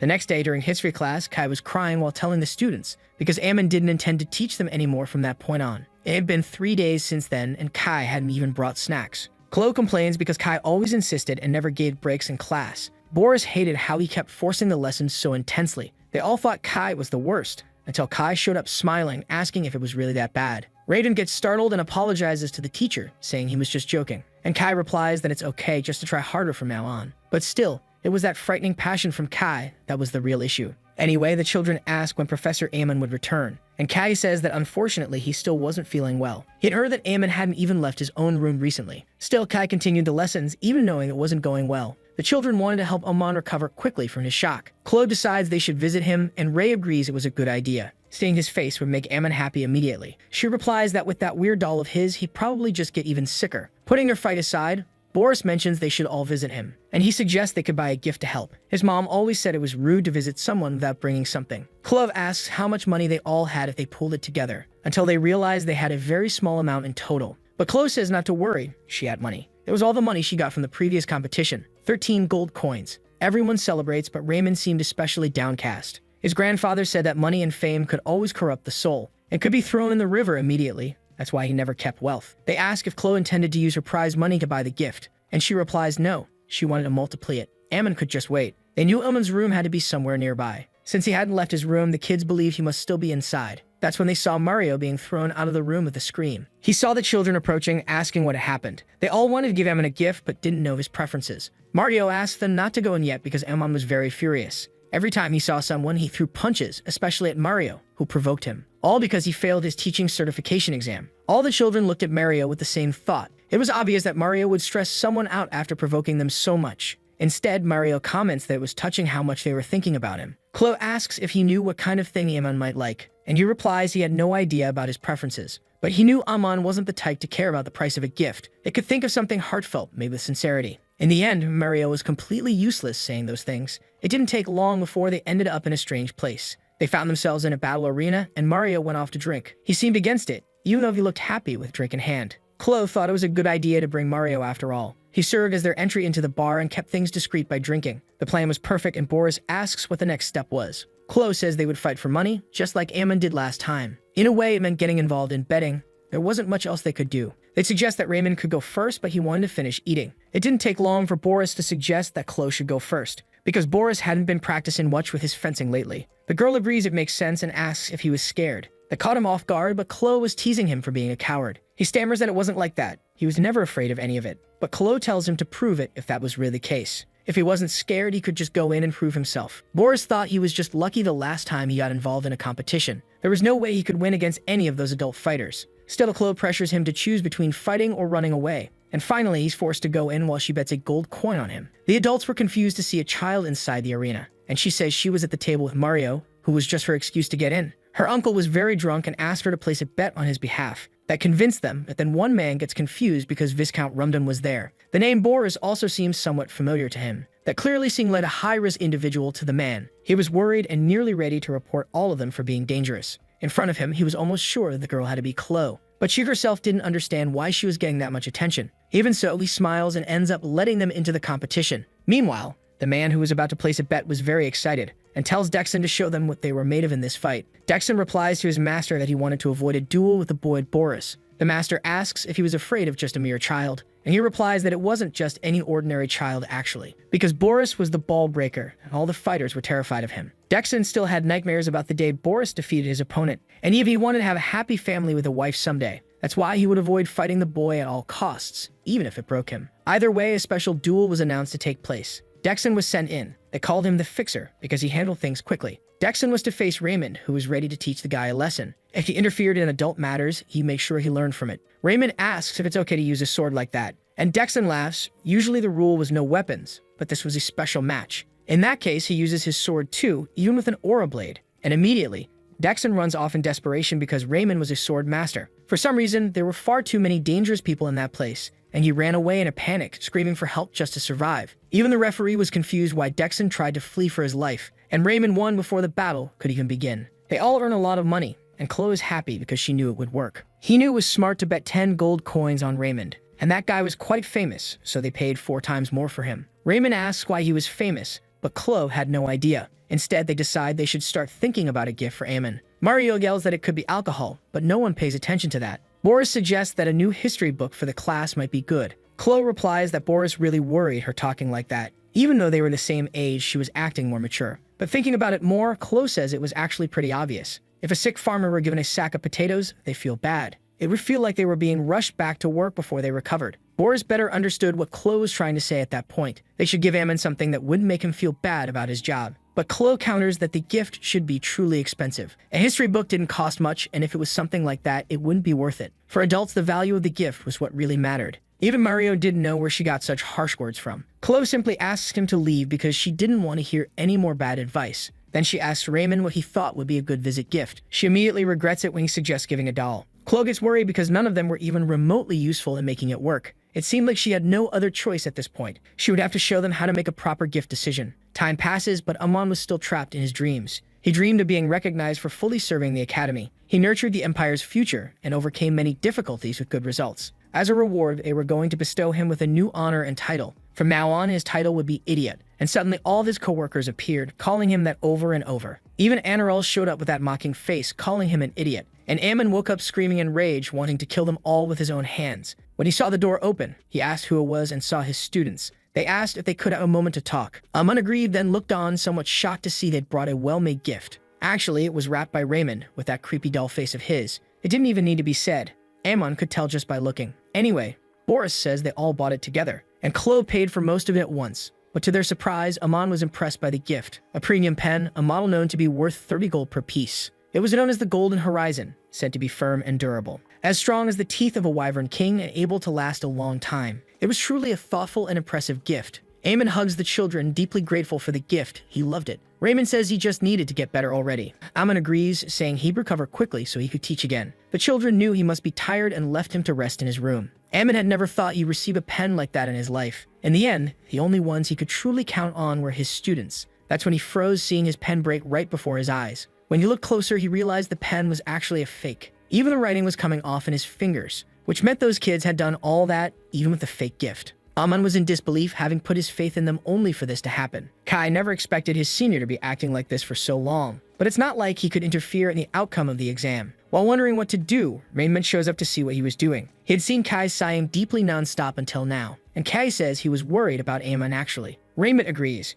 Amon had been bedridden for several days since then, so Kai had been teaching history in his place for a few days. But seeing how the students were acting, he felt it wasn't right. Even Raymond could tell the kids were exhausted. Kai asks if there might be a way to help Amon regain his energy. Then Raymond mentions that when he offered to take Amon as his disciple, Amon seemed really happy and volunteered to work immediately. He showed his aspirations as a martial artist and smiled brightly. As a crown prince, Kai should learn a variety of fencing styles, so he suggests that he give Amon a few fencing lessons now. That made him ask about Raymond's own style of teaching he could offer, and he agrees that being a teacher was essentially about giving academic lessons. His love for knowledge surpassed that of any ordinary person. If Amon embarked on an unfamiliar path, his motivation would naturally return. Still, Raymond couldn't say it was part of his own teaching method. Kai was confused as to why he couldn't do that, and Raymond replies with a smile that it was because he didn't want to pressure Amon. Kai was touched, realizing Raymond was truly that noble despite his reputation. And the man laughs, saying he felt complimented by the praise. In truth, he just wanted Kai to grow closer to his disciple. That's how Kai ended up asking Amon if he wanted to learn fencing from him. The protagonist didn't understand anything, as it was all so sudden. But Kai insisted, saying a teaching license wasn't everything for a teacher. Ignoring those words, Amon just told him to leave his room with an irritated look. Kai stayed outside when Raymond approached, asking him not to get so discouraged. It seemed Amon just needed a bit more time to recover. But what made Kai happiest was seeing Amon smile. And he thanks Raymond for that, thinking Amon must be feeling better, even if it was obviously a fake smile, which confused Raymond. The next day, they apologized to Amon for their mistake. The store had delivered a pen that was too easy to fake, but they guaranteed this one was genuinely authentic. After so much teasing, the protagonist was lost in his thoughts, to the point that neither Chloe nor any of the children could get his attention. Raymond appeared to inform him that a letter had arrived, but again, Amon just wanted to leave right away. That's when he saw that inside the sack was a huge amount of gold. Sloth and Mario also showed up, yelling at him to hand over the gold. However, Amon asks how they could be so cruel trying to rob him. Sloth replies that he seemed better now that he had the money. Mario says that actually this was a reward from the Empire's Minister of Education. Apparently, it was all written in that letter. The letter stated that the minister was informing all teachers of Amanith Academy, based on the value of the school's educational system, which had been run under strict secrecy and careful monitoring. They planned to announce that they had rewarded the academy's teachers. Amon wonders what exactly this evaluation and reward system was. He realizes it must have been under review since the academy's last exam, when Aspedal, the royal family's supervisor, had been observing the schools. Amon couldn't understand what kind of nonsense that was. Mario asks if he finished reading, and Sloth simply says to return the money. Still, the protagonist knew those two were complete incompetents, full of flaws and issues as people and as teachers, yet they were still rewarded with 300 gold coins. Amon had a good educational philosophy and guided students with strong conviction. Even so, he asks if the teachers thought it was acceptable to receive rewards now, and they reply yes, pointing at the things written in the letter, because it was 300 gold coins for all teachers, and the gold should be divided equally among everyone. Still, the teachers desperately wanted the money. If he didn't hand it over now, he would only suffer. Amon melted on the spot after losing 200 gold coins. Yet there were other rewards besides the coins. There was also a pocket watch with the imperial symbol that looked expensive. That he planned to show off proudly in his pocket, until Kai suddenly appeared at his door, which made him scream in fright, and Kai apologizes for showing up so suddenly. Amon knew he must have come hoping to get some gold coins, saying the minister had sent rewards to the academy's teachers. He wasn't even properly hired, so it might be a little unfair. The protagonist shamelessly offers him just 3 gold coins. Kai stares at his hand while Amon asks if it wasn't enough. But Kai thanks him anyway, thinking that, as expected of him, his thoughtfulness and warm heart were truly wonderful. Amon agrees, unable to believe he ended up being polite so he wouldn't be refused. Still, Kai was happy enough because he was feeling better. He also compliments the pocket watch, saying it really was nice. Then he leaves, leaving Aemon a little confused, because in the end, Kai was all smug even though he hadn't done anything special. The more Aemon looked at the pocket watch, the more he liked it. Plus, he managed to protect 95 gold coins from those other guys. If he could combine that with the money he had been saving, it would be great. So with 100 gold coins, his parents would probably be satisfied. And Errol asked Aemon if he intended to go back home during summer break, and he agrees, asking if there was still no way to do that. The headmistress knew he was just grumbling and putting on an act at this point. She wanted him to feel excited again and asked if they were all going to travel together. But Aemon replies that this time it was fine. This time he had to see his siblings and help with chores at home, and questions why they needed to go on a field trip at all. Enroll pauses to look at the leftover tasks and denies his question. While he was away, the academy could easily turn into a restaurant at that pace. At that, Aemon gets up, saying he'd go have a word with someone, pointing out that Bless should take care of her own ears first of all, because she was the one making proposals to turn the school into a restaurant. It seems she was only thinking about all the high-quality ingredients, expanding the cafeteria, and even hiring a new chef while he was away. Les asks how he even knew all that, and Aemon replies it was obvious. He knew everything she was planning to do. Anyway, he promises that if they could take care of things while he's gone, he'd return with 3 sacks of potatoes from his territory, and that convinces Bless. Anarel had prepared the teleportation portal and spoke to the vice director. She thanks Aemon for handling everything before the trip. They'd see each other again in a week before his return. She watches Aemon head to the portal, thinking she couldn't let him do everything alone for the academy, and he'd certainly be surprised when he returned to see the business proposal she had prepared. Later, the protagonist returned home and greeted his mother.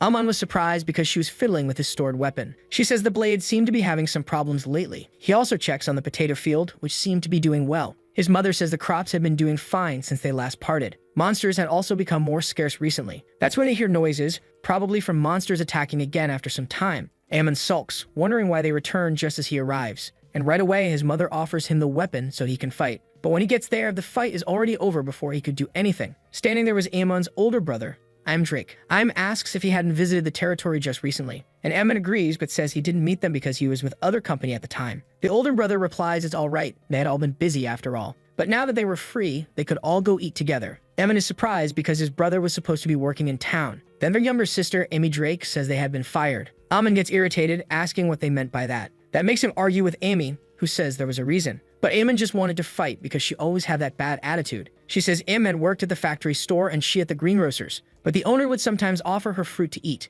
When that happened, she always ate happily, until he suddenly got angry. Then they argued and the situation ended with both being fired. Aemon asks him if she wasn't caught stealing food, and he agrees, which makes the protagonist sigh, because the greengrocer should have known better. He owned the store after all. In the end, both Amy and Aemon were fired from their respective jobs. Aemon stares at Amy before giving her a knock on the head, asking if it made any sense to steal food from her own workplace. She complains about the pain and argues that Aemon used to do the same. The protagonist retorts that she at least shouldn't get caught stealing to begin with. Aemon quickly asks them to calm down and return, since their parents would be worried. That's when they hear the sound of stones falling from somewhere. It was the kind of thing that only happened when the Drakes were coming. Meanwhile, Cain was downcast because the potato field had just been restored. But now it would take even longer if something happened again. As long as it wasn't the work of a Drake, it could still manage the field. It didn't take long for them to see it was the same Drake as before, and it was charging straight for the potato field. Aemon's axe had been damaged since the last battle. If he could just buy a little time, maybe he could handle the situation. But it didn't take long for his axe to be completely destroyed.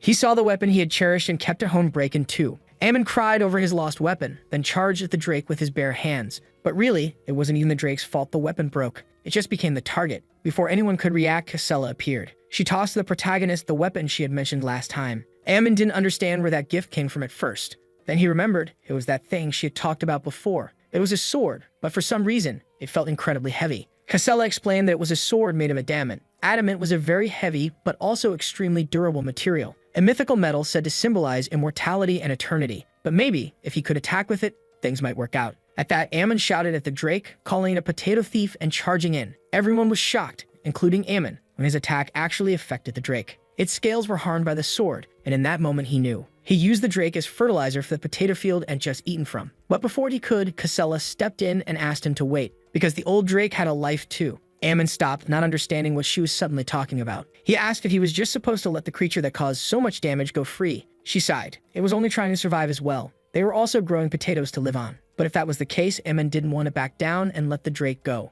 Casella kept insisting he let it go this time. She would make sure it didn't return, and she'd speak with it. Aemon realized that Casella had always been close to his father for a long time. And besides, Casella was a dragon and could communicate with the Drake. It wouldn't be wise to go against her request too stubbornly. so Ammon sighed and finally agreed to her request. Casella immediately ordered the Drake to disappear and never show up again. The Drake grumbled, and Casella was shocked it even dared to talk back. She then threatened that if it returned, it'd be eating dirt instead of potatoes. That was enough to make it leave, while Casella asked Ammon to understand its situation too. Ammon wondered what kind of situation a monster could possibly have. Casella replied that they could talk about it while walking. As he should know, drakes were a race that had fallen from an ancient competition. They once competed with dragons, but were ultimately defeated and cast out. Though they lost their intellect and became mere monsters, the fact that they once rivaled dragons in ancient times hadn't changed. That drake had lost its mother when it was still very young. Casella had found it crying alone after that loss. Maybe that's why it had been following her for so long. Recently, it had grown from a common drake into an old drake. At the very least, she wanted to prevent it from losing its life.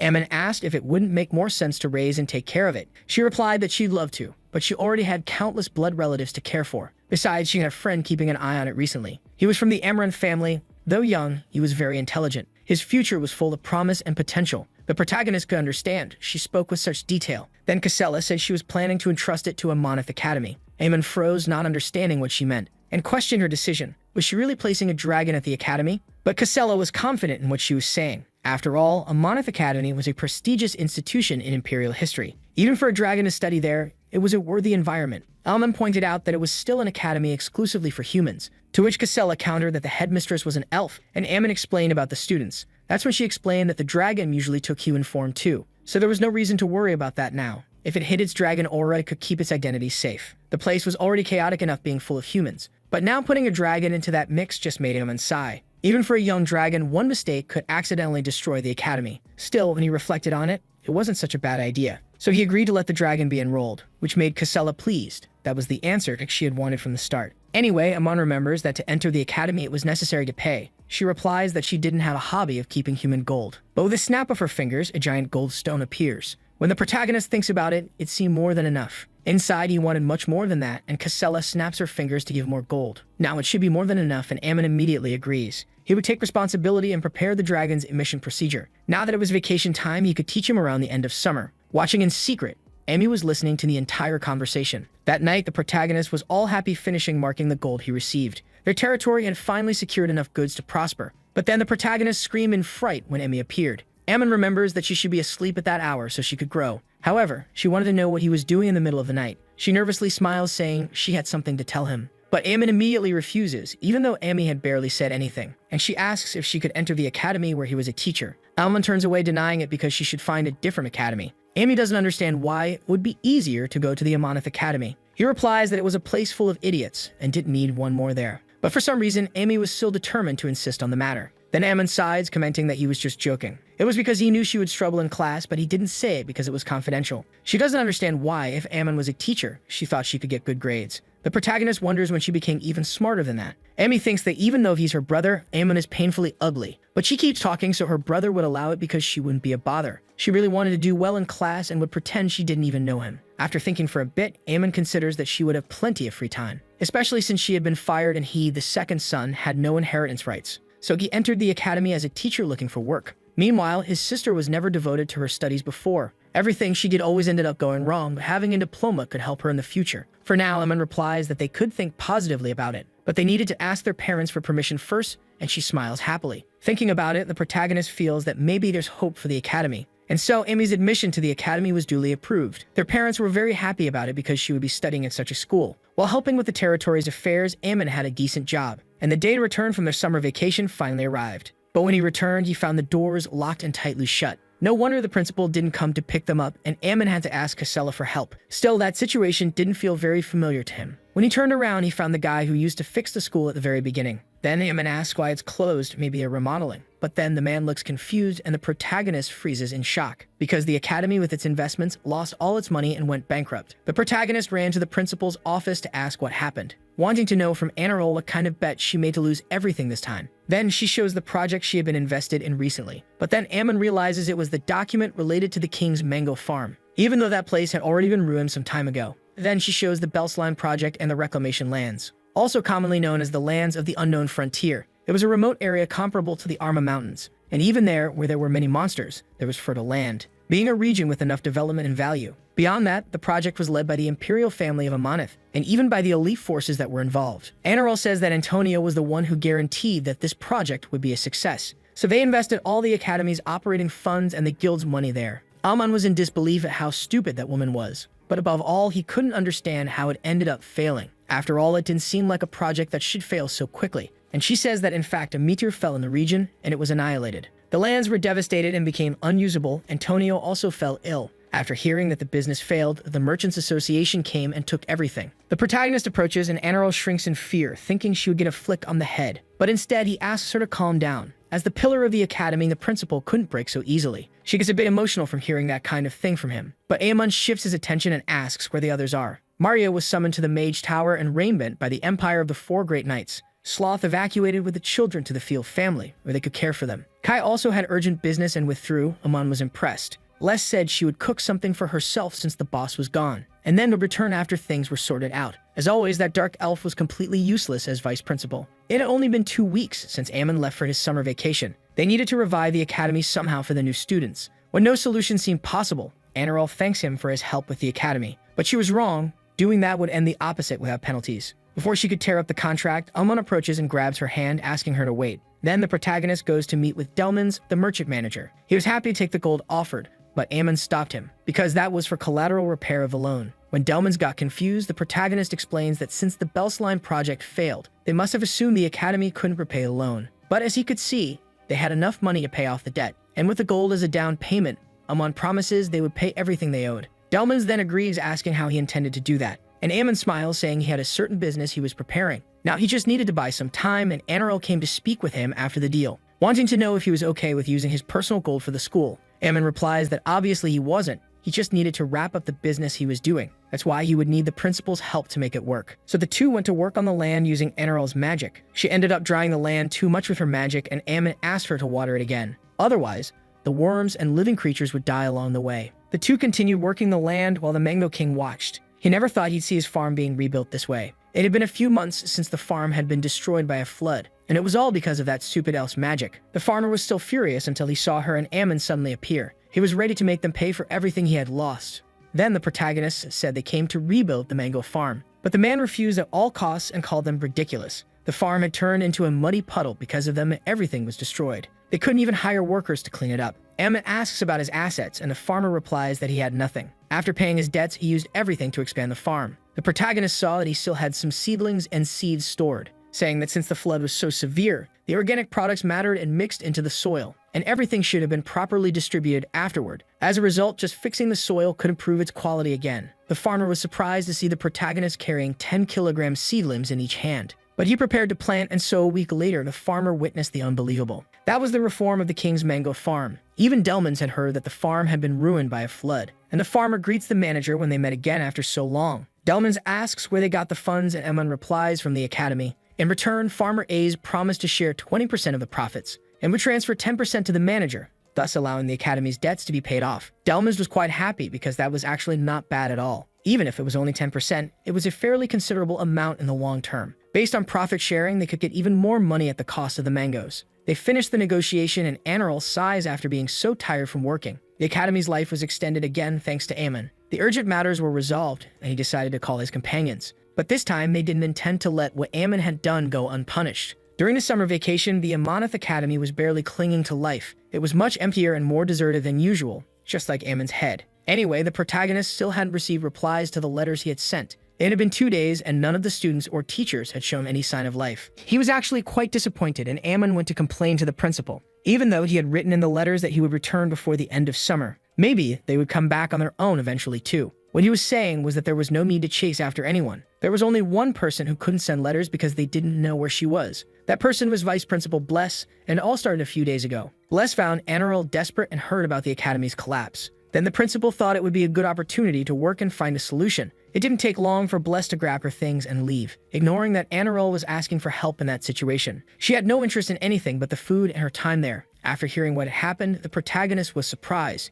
If using magic now was difficult, he intended to investigate Bless's whereabouts himself. Anirel replies that there was no need to worry. She could push her own body to the limit and still use magic. If it was for Vice Principal Bless, she could make things work. It didn't take long for them to discover Bless's location. She was in the Amber Forest just to the south, and they should go find her. Ammon headed to the place, even though it was his first time making the trip. It was a place where one could easily get lost, but then he was guided by the smell of meat. When he ran in that direction, he was sure it was the vice principal. But instead of finding Bless, he found an unknown man. The man comments that he was startled and Amon apologizes. He was actually looking for someone else, a dark elf. The man was surprised they were looking for someone in those mountains. Then the man says he didn't know if it was the person he was searching for, but he had seen a dark elf while walking recently in the mountains. Amon stood up abruptly, looking very surprised, and the man pointed for him to follow a certain direction while being careful on his way. The protagonist decided to go in that direction and then noticed it suddenly started to rain. He decides to enter a cave to take shelter from the rain for a while. Maybe because he had smelled meat earlier, he still sensed its scent nearby. And inside the cave, Amon found Bless eating meat.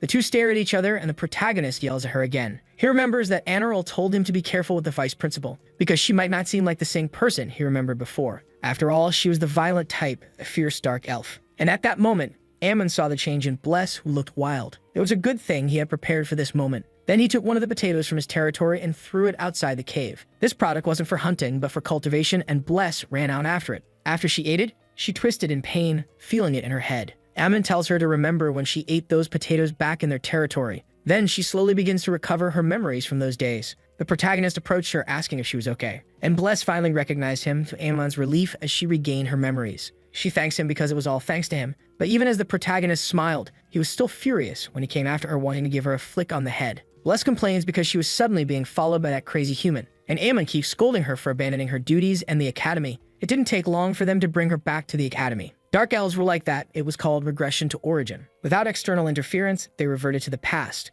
But Amon never expected her to regress all the way to the Paleolithic era. Anyway, everything was fine as long as they brought Bless back. Still, he asks if they had received any letters from anyone else. Anirel says they actually received a letter from Sloth. She said she received his letter and thanked him for the kind words. But still, as mentioned, it was a reward as a teacher. It meant that Sloth had been teaching the children very well, and she asked if everything was going well at the academy. Maybe there were donations or items from her family that had been sent to the academy. Sloth didn't think she could take care of everything alone and suggests Amon stop by. The protagonist throws the letter in the trash, knowing it was a trap. There was no way a kind response like that could come from someone like her. They were probably missing him terribly after those nights. The students in the Marquesas territory must also be going through something. Actually, they were doing just fine, enjoying the summer vacation. They hoped it would never end, but Chloe was bored. Then Chloe sent a message to the protagonist via letter. She wanted to know how he was feeling, because she was doing well. But Boris and Raymond weren't doing so well. They hadn't brandished their swords or even read once since then. So she was hoping he could go to the Marquesate, and asked him to give Raymond and Boris a good scolding.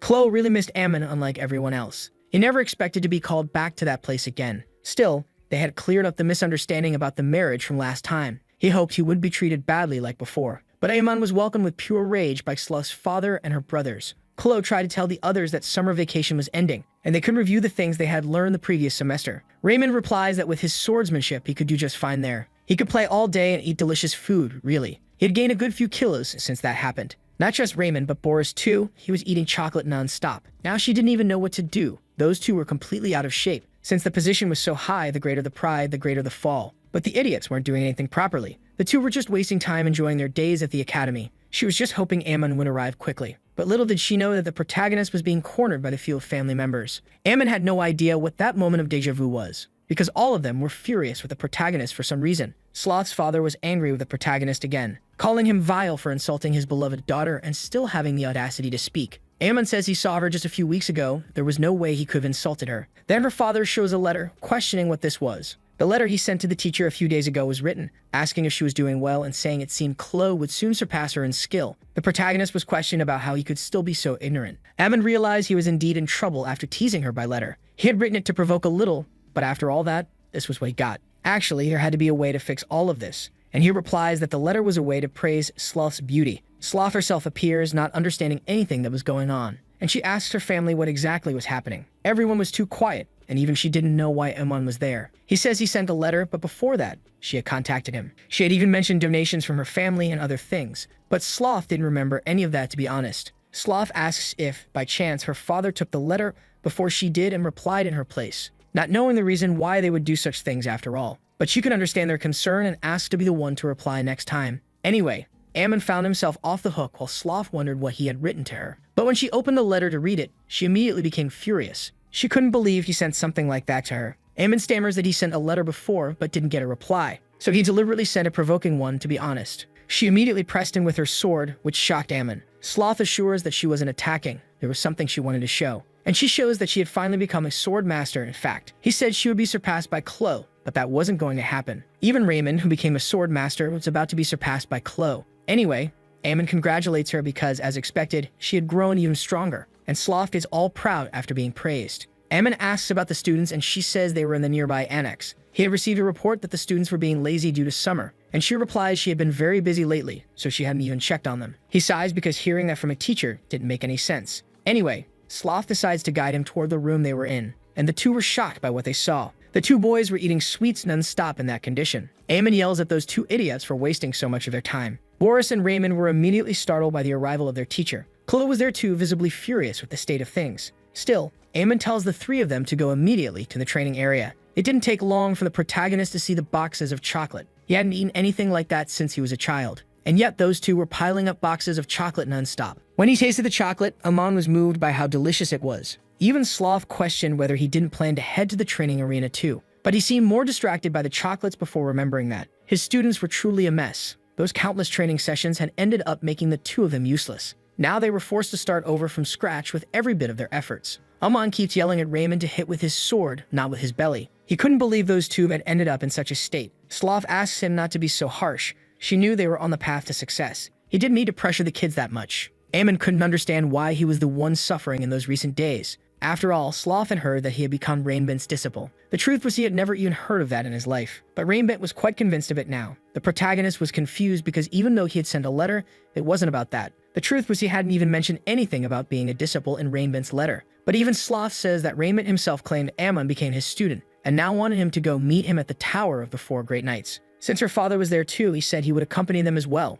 Even Ammon didn't intend to let this slide at that point. While he was still shaken, at least she offered him more chocolates. Ammon thinks that if he ends up becoming that old man's disciple, he might never be able to touch those sweets again in his life. The Empire of the Four Great Knights had its pillars that symbolized immense power. Each knight had military strength that surpassed an entire legion. A meeting of such powerful individuals should have had a heavy atmosphere. But when he arrived at the palace, all Ammon found was a friendly vibe. It wasn't any different from a gathering of old men from his own territory. Rainbent was even proudly introducing his newest disciple. Ammon just smiled, clearly uncomfortable with the mood there. He said it was a great pleasure to meet everyone else there. His dream was to receive a title and restore his family's fortunes. And the things he wanted to do were obviously money, gold, and power. Ammon's answers left the old swordsman completely confused. Even so, the other elders recognized that Ammon had a strong voice. But Rainbent was worried because his letter saying he'd abandon the material world to focus on the sword might have been a lie. Ammon responds that he just wanted to learn swordsmanship to improve his stamina. He never said anything about becoming someone's disciple.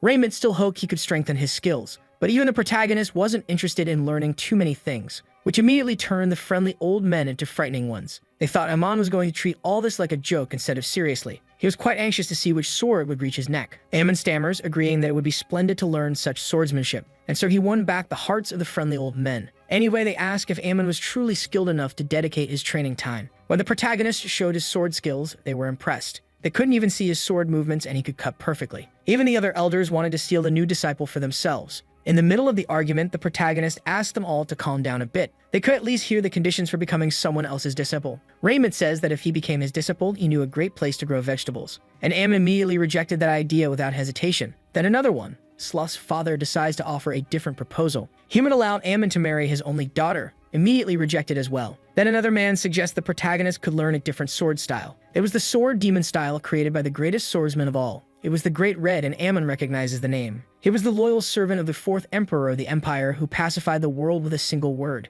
and he wonders if it was truly the legendary swordsman who even defeated a dragon. The man says that this technique was even harder and deeper to master. That's because it could deepen one's madness to the core of their being. That old man was kind of crazy too, to the point he pulled out 5 of his own perfect teeth, and now he was using dentures. Ammon immediately rejected that. A woman approaches, remembering that he wanted money and power, and says she was from the Pandorian family. It was a ducal family that began with the 7th trustworthy emperor. They were one of the most prestigious and famous families. Moreover, it was expected that they would be promoted to a grand duchy soon. There was a rumor that they might even rule over a true duchy. She promised that if he became her disciple, she could even offer him a mountain. It would be entirely full of vegetables, and he could harvest and eat as much as he wanted. If he wanted marriage, her granddaughter was at a suitable age, and she could arrange that. And her family's swordsmanship didn't require perfection or absurd madness. With that, the woman's proposal seemed perfect for Ammon, and he agreed. Then the woman formally asked if he would become the disciple of Diana Pandoria and devote his life to the sword from that moment on, Aman agreed immediately. Beyond that, she asked if he would eliminate the enemies of the Pandoria family and become deeply loyal as a servant of the Empire. Aman assumed that the enemies of the family were his own enemies too.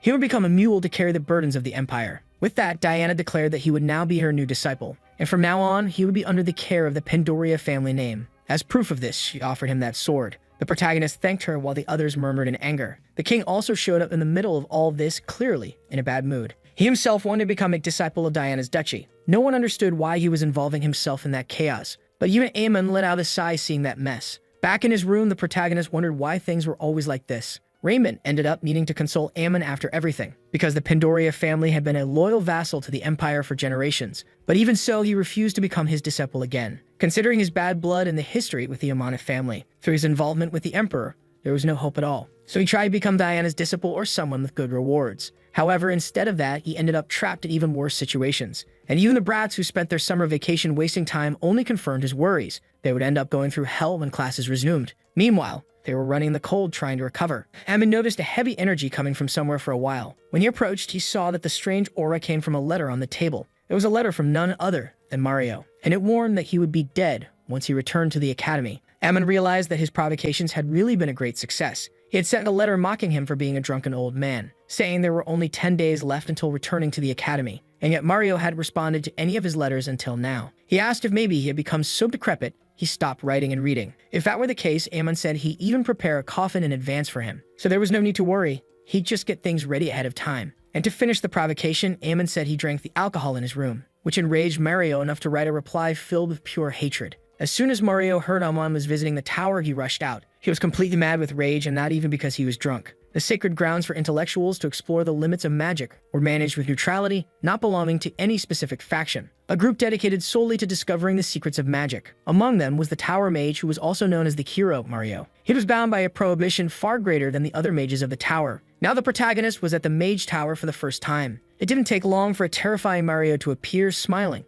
and immediately lunged at Aemon, asking if he really drank the stuff in his room. He tries to explain it was a misunderstanding. He exaggerated in the letter to get a response. He didn't even touch anything he kept secretly in his room. But even mentioning it proved he had been in his room. Aemon confesses that he at least left one behind, and Mario gets even angrier. After all, it was only half of what he originally had. The protagonist offers him something to hold, saying it was more important. Mario almost wanted to take it and smack Aemon with it, until he saw it was actually a bottle of alcohol. And Aemon offers it to drink, and of course, Mario accepts the new drink. But before he could drink it, Aemon takes it back because he wanted to promise first that all the drinking from his room would be forgotten. As the protagonist argued with him, even furious, Mario accepted the deal. And Aemon laughed smugly because he would finally apologize for what happened before. A little later, the master of the tower appeared to ask where all the noise had come from. And both of them froze when the master appeared, shocked at what he was seeing. The master commented that Mario had a face full of blessings on him now. Immediately, he ordered Aemon to follow him. The man said that magic was dangerous, a perilous concept to understand, a discipline that had to be handled with great care. That was precisely why the mages in the tower practiced abstinence, and yet the master caught him drinking. Inside the mage tower, no less. Mario blamed Aemon, saying he was forced to drink, and the protagonist threw that right back at him. The master told him to stop bothering him, that he preferred they just shut up. He would appreciate it if they were more considerate of his preferences. Even if Mario no longer belonged to the tower, he was still a mage of renown. Therefore, such disrespect could not be tolerated. Even with Mario apologizing, the master ignored him. He then asked Aemon if he was aware that alcohol was prohibited in the mage tower. Aemon bowed deeply in apology, saying he didn't know it was such a serious matter, and promised never to let such a mistake happen again. Mario was furious because he knew the protagonist was blatantly lying. When Aemon stood up after the scolding, the master asked if he knew about King Drake. And when it was revealed he was Aemon's father, the master paused to think. King had suddenly appeared the previous year. He submitted improvements for the mana reinforcement circle at the World Academy. After that, he vanished. Since it was clearly a first-rate theory, it was reported to the Empire, which only enraged Sandro further because the Drakes were always getting involved. In the end, King didn't receive any notable reward. If Aemon had known about this, that guy could have walked a path to success too.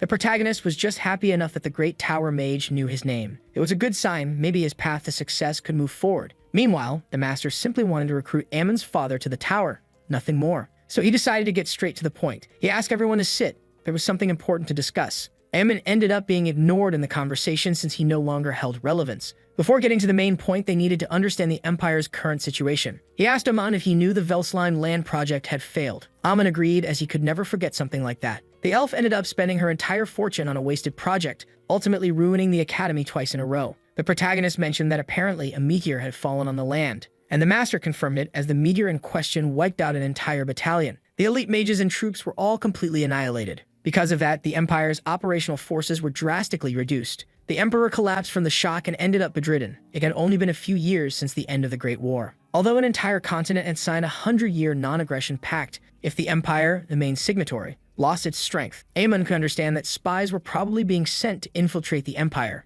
And the master agreed, but said infiltration of the palace was nearly impossible. Knights and military were ordered to tighten security, all due to the most recent incident. So when putting the pieces together properly, they could say that educational institutions might be the primary targets. Realistically, they asked if spies could enter the academy, an academy with only 3 students and 7 staff members. Mario agreed with the protagonist on that point. There was too much room for espionage with so few people in place. Then the master asked Amon if the principal knew he had returned. He still wanted to drink what he'd missed before telling NRL. The protagonist agreed to let Mario go. It had been a long time, but thankfully everyone had returned safely. Now, if only that arrogant one had returned from the start. Suddenly, Amon bumped into someone he hadn't seen before, and when he realized the person who appeared in front of him was none other than Kai. He had gained quite a bit of weight, but he still recognized Amon. His figure, despite the shock, made him compliment Amon. He barely recognized him. Something good must have happened during his summer travels. Kai wondered if it had really been something so good. Because the king was bedridden, he had been dealing with the duties non-stop, and only when he returned did he finally manage to breathe.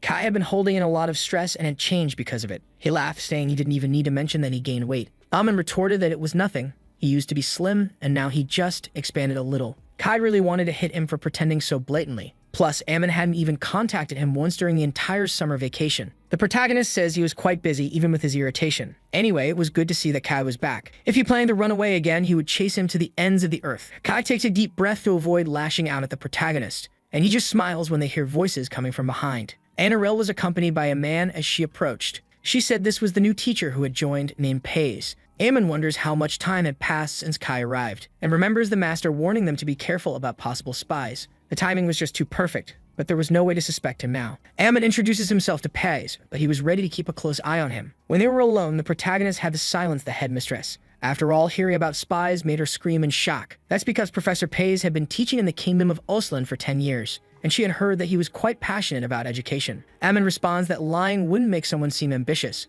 and at that moment, he spits out the apple he was eating when he hears what Pays brought, complaining because she was carrying disgusting things from someone like that. But Annarelle retorts that it was sinful to throw away fruits that cost 5 gold each. Hiring a teacher in this situation just because he brought fruit was too much. Pays was blatantly listening to the argument but said nothing. Even so, Amon intended to keep an eye on him to make sure he wasn't a spy. It didn't take long for Pays to try to talk to the protagonist. He invites him to go out for drinks, and he refuses because he had things to do. Wondering if that guy was blatantly trying to extract information from him, it didn't take long for Amon to fall for his smooth talk. After all, Pays decided to pay for the food and drinks in the end, and asked him to speak more informally since he should have more experience than him. But Pays didn't think so, since Amon had been at the school longer. The protagonist ended up falling for the new teacher's easy compliments. In fact, he considered that he might actually be a decent person. He deduced it was Pays' first time in the neighborhood and would guide him. But when Pays thought it would be that easy, he was surprised. Amon showed him the place where teachers usually ate, and found a real wild jungle in front of him, inviting him to sit next to him, and Pays wonders if he was being intimidated. The protagonist really felt like he had let the first impression slip. After all, that school only had incompetent idiots, so having Pays by his side calmed his heart because he was someone different. He was older than Amon, but his attitude was much more respectful, and all of his impressions were very good. He could tell he was trustworthy. Anyway, the protagonist was glad to have a good person at that academy, but Pays was frightened because he couldn't even read his smiling expression. Amon hoped he knew how to deal with students too. Meanwhile, Pays wonders if they had noticed he was a spy from the kingdom. He was almost ready to eliminate Amon because he was more than suspicious in his actions, but it could be a problem since it was still his first day. Seeing that he was brought to such a place, Pays grew concerned. After all, it seemed like Amon was threatening him indirectly. He asks if the protagonist knew about his background and history. Amon agrees because he heard about it from the headmistress. Pays says that he recently defected from the Amanith Empire. That's because the internal situation in the kingdom of Oslan was quite serious. He even wonders why he was talking about all of this. Even though Pays was worried, Amon was bored by the political talk. He had followed Pays because he thought he was going to buy something to drink. So far, he had only offered 1 or 2 light drinks. But soon he was bought again, this time with an expensive and fancy drink. It was a classic, expensive alcoholic drink. Amon felt like he was in a dream. The protagonist offers the drink to Pays too so they could forget everything. And Pays thanks him, wondering if he was blatantly trying to please him. He had decided to get that information out of him while he was drunk, probably. Pays didn't intend to let himself be swayed. he would mix truths and lies to deceive him. Meanwhile, Amon was just happily enjoying his drinks. It didn't take long for Pace to be shocked because Amon wouldn't stop drinking. He couldn't handle another glass, but the protagonist kept drinking non-stop. Amon was even ready for a second round since Pace was paying. In the end, Pace simply believed he was trying to have information extracted from him. But he couldn't stop there. He would make Amon drunk enough and take him down. The two continued drinking while the vendor was all smiles. After all, he was selling more alcohol than water. Before he realized it, Pace had spent half of the money he had on that. This time, when they left the bar, Pace was determined. He was going to get information out of Amon this time. The protagonist was more focused because the expensive drinks were good, but not as good as expected. He was used to cheap stuff. It didn't take long for the two to go to a cheap bar this time. And Amon was drinking again, this time with Mario. The two were laughing and teasing each other while Pace watched the catastrophic scene. It was the perfect timing to extract information from those two. He starts talking about how he was originally from the kingdom of Aslan, but ended up being cast out from the empire, and the two complained that they couldn't care less. Pace says the reason for that was because the kingdom was in chaos. And once again, Amon grumbles because he's heard it before and didn't want to listen. The spy screams at the idiots who wouldn't shut up, or rather, he wanted to, but struggled to keep his calm facade. Then he mentions that the reason for the chaos was a spy, and asked the teachers about it to see if they knew anything. Most spies wouldn't even mention the word spy. If someone brings it up first, they're either desperate for attention, or they're just civilians completely unrelated to the case. Amon yells and points at Pace, saying he was a suspicious spy from the start, and gets confused because he was suddenly accused even though he didn't say anything outrageous. That's when Amon says it wasn't about Pace, but about Kai. And Pace remembers that Kai was the other teacher he had met before. A spy was a suspicious person who didn't even make contact and just vanished. And obviously, Kai fit every definition of that. Meanwhile, Raiment went to talk to Kai, who was startled when he was spotted. Children usually went to bed early in that nation, and Kai complains about being bluntly called a child. He was just exercising at night and wanted to get in shape, and asked Raiment why he was up so late. He replies that he's been losing sleep as he gets older. Then he asks if Kai had heard about the new teacher who joined the staff. He heard he was from the kingdom of Aslan, and that they had only one hair. Raiment didn't understand how a noble like Pace would come to suffer at that academy. Kai wonders if this guy was really from the royal family in Aslan, because the hair of that family was supposed to be dead. Meanwhile, the two drunkards were grumbling on their own about spies. Pace then discovers that one of them was the famous Mario, the great hero of the empire. He was a battle mage who burned his empire's enemies to death. When Pace mentions the name Red Demon, Mario gets irritated. He didn't think there were still people calling him by that nickname. That's because Pace didn't even see him appear behind him. And to begin with, he wonders why he's working at that school. Pace wonders if Amon intentionally made him meet him. Pretending to be drunk while talking about these things, he really was detestable. Then Pace smiles and says it was a curious nickname. It was a term he knew for great heroes of the Amanith Empire. Pace kept coming up with a justification to ask about these things,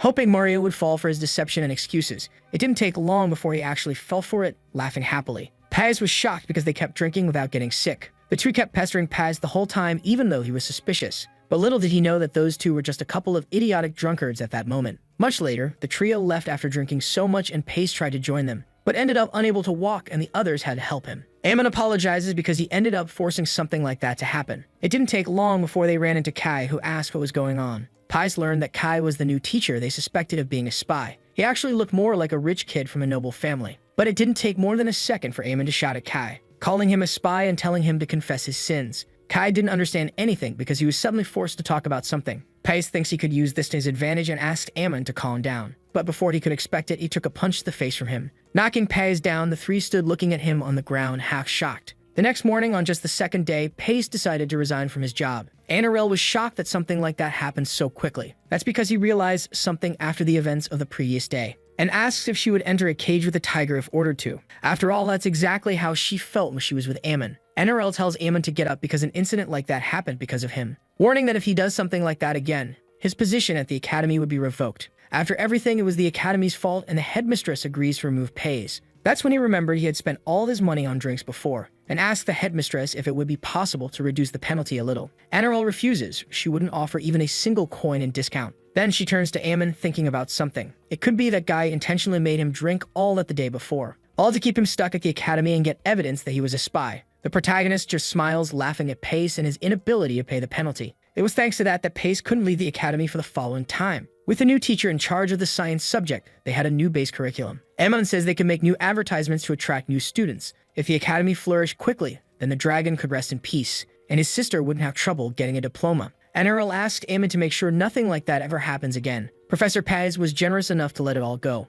but she didn't intend to cover the same mistakes happening again. The protagonist agrees, not expecting her to be so strict. Anyway, they could finally restore the glory of the Amanith Academy. Meanwhile, Pace sighed in relief because he had no choice. He would be able to cover the exit penalty within a month or two, so he just had to work to endure things for a while. Even if the Academy's decline so far had been a long story, he should be able to get some useful information to help him. Kai ended up meeting Pace and introduced himself as the math teacher. They briefly met the day before, but he had seemed disoriented. Pace apologizes, his appearance had changed a lot and he hadn't recognized him. Kai laughs because his weight could fluctuate rapidly. Seeing that Pace thinks that Guy was really suspicious, it was obvious that others would think he was a spy. Kai had to use magic to hide his appearance. He couldn't show himself to others. In the end, Pace thought he was his colleague and rival, even if he still didn't know transformation magic. A young spy would inevitably reveal himself through small actions and words. Then he asks Kai where he was from. Usually, spies avoid revealing their country or origins. If they encounter someone who knows their background, their weakness would be exposed. That's how they usually pretend to be from another country.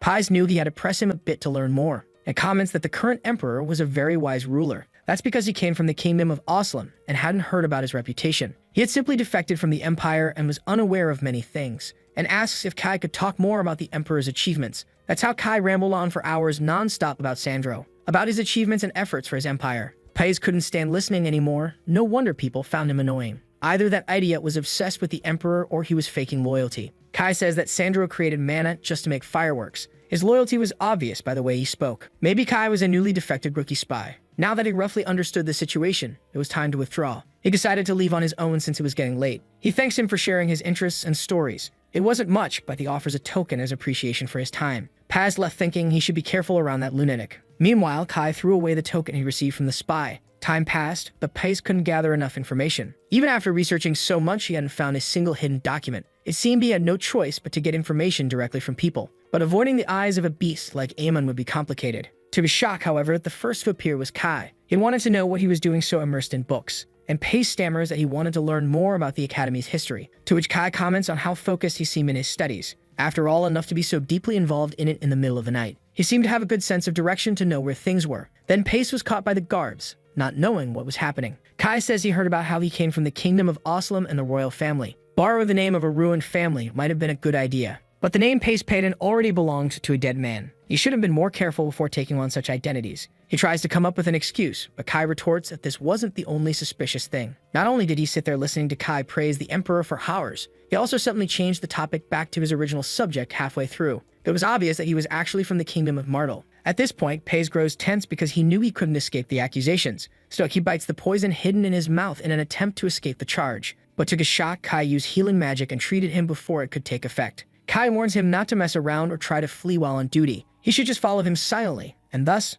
Pace was dragged out of the academy. Meanwhile, Amon and Anirel were distracted, working toward the school's success. As expected of Amon, his love for the academy was still strong. At least that's what the headmistress saw in the way he acted. Then Kai came running in to report the events regarding the spy. He froze upon seeing the amount of paperwork in the room and was confused. The two were happy to have him help distribute the advertisements. Amon hands him several to get some exercise while delivering them. Now with the new teacher, they could finally promote the academy. Finally, Kai reports that Pace was captured as a spy. Amon asks if he might have accidentally accused an innocent person after all that chaos, and Kai responds no. Pace confessed everything quickly once pressured. Immediately, the protagonist was disappointed by the new loss they had suffered. Now they once again had a vacant teaching position. Anirel and Amon grow furious and begin throwing away the fruits they had received as gifts. Kai pleads with them to calm down and not waste food. But they were angry enough not to care about anything, and were even about to throw the fruits at someone just to vent their frustration. Their new target was Rainbin, who was peacefully sweeping the ground outside. Before that could happen, however, Kai says he had an idea.